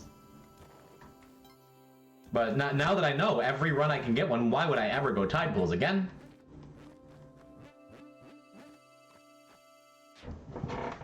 What have you done with this? Why have you turned me into an anime character? Why are you modifying my emotes? I thought I turned that off. How dare you? This is my face. I have the rights to it. You can't change it as you see fit all willy-nilly. Wait a minute. I knew I should have named that emote Poison da heck. Maybe Poison jeez. So I have a cape up in Waddler too, just in case. Give me your bathwater. Still bummed I never bought that from Belle. Missed opportunities, man. Yeah, I call her Belle. We're like on first name basis. No big deal. I mean, she's not with me, but I am with her. Not taking risks there. We're just gonna blow them up. What was I saying? Yeah,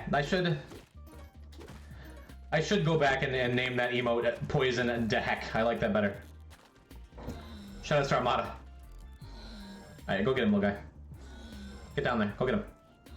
Go get him. Go get him. You're not getting him. You didn't get him. I got him. I avenged my hired hand's death. We got a compass out of it. And the dog lived. It's a good day to be a dog. Every day is a good day to be a dog. Am I right, chat?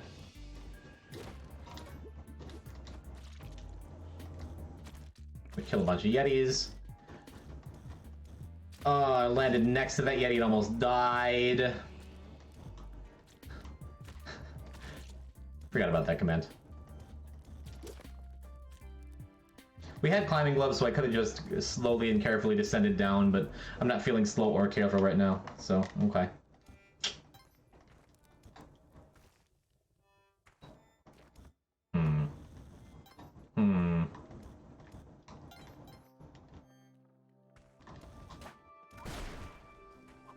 Yeah, we're just done here. Let's be done taking chances. Let's just finish a run. Let's just get to the Cosmic Ocean. Let's not have our jetpack explode randomly somewhere here, okay? Okay. Okay. That's my plan for the run.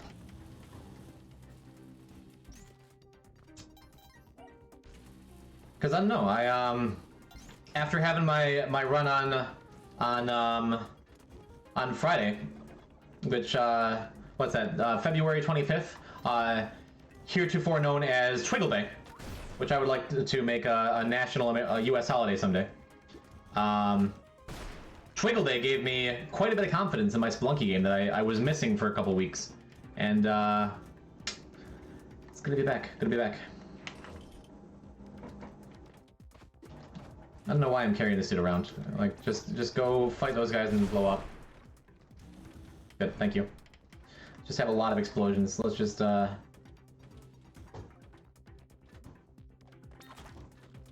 fine. Cosmic Ocean Duat Run. I mean,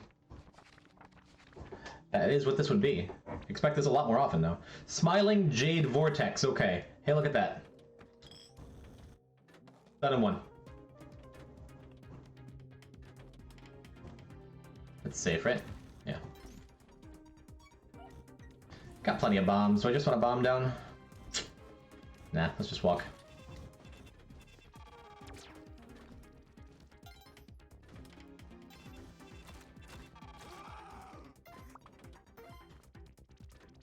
Gotta be confident with my Neo-Babylons.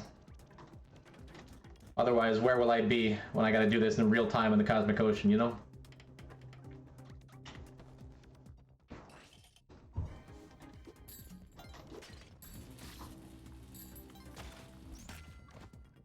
Okay.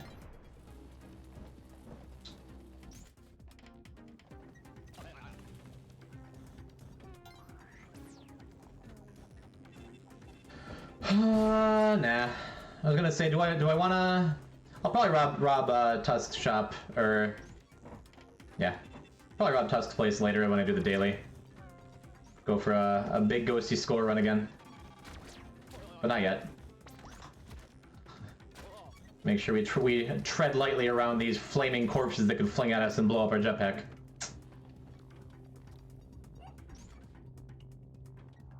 And as always, I want to tread carefully around the lava, especially.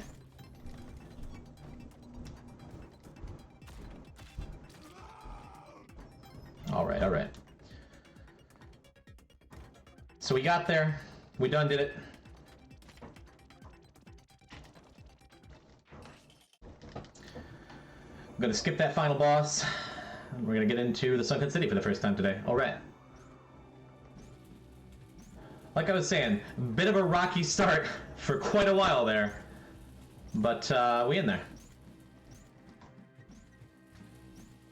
And because it deeply offends chat, we're getting out of the habit of killing Keelan every time we get here. Do I really need the blood? Is that 1, maybe 2 health worth it? I think not. Keelan is a friend. Friend of the stream, friend of the chat. Not gonna do it. See, my path got you to Sunken City. Mindy. Mind you, if this is my first Cosmic Ocean clear, then I'm gonna gift you 12 months of subs. How about that? Take a moment to check out some ASMR action with Keelan. Watch as he gently breathes fire into your ear.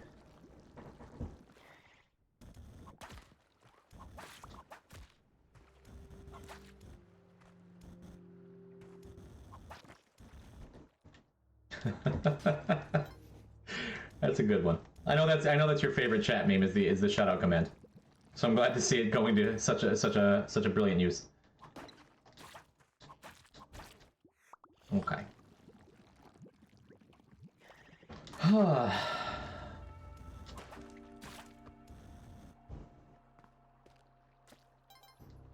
So we got Waddler.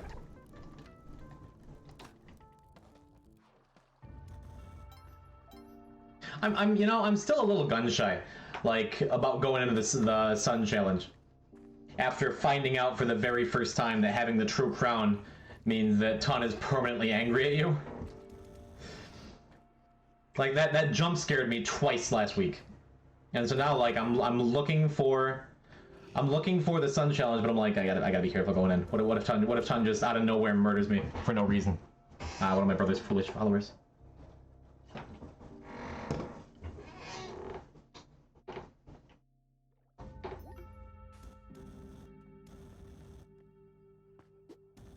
Okay. No Sun Challenge on this floor, right, gang?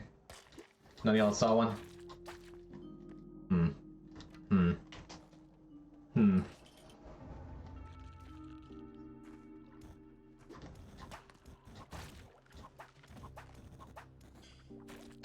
Okay. A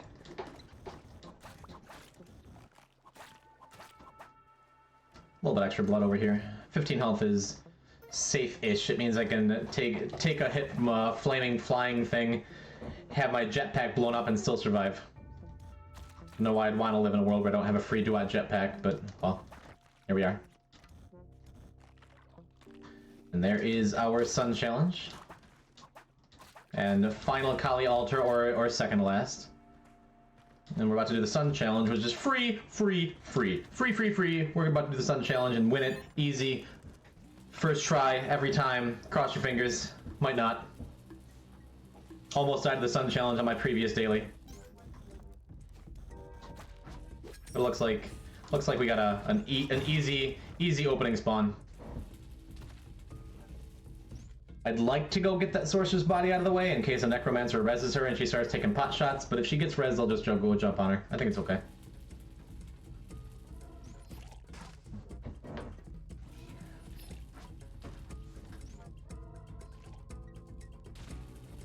No witch doctors, so we're feeling good. Okay. Easy peasy, it's true.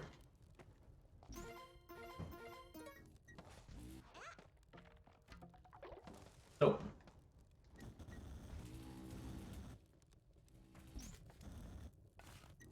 Oh man, I can't get over how cool that is. That we just have jetpacks now. At our little fingertips whenever we want by going through Duat.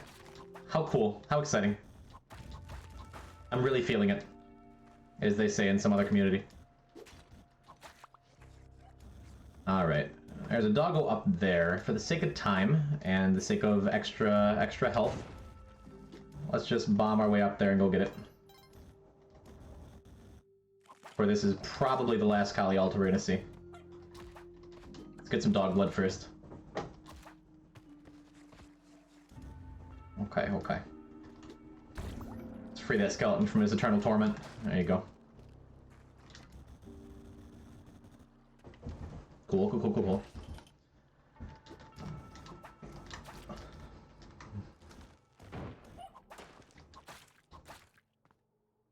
Okay.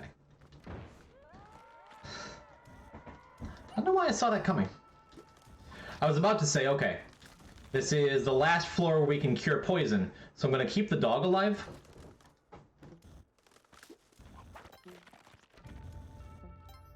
Just in case something terrible happens and I get poisoned. Was there skulls raining down up here too? Yeah. Jeez. So it looks like one of these skulls dropped in a fire frog, which then blew up the Kali Altar completely, but that's okay.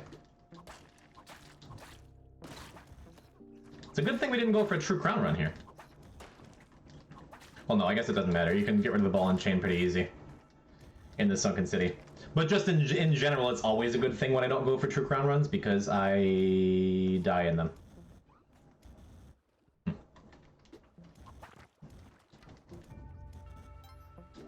Treading carefully, moving forward.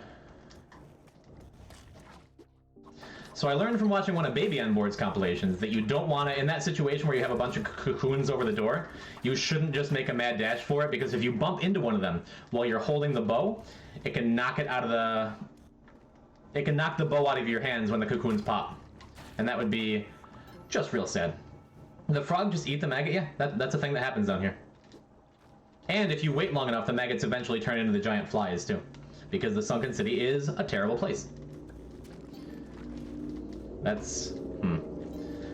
That was one of those starts that is like, I could have poisoned you. I could have ruined your run before it started in the Cosmic Ocean.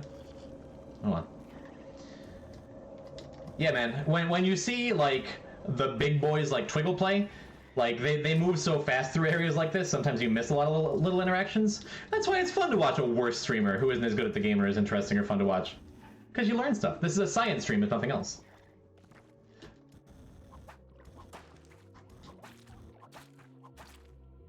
Okay. Okay, okay.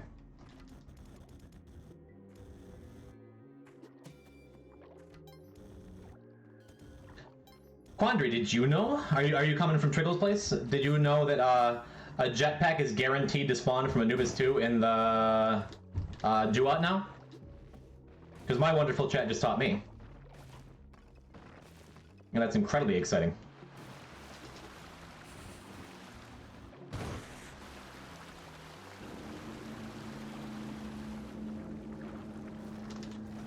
I'm so glad I'm getting more confident with my Hundun kill, because it used to be every time I got here I would just, like, clench. I used to be so bad at this. Always read the patch notes. You're right, I'm usually good about it.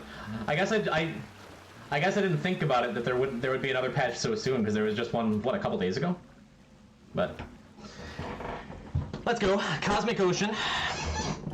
When that stream's over. Nah, just kidding. I'm gonna run to the bathroom.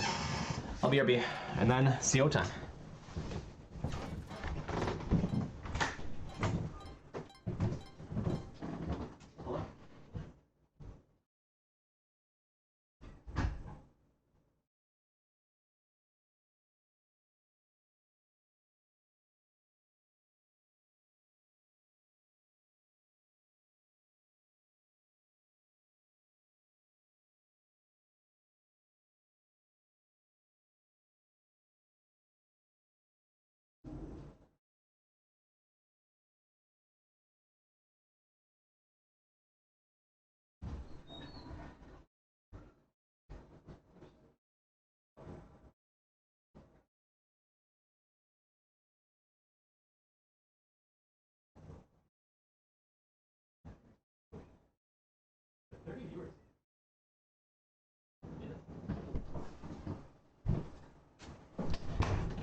All right.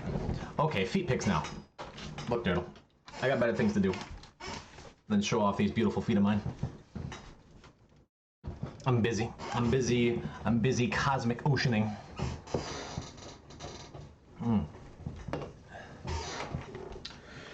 So let's make some magic happen.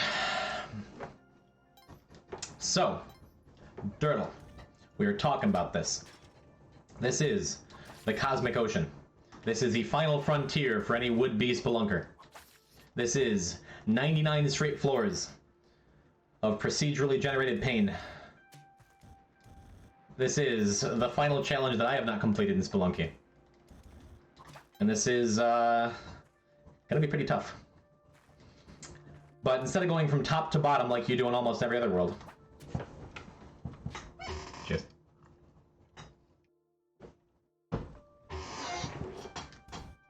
Okay, the counter goes up to 99, so I'm gonna keep saying 99. Relax, Frag. Instead of like every other floor, every other world, where you go from top to bottom, or Sunken City bottom to top, in this one, you have to find and destroy those 3 of those little floating orbs, like the one you saw a second ago, to clear the way to the exit from that giant jellyfish guarding it. But in addition, that jellyfish, once he's freed, starts chasing you, and will insta-kill you if he touches you.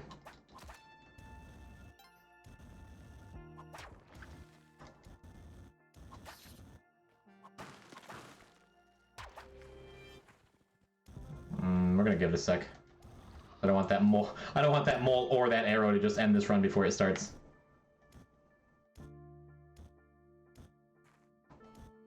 But yeah, now that jellyfish is free, so he's going to chase us.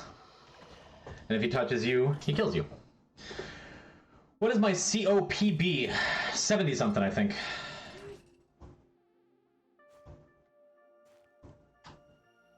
Never quite gotten there, but I can do it. I just gotta grind. Could today be the day? Absolutely. Could this run you're watching be the day? Stay tuned and find out. Will it be? Probably not, but we'll see.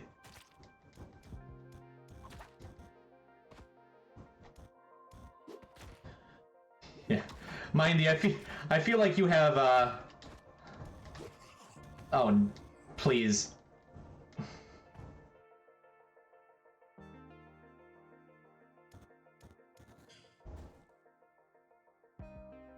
Let's get the scares out of the way early, okay?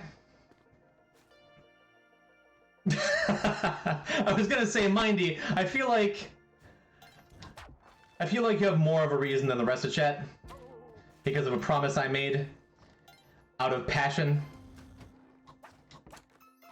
Hey man, I'll keep my promise.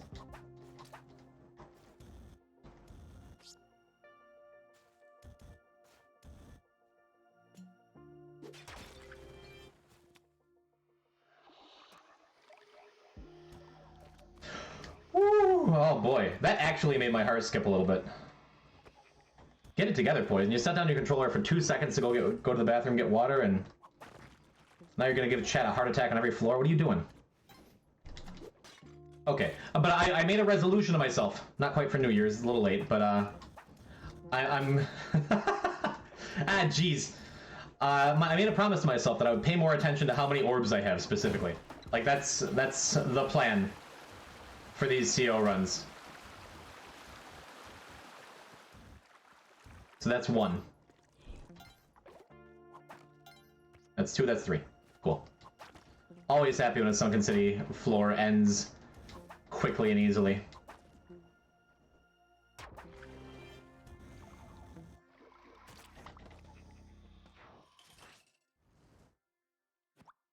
Okay.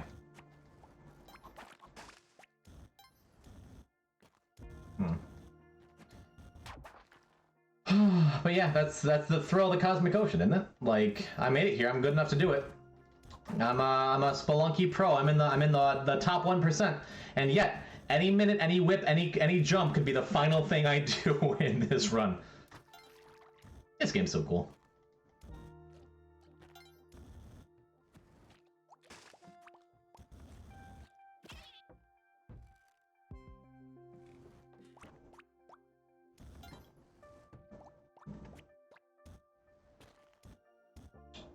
So I got 1, right? Or did I get 2? Ah, I just said I'm gonna pay more attention to the number of orbs I got. Then I'm like, what? Is it 1 or is it... Okay, it was 2. Okay, cool.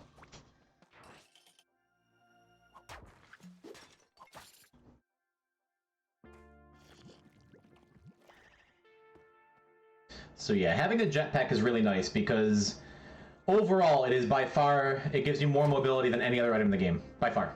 However, if anything, any fire-based damage, if I take anything, if any fire hits me, or anything on fire hits me, my jetpack will explode, dealing 10 damage to me and setting me flying, and likely killing me. And if it doesn't kill me, then I lose my jetpack either way.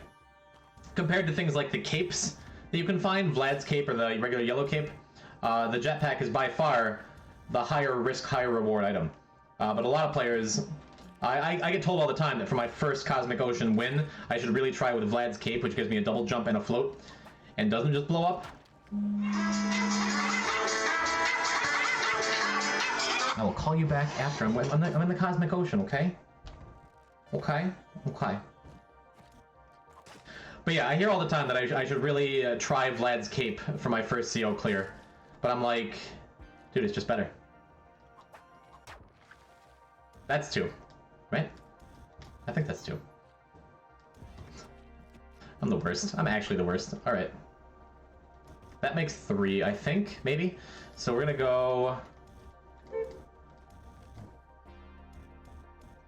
We're gonna very carefully fly our way up here.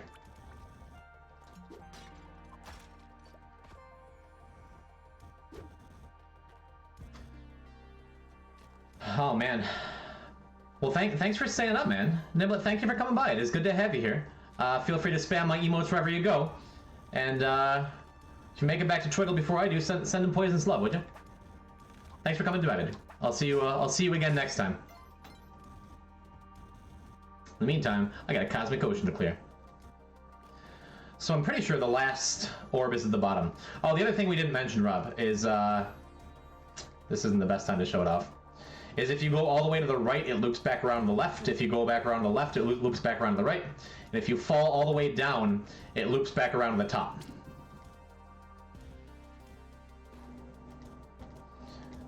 So, we're actually gonna kill that dude before we come back around.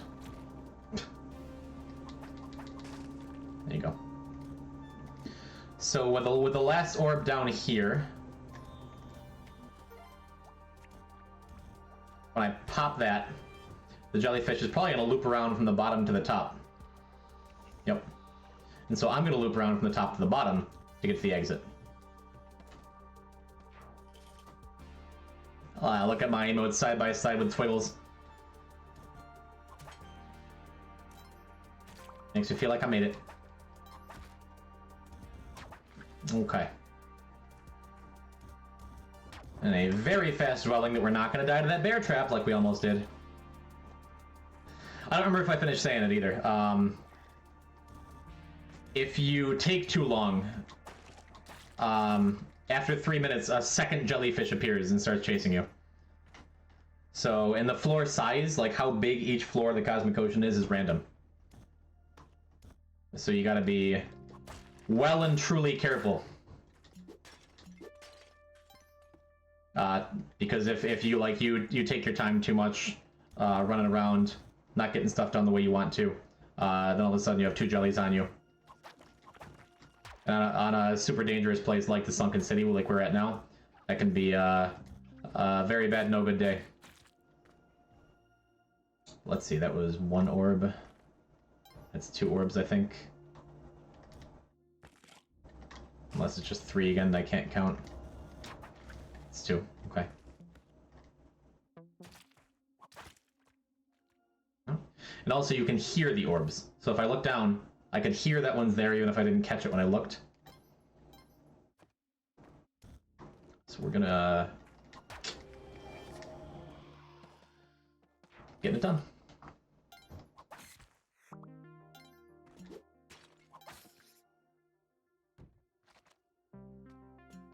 Okay.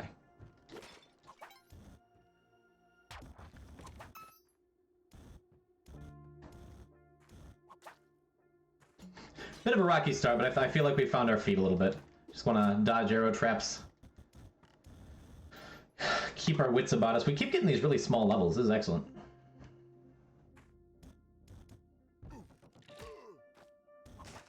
And even if this one isn't that small,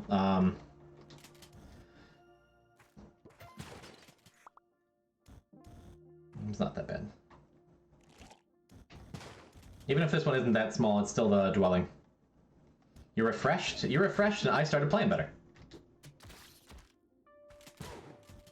We're in the place. Place to be on a Sunday night. There's no do-what on skip, no. No, dying is kind of a big deal. Previously, you'd see players like Twiggle go into do-what, or go into the City of Gold. Choose the path. Thank you, Septua. That's very helpful. You'd see players like Twigs go into the City of Gold, and then for the Alien Compass specifically, they take the Temple route. But then they just wind up going and doing Keel and Skip after.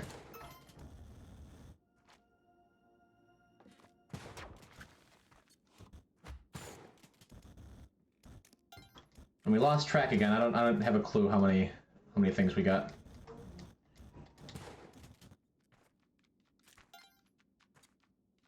Two.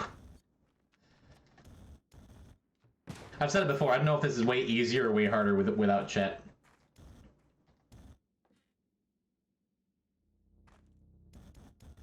Because I have chat to keep me on task and remind me how many orbs I have, for example. And then I also have chat to completely distract me and help me lose focus here.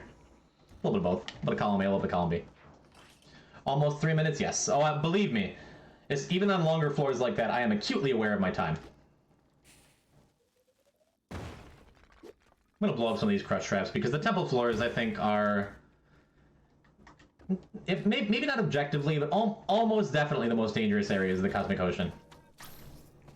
And it's in large part because of these stupid crush traps. And cats.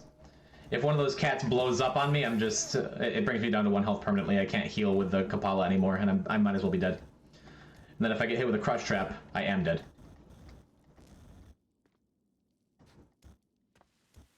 And as the music loops, like sometimes it gets really quiet for long periods of time, that just adds to my stress. That's the only thing I don't like about the Cosmic Ocean. The theme is so gorgeous, and the sound, the ambience of everything, it's so beautiful. Jesus, it's stressful. Temple is definitely the most dangerous CO level. I mean, there's a case to be made for Neo Babylon too, because there's so many things that can happen that are really hard to prepare for or react to, like having a moving platform directly above you at the start, you know?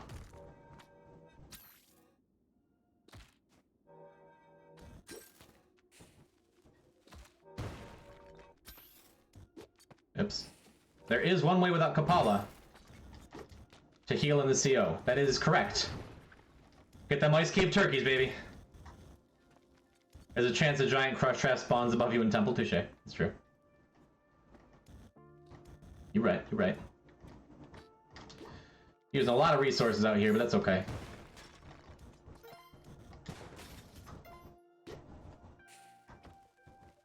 Might as well use one more. Oh good, a compass! So the regular compass does not work in the Cosmic Ocean either. Yes, frozen turkey. Ice Cave turkeys. It's totally true. Plasmanios, welcome back. Good to have you. We're living that CO dream right now.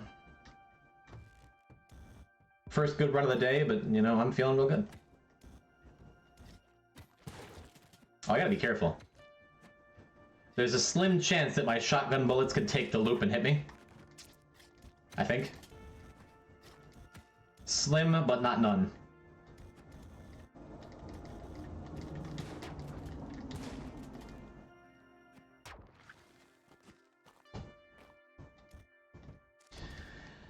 Yeah, Plaz, I feel like the day will come when we see a no Kapala CO run. Nobody out there is even trying it yet because it's absurd. But I feel like people are going to be playing this game for long enough. It's going to happen eventually. Some Korean dude is going to be like, check this out. By the way, sub 1 hour, too.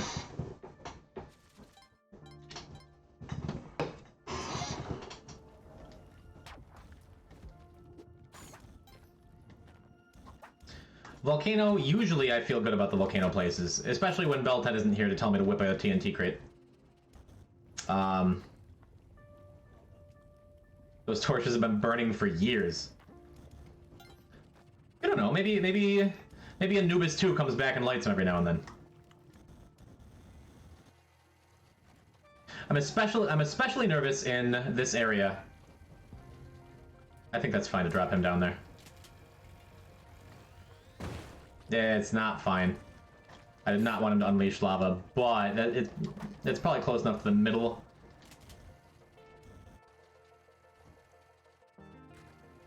Okay.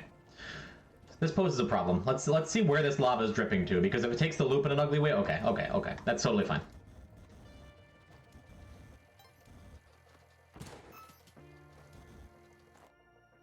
Eggplant King, you know, I honestly didn't even think about that.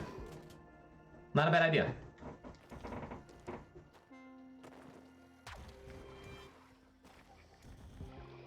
Yeah, anyway, if the lava takes the loop in the CO there, that makes things especially dangerous for us with a jetpack. With our sweet free duat jetpack.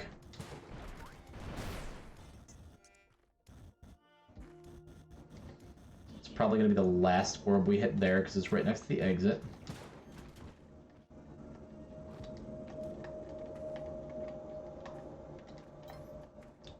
Okay. So we have no orbs so far. Oh, look, a scorpion. Sweet. A flying Yeti corpse must have broken a pot with a scorpion in it. That's cool. Okay.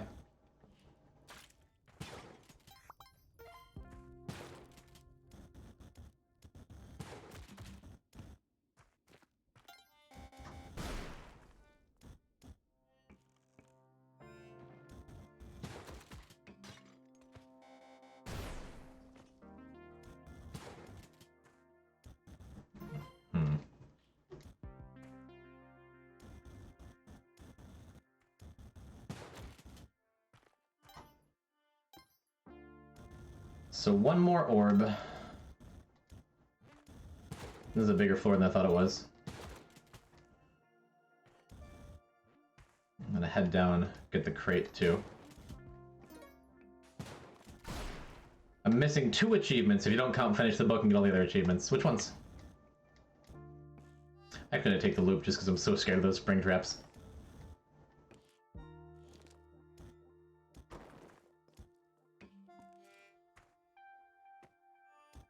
And we take the loop and the last orb is right over here. Eggplant and reaching Cosmic Ocean. Yeah, that's wild to me. Like, in the, if you look at the Steam achievements for this game, the percentage of players that have reached Cosmic Ocean, last time I looked, it was like 0.25. To be fair, that was a long time ago. It might be higher by now. But the idea that, like, one of the most difficult achievements on Steam in this game is getting to this area, and by the way, then you have to clear 94 more floors to finish the whole thing. It's like, jeez. Golly jeez. Bad jeez. Maybe I do say that a lot. Alright. Be listening for explosions. There's one. The bodies that get sent flying of the Yetis from those explosions do not stay flaming forever. Oh, percentage of getting to Cosmic Ocean is 3.1 now. That's way higher than it was. That's still remarkably low for, like, the entry to the most difficult thing in the game, you know? That's wild to me. This game is so tough. It's so cool. It's so good. Especially because you figure that's not like 3% of gamers. That's like 3% of people who know what Spelunky is, buy it, try it, and are like, yeah, let's see what we can do with this tough game. You it? And then low score is half of that. I got super lucky. I've told this story on stream before. Like, in Spelunky 1, the low score achievement, finished the game without getting any gold. I That took me forever. That took me like 2 weeks straight of just trying and like figuring out strats and like, oh man, it was the second to last achievement I got in that game. And then in this game when I tried it, I'm just like, oh man, we're doing this again. Second try. When I went for the low score achievement in this game, I just walked through it. I don't know what happened. I don't know, like, if I just had, if it was the Coca-Cola in me. I don't drink that much Coke. I just want a Coke Gaming sponsorship. That's the joke of the stream if you missed it. So, I don't know what it was, but I just walked through the game. And I get the feeling if I tried for low score again, like I don't know if I'd have nearly the same success. Yes, Tiamat is all you need for the low score achievement. Yikes. Get out of here. Get out of here, Magma Man.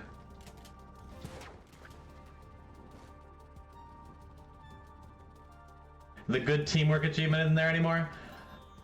I'm very surprised that they didn't add, like, co-op achievements, you know? Because they hyped up co-op for so long. And no co-op achievements. I am proud that I finished that with 2 players on 1 keyboard. I did my low score achievement without any friends that played Spelunky 1. And that was, stressful. You found the best shopkeeper a few days ago. Do tell. Caveman sold you a jetpack. I've heard tales of this fancy jetpack owner caveman.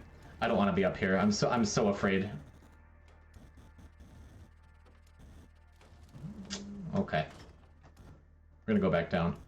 I'm so afraid of being on the top layer of a volcano level with a jetpack. I just wanted to. But no, that's super cool. I have not found that yet. I've heard that the caveman can have a plasma cannon, a very low chance and a very low price too. And it's on brand. I mean, a caveman finding a rare item being like, oh whoa, what's this?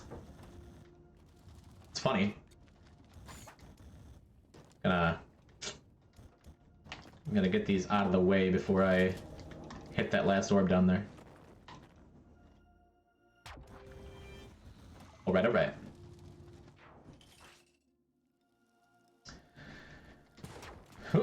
Back in the lab again. By lab I mean temple. Did the Geico commercials not teach you anything? It's Sunday, it's not Wednesday. I don't even want to go anywhere here. Luckily that crush trap literally can't get out, so that crush trap is fine. Be very cautious. I'm waiting for my shotgun pellets to take a loop. I'm gonna be kind of careful, because there is a chance that something like a Cobra aggroed a Crocman, he falls from the sky and bites me in half. But it looks like I am lucky today. Was that 1 or 2? Ah, we're doing it again, chat. How many was that? Okay. That is 2? Okay. 3? Ah, geez, jellyfish is coming. Hate the temple. Alright, don't want to aggro that Crocman. Okay.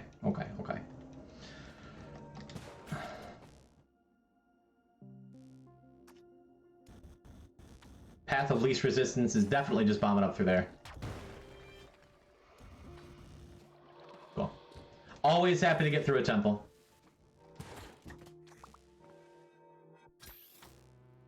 Yeah, Quandary, I've seen that. Or Olmec stomping through a power pack and just creating a giant explosion. Out of here, B. Sure. Yeah, man. That kind of stuff is like next level bad luck, and one of the few things that there's truly no way to prepare for sometimes. Oh, bombing your way through a floor and you just happen to hit a power pack? GG. GG, go play Tetris. You tried mobile gaming? Maybe Spelunky's not for you, huh? Alright. So that giant crush trap is safe. This little crush trap isn't, but we're not close enough to aggro it. This is bigger than it looks. Okay. But that's the end of it, I think.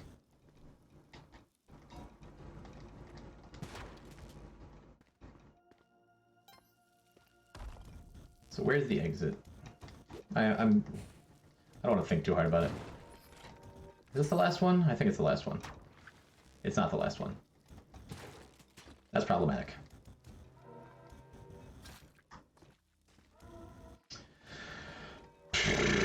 Alright, fine. I'll kill the sorceress before I go. Just so I don't have to deal with it blocking the exit if something horribly goes horribly wrong at the very end. I'm gonna dip around. Of course that skeleton's alive. Watch him as he takes the loop. Watch him whip, watch him nay-nay. Okay. Gonna try to kill both the sorceresses, but get bitten by a spider on the way down. Okay, okay, okay. I want that necro dead just so he doesn't reanimate those sorceresses, but I feel like the better path is just to finish the level. And that is 100% for sure the last orb.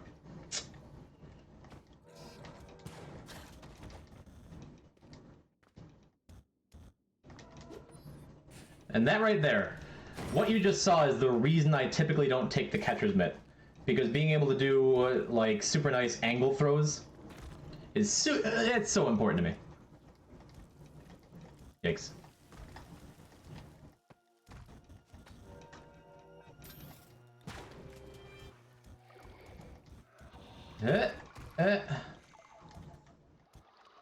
Okay. Super underrated, right? Like, being able to throw them straight is nice, but being able to toss them, like, have that much more range of motion is way cooler. Kill yourself with thrown items? Nah. Nah. I have so many clips of myself throwing an item and then catching it on the way back to myself. Just gotta be really good at the game, he says before he dies in this jungle floor.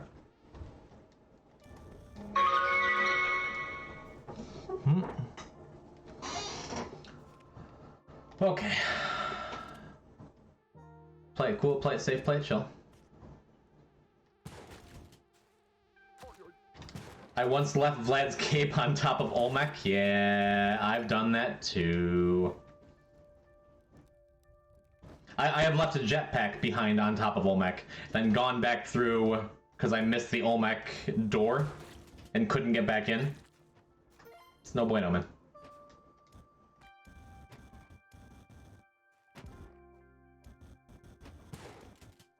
Okay. This is a very big jungle floor, which was the death of us last time. Wait. Oh, man. Now there's shotgun bullets up here. Now there's just space debris. Ah, jeez. Alright. Well, I want to come back up here just for a second, because the exit is up here. This is a metaphor for my life. Like, look at all these problems I have, and I created all of them myself. Okay.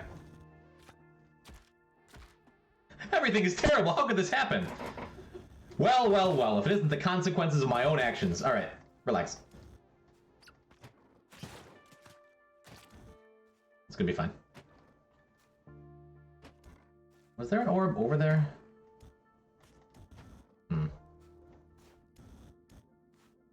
I have no clue how many orbs I have.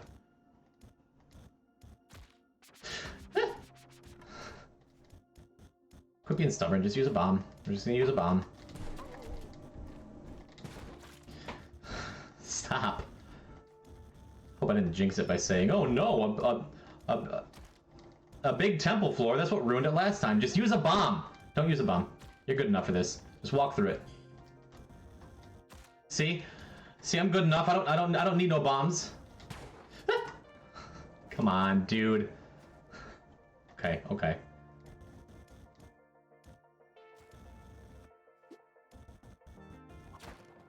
4 health, 5 health.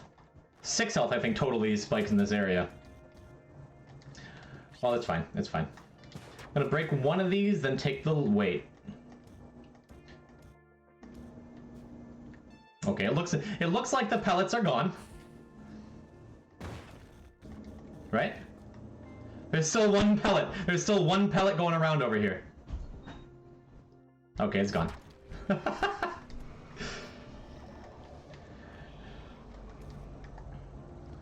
Fire my shotgun a full 2 minutes ago, and then the bullet finally shows up. Oh my, what you do?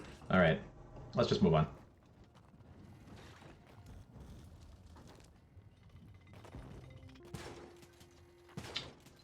Got 2 orbs over on the left.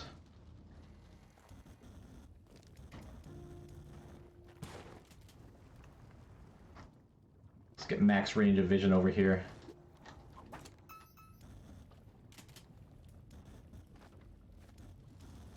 Okay. Oh, never mind then. 1. Look out for magma men. 2. 3. Love it. Love to see it. And to be fair, Mindy, I didn't lose 4 health to that gap. I lost 4 health to my own stubbornness, okay? Don't you blame the gap for what I did to myself.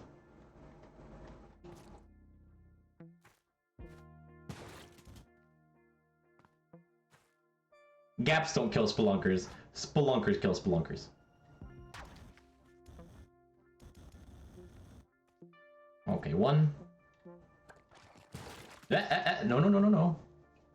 I don't think that would have really messed anything up too bad, but it takes forever for it to get back. Choo-hoo! Okay.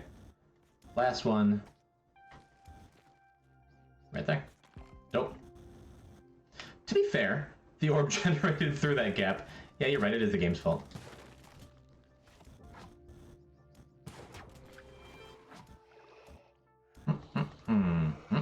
Okay. Greed is the thing that kills everyone. Must have more clips.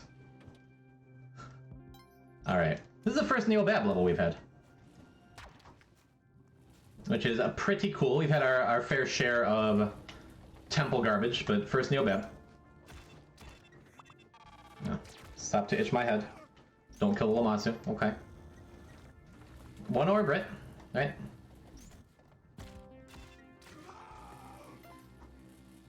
Never blame yourself, always blame the game. Oh, I gotta take the opposite route. Always blame yourself for your own mistakes. 'Tis a poor craftsman who blames his tools. Otherwise, how will I learn?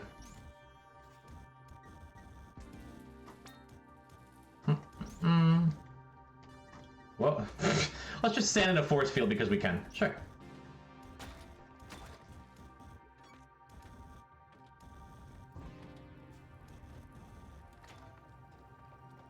Okay.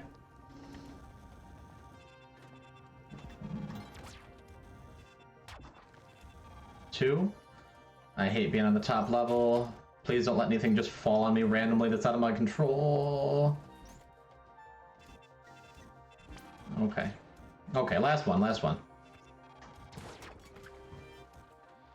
Is it near or far? It sounds like it's near on the right side?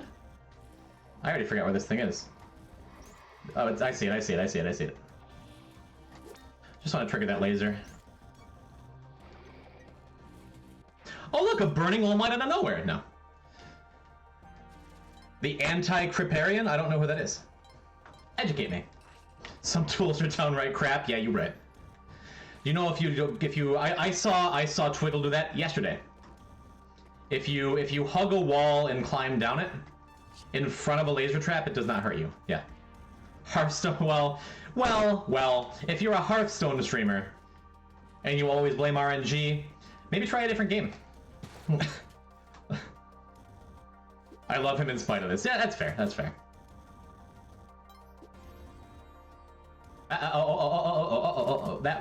That legitimately could have killed me right there.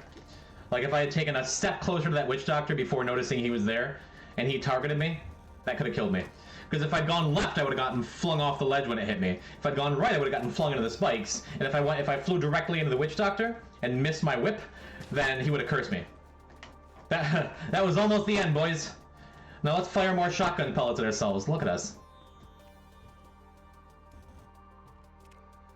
Alright, I'll lure this skull away from the witch doctor, so we can safely bounce on his head without having to time it.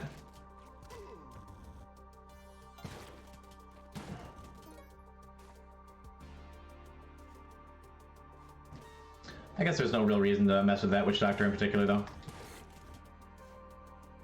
That one, on the other hand, we really want him dead.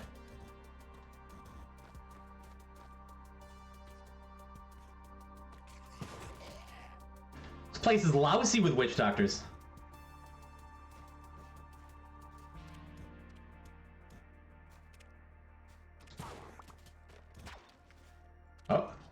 That was number 2 over there, wherever it was, right?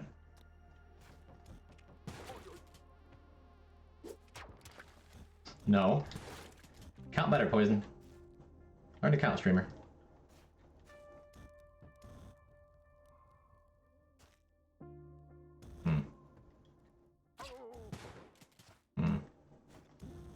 We'll go and explore on the left side of this dude.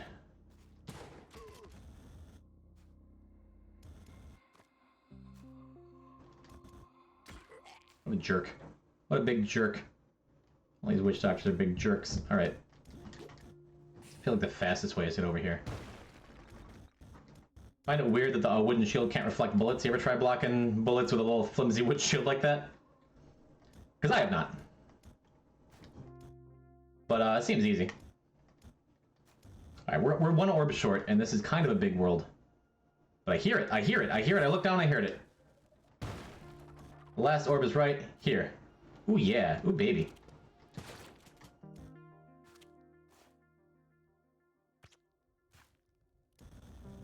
So I have 2 options. I could wait for the other jelly to show up, so I know where it's coming from.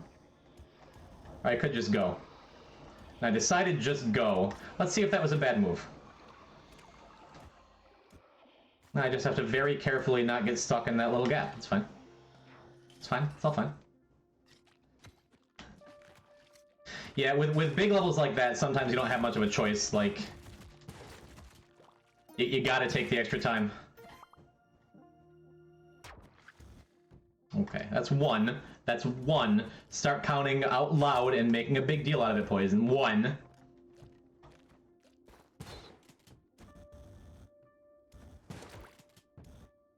Oh no!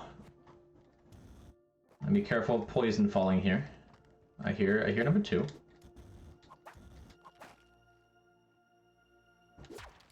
I know I was paranoid about that jumping whip. I didn't really have much of a reason to be. I think it's because my last CO run the other day ended with me missing a whip.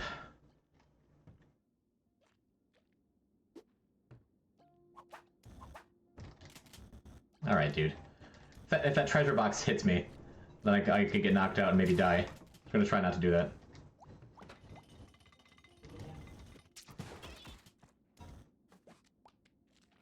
There's 3. Okay, okay. Just want the exit. There's the exit. Cool. I feel like tide pools and dwelling are both tied with like the easiest place to be. And there was an octopi behind the jelly though. 1.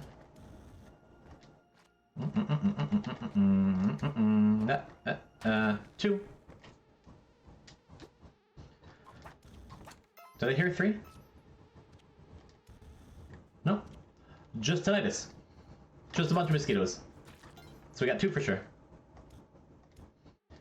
Fall very slowly in case there's a witch doctor or a boomerang dude, Tiki Man, along the way.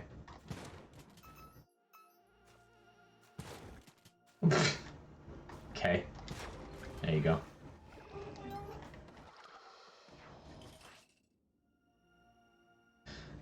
Do I save that orb for last? I think I might.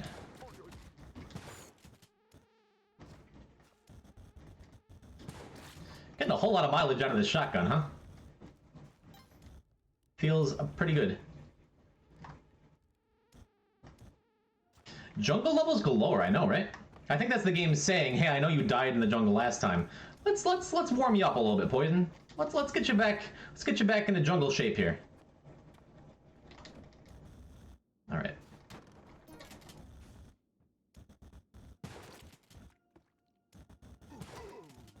Okay, okay. 2, right? Can't believe this. Yeah, and local streamer has trouble counting to 3 for 90 floors in a row. Let's use a bomb here. That's 1? Oh, yeah, because there, I said I was going to save that for last. So that's 1.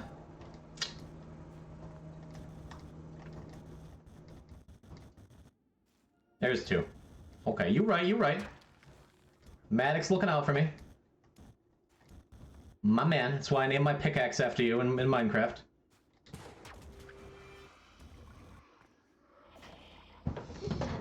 and let's hydrate.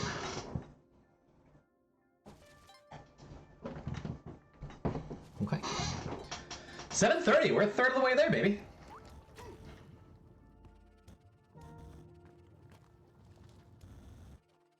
Got kind of a nerve-wracking level because the top end is super open. Just gonna hold left and cross our fingers for a second. Okay, but it's very small.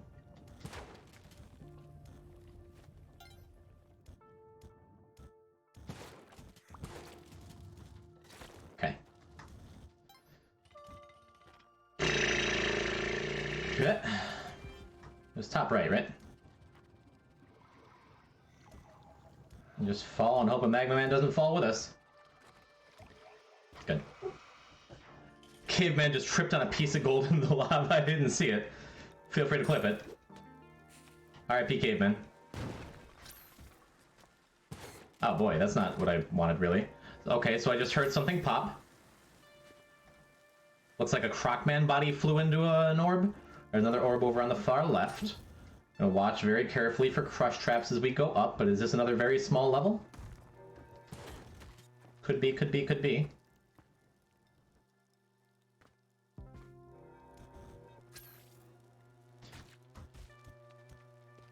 For a second, I'm like, oh my god, the crush trap is moving. Oh no!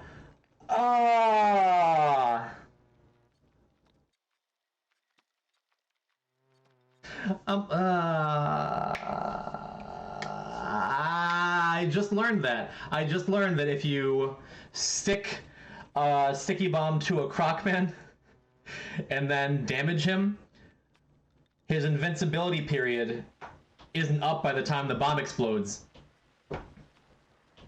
So it's a safe and free way to kill Crocmen, but not when they're facing you. Rest in peace, Mindy's 12-month sub. Dang. Congrats, you killed him. Nah. So we're gonna do one more run.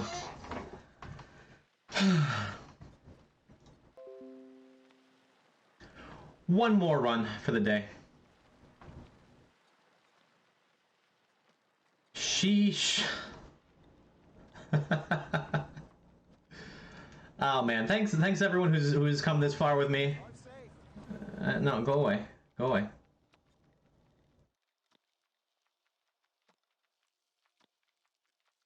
Sorry, if you'll excuse me for just a moment. I'm checking to see where I stand in the top Spelunky streamers right now.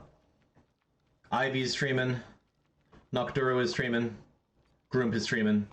3 people I don't know are streaming. Okay, I'll take top 10. I'll take top 10. Yeesh, alright, but that's okay. It was a good run. Now come play Minecraft? No, we got one more on us. We're doing the daily. We're gonna get that daily run done. And as I go and finish my water, refill my water, y'all let me know what character I'm playing, would you? BRB. First one in chat gets it.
All right, chat.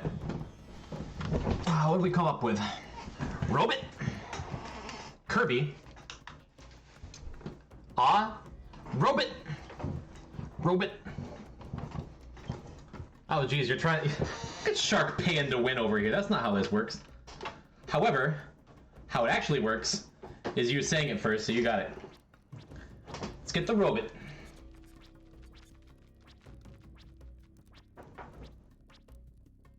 You finally finished building the Polish furniture piece, and there's 60 screws left over of varying sizes. It'll be fine. I think those are just snacks along the way, right? All right. So let's get the daily going. Let's get on that grind. To everyone who's still around, come with me this far. Thanks for being here. Good to have you.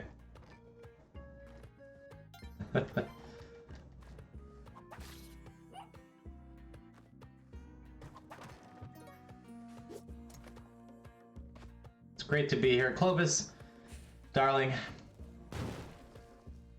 Your positivity knows no bounds, nor does your beauty. Thanks for hanging out, dude. So am I gonna get a Duat jetpack? I don't know. I don't know.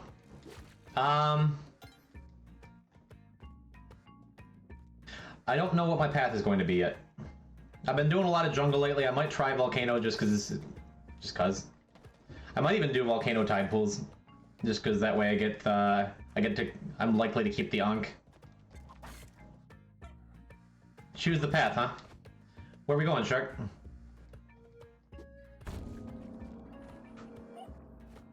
What do you think, bud?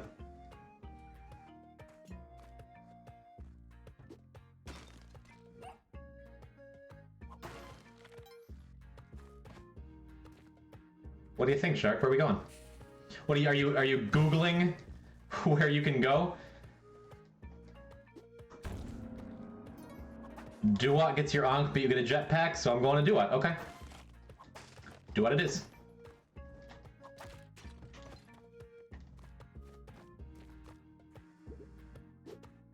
We're going to Donut.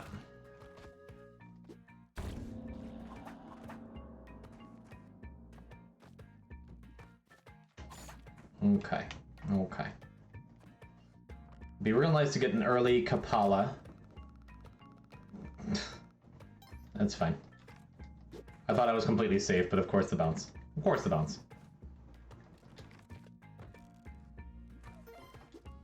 Hear another turkey down below. A good chance that Yang is gonna die a terrible death. Intriguing. Interesting, intriguing. Before we do anything else, let's pop over here. I could just buy the power pack, you know?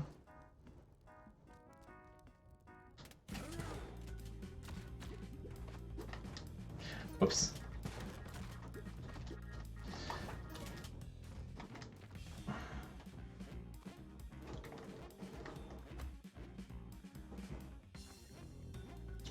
Well. Almost mistakes. I never rob shopkeepers in the daily, but here we are. Alright. Forgot to update the stream title.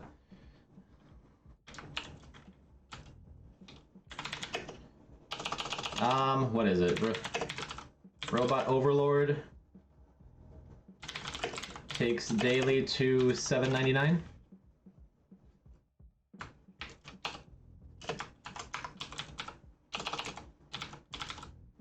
Packers won 2-1. Okay.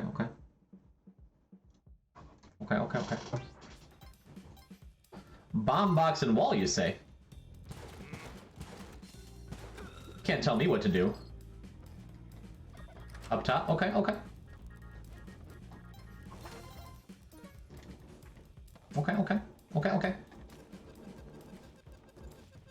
I didn't realize I picked up blasters from that shop. I was too concerned with not immediately ruining my daily by stealing from a shopkeeper. Bomb box indeed. Would you look at that? In that case, for the sake of time, I am going to use one more bomb there. to buy myself a little more time to bring the last turkey in the bottom right up top because I have more bombs I can make up for. Never mind. We got us a Kapala, which is magnifico. Go and get our shotgun back. Not die to that bear trap. A little extra money in the pocket, okay. Do I always save the daily for my last run of the day? Often. Very often, I would say. I wouldn't say always. Okay. The shotgun is a much lower priority. So I get to warm up? I mean, I guess. It's more of just like... I guess that's a fine way of putting it, yeah. And also, like, I think the daily is especially exciting to watch. Just because you know there's only one chance, you know? And, if I feel like I usually have my the most viewers right near the end of my stream, unless I'm playing Minecraft, in which case no one cares ever. Let me see. But... yeah, it's warming myself up and warming chat up in a way, you know? Looks like the shopkeeper already triggered that. Okay. Already have a power pack. We don't need a Kapala. Unless we're doing a true crown run. Because those always go so well in our dailies. And if we're going duet anyway, why not?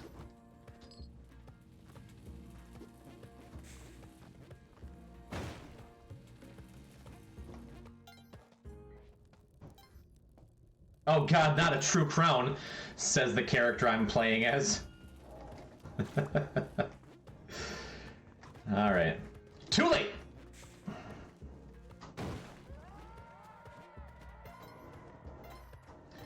We shall find the truest of crowns and bring it along with us.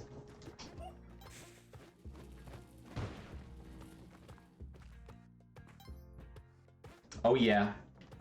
It's all coming together.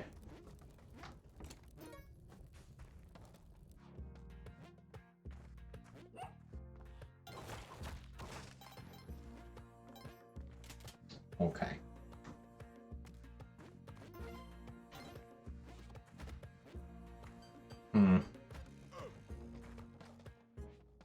I mean, we already got the Kapala. We got a super early Kapala. So, what's the worst that could happen?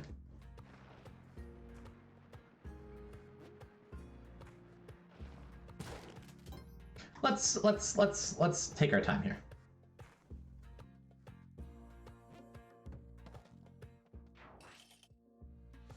But all this stuff in the walls. There's a ton of stuff in these walls. If these walls could talk, I'm telling you, they'd be like, there's a ton of stuff in me. Or something. Let's go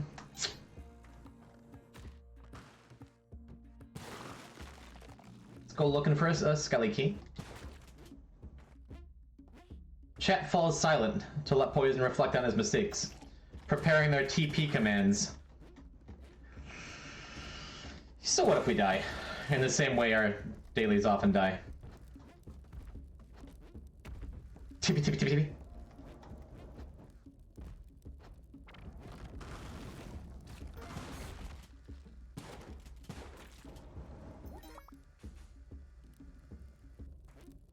You say that like I'm supposed to learn from my mistakes or something. Come on. Come on. Give me.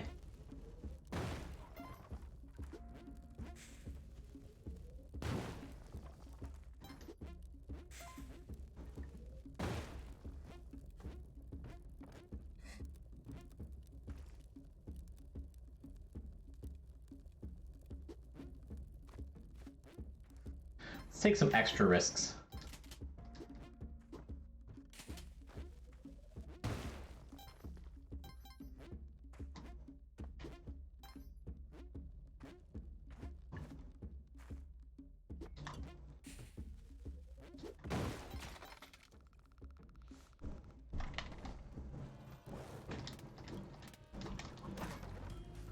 A telepack, you say?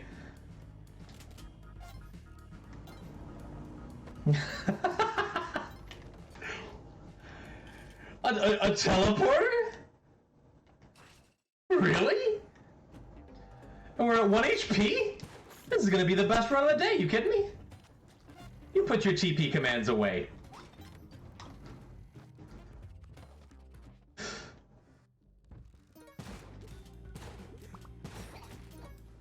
Yeah, Frag, I don't know what your deal is. You wanted me to come play Minecraft. This just means it happens sooner.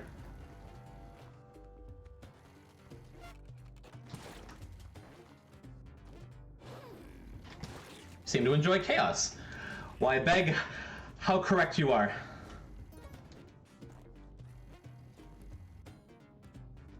Okay. Okay. I'm just getting my teleporter feels warmed up for when I inevitably pick up this true crown that I'm definitely going to survive until.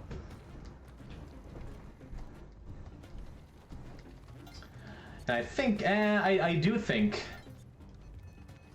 it might be wise to go and look for the doggo. Maybe.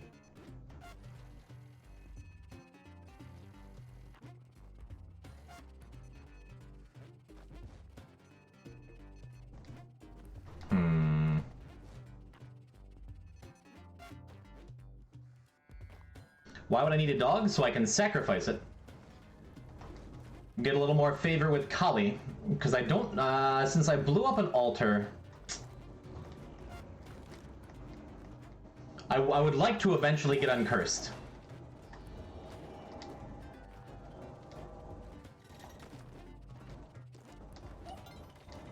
And I don't think this will uncurse me immediately. I don't think it's enough favor.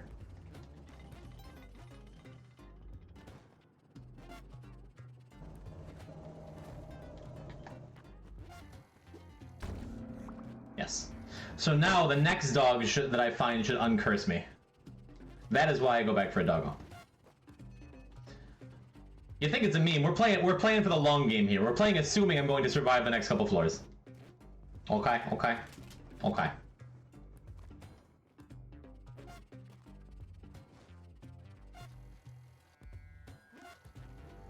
Okay. UTP and good. All right.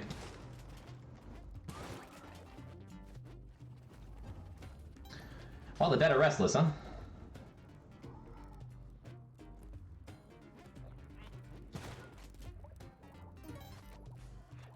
Means we could probably go and trade our telepack for a cape over there.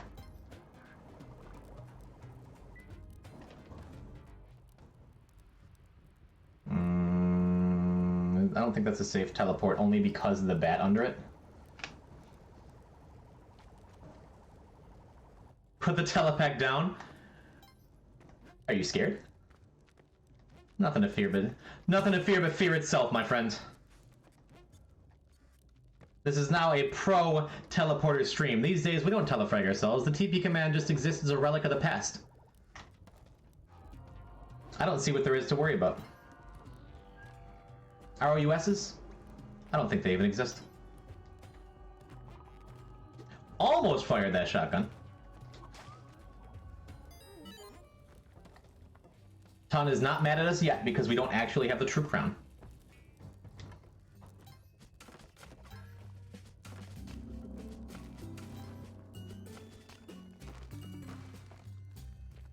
Not gonna whip those skulls and get hit by the arrow. No, no, no, we've never done that before, and we're never going to.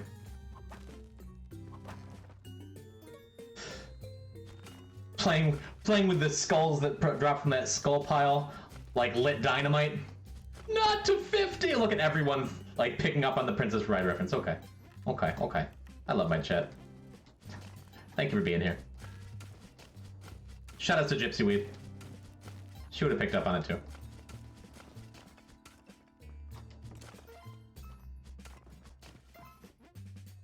Look at this. Look at this. We're getting rich as we go, too. Take on a moment. Go and follow Gypsy Weed. And the stream she'll never ever do. Shoutouts to Poison Type's mother. Gypsy Weed, wherever you are right now. We're talking about that movie you showed me as a kid. No, no, no, no, no, no, no, no, no. Extreme Green Thumb Garden stream with more viewers and followers than me, if the world is a just place.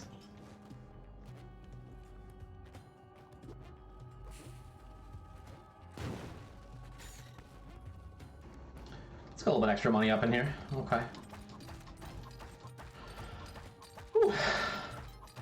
Y'all feeling good about this one? You see success in my future? What do you think?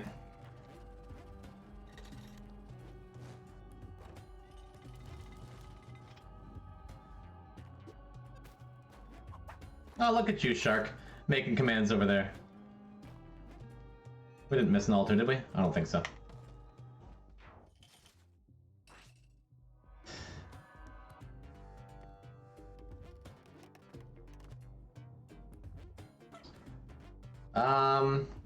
Yeah, let's just drop the drill. Guys, my true crown! No! Of course there's an altar. Ah! Well, Beg's dead.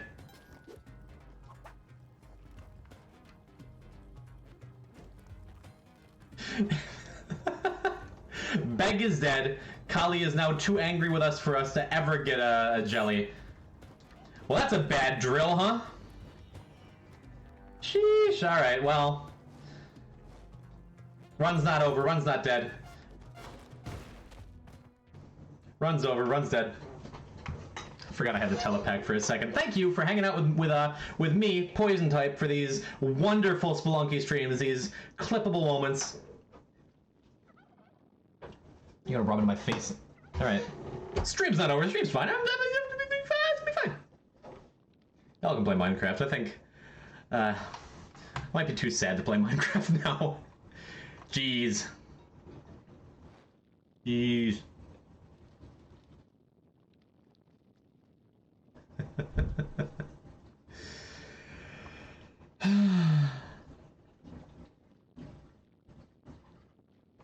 Well, it has been a good time. Seriously, thank you everyone for hanging out with me.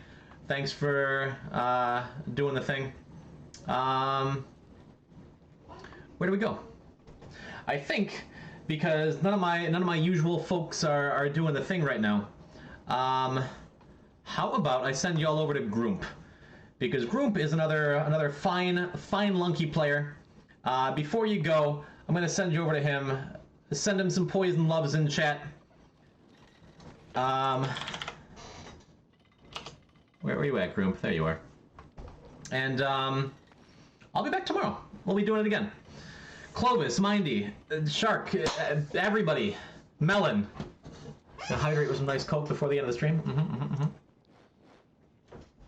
Runs not over, runs not dead.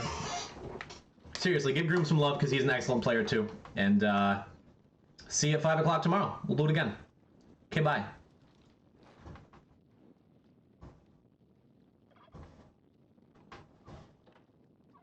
Stupid.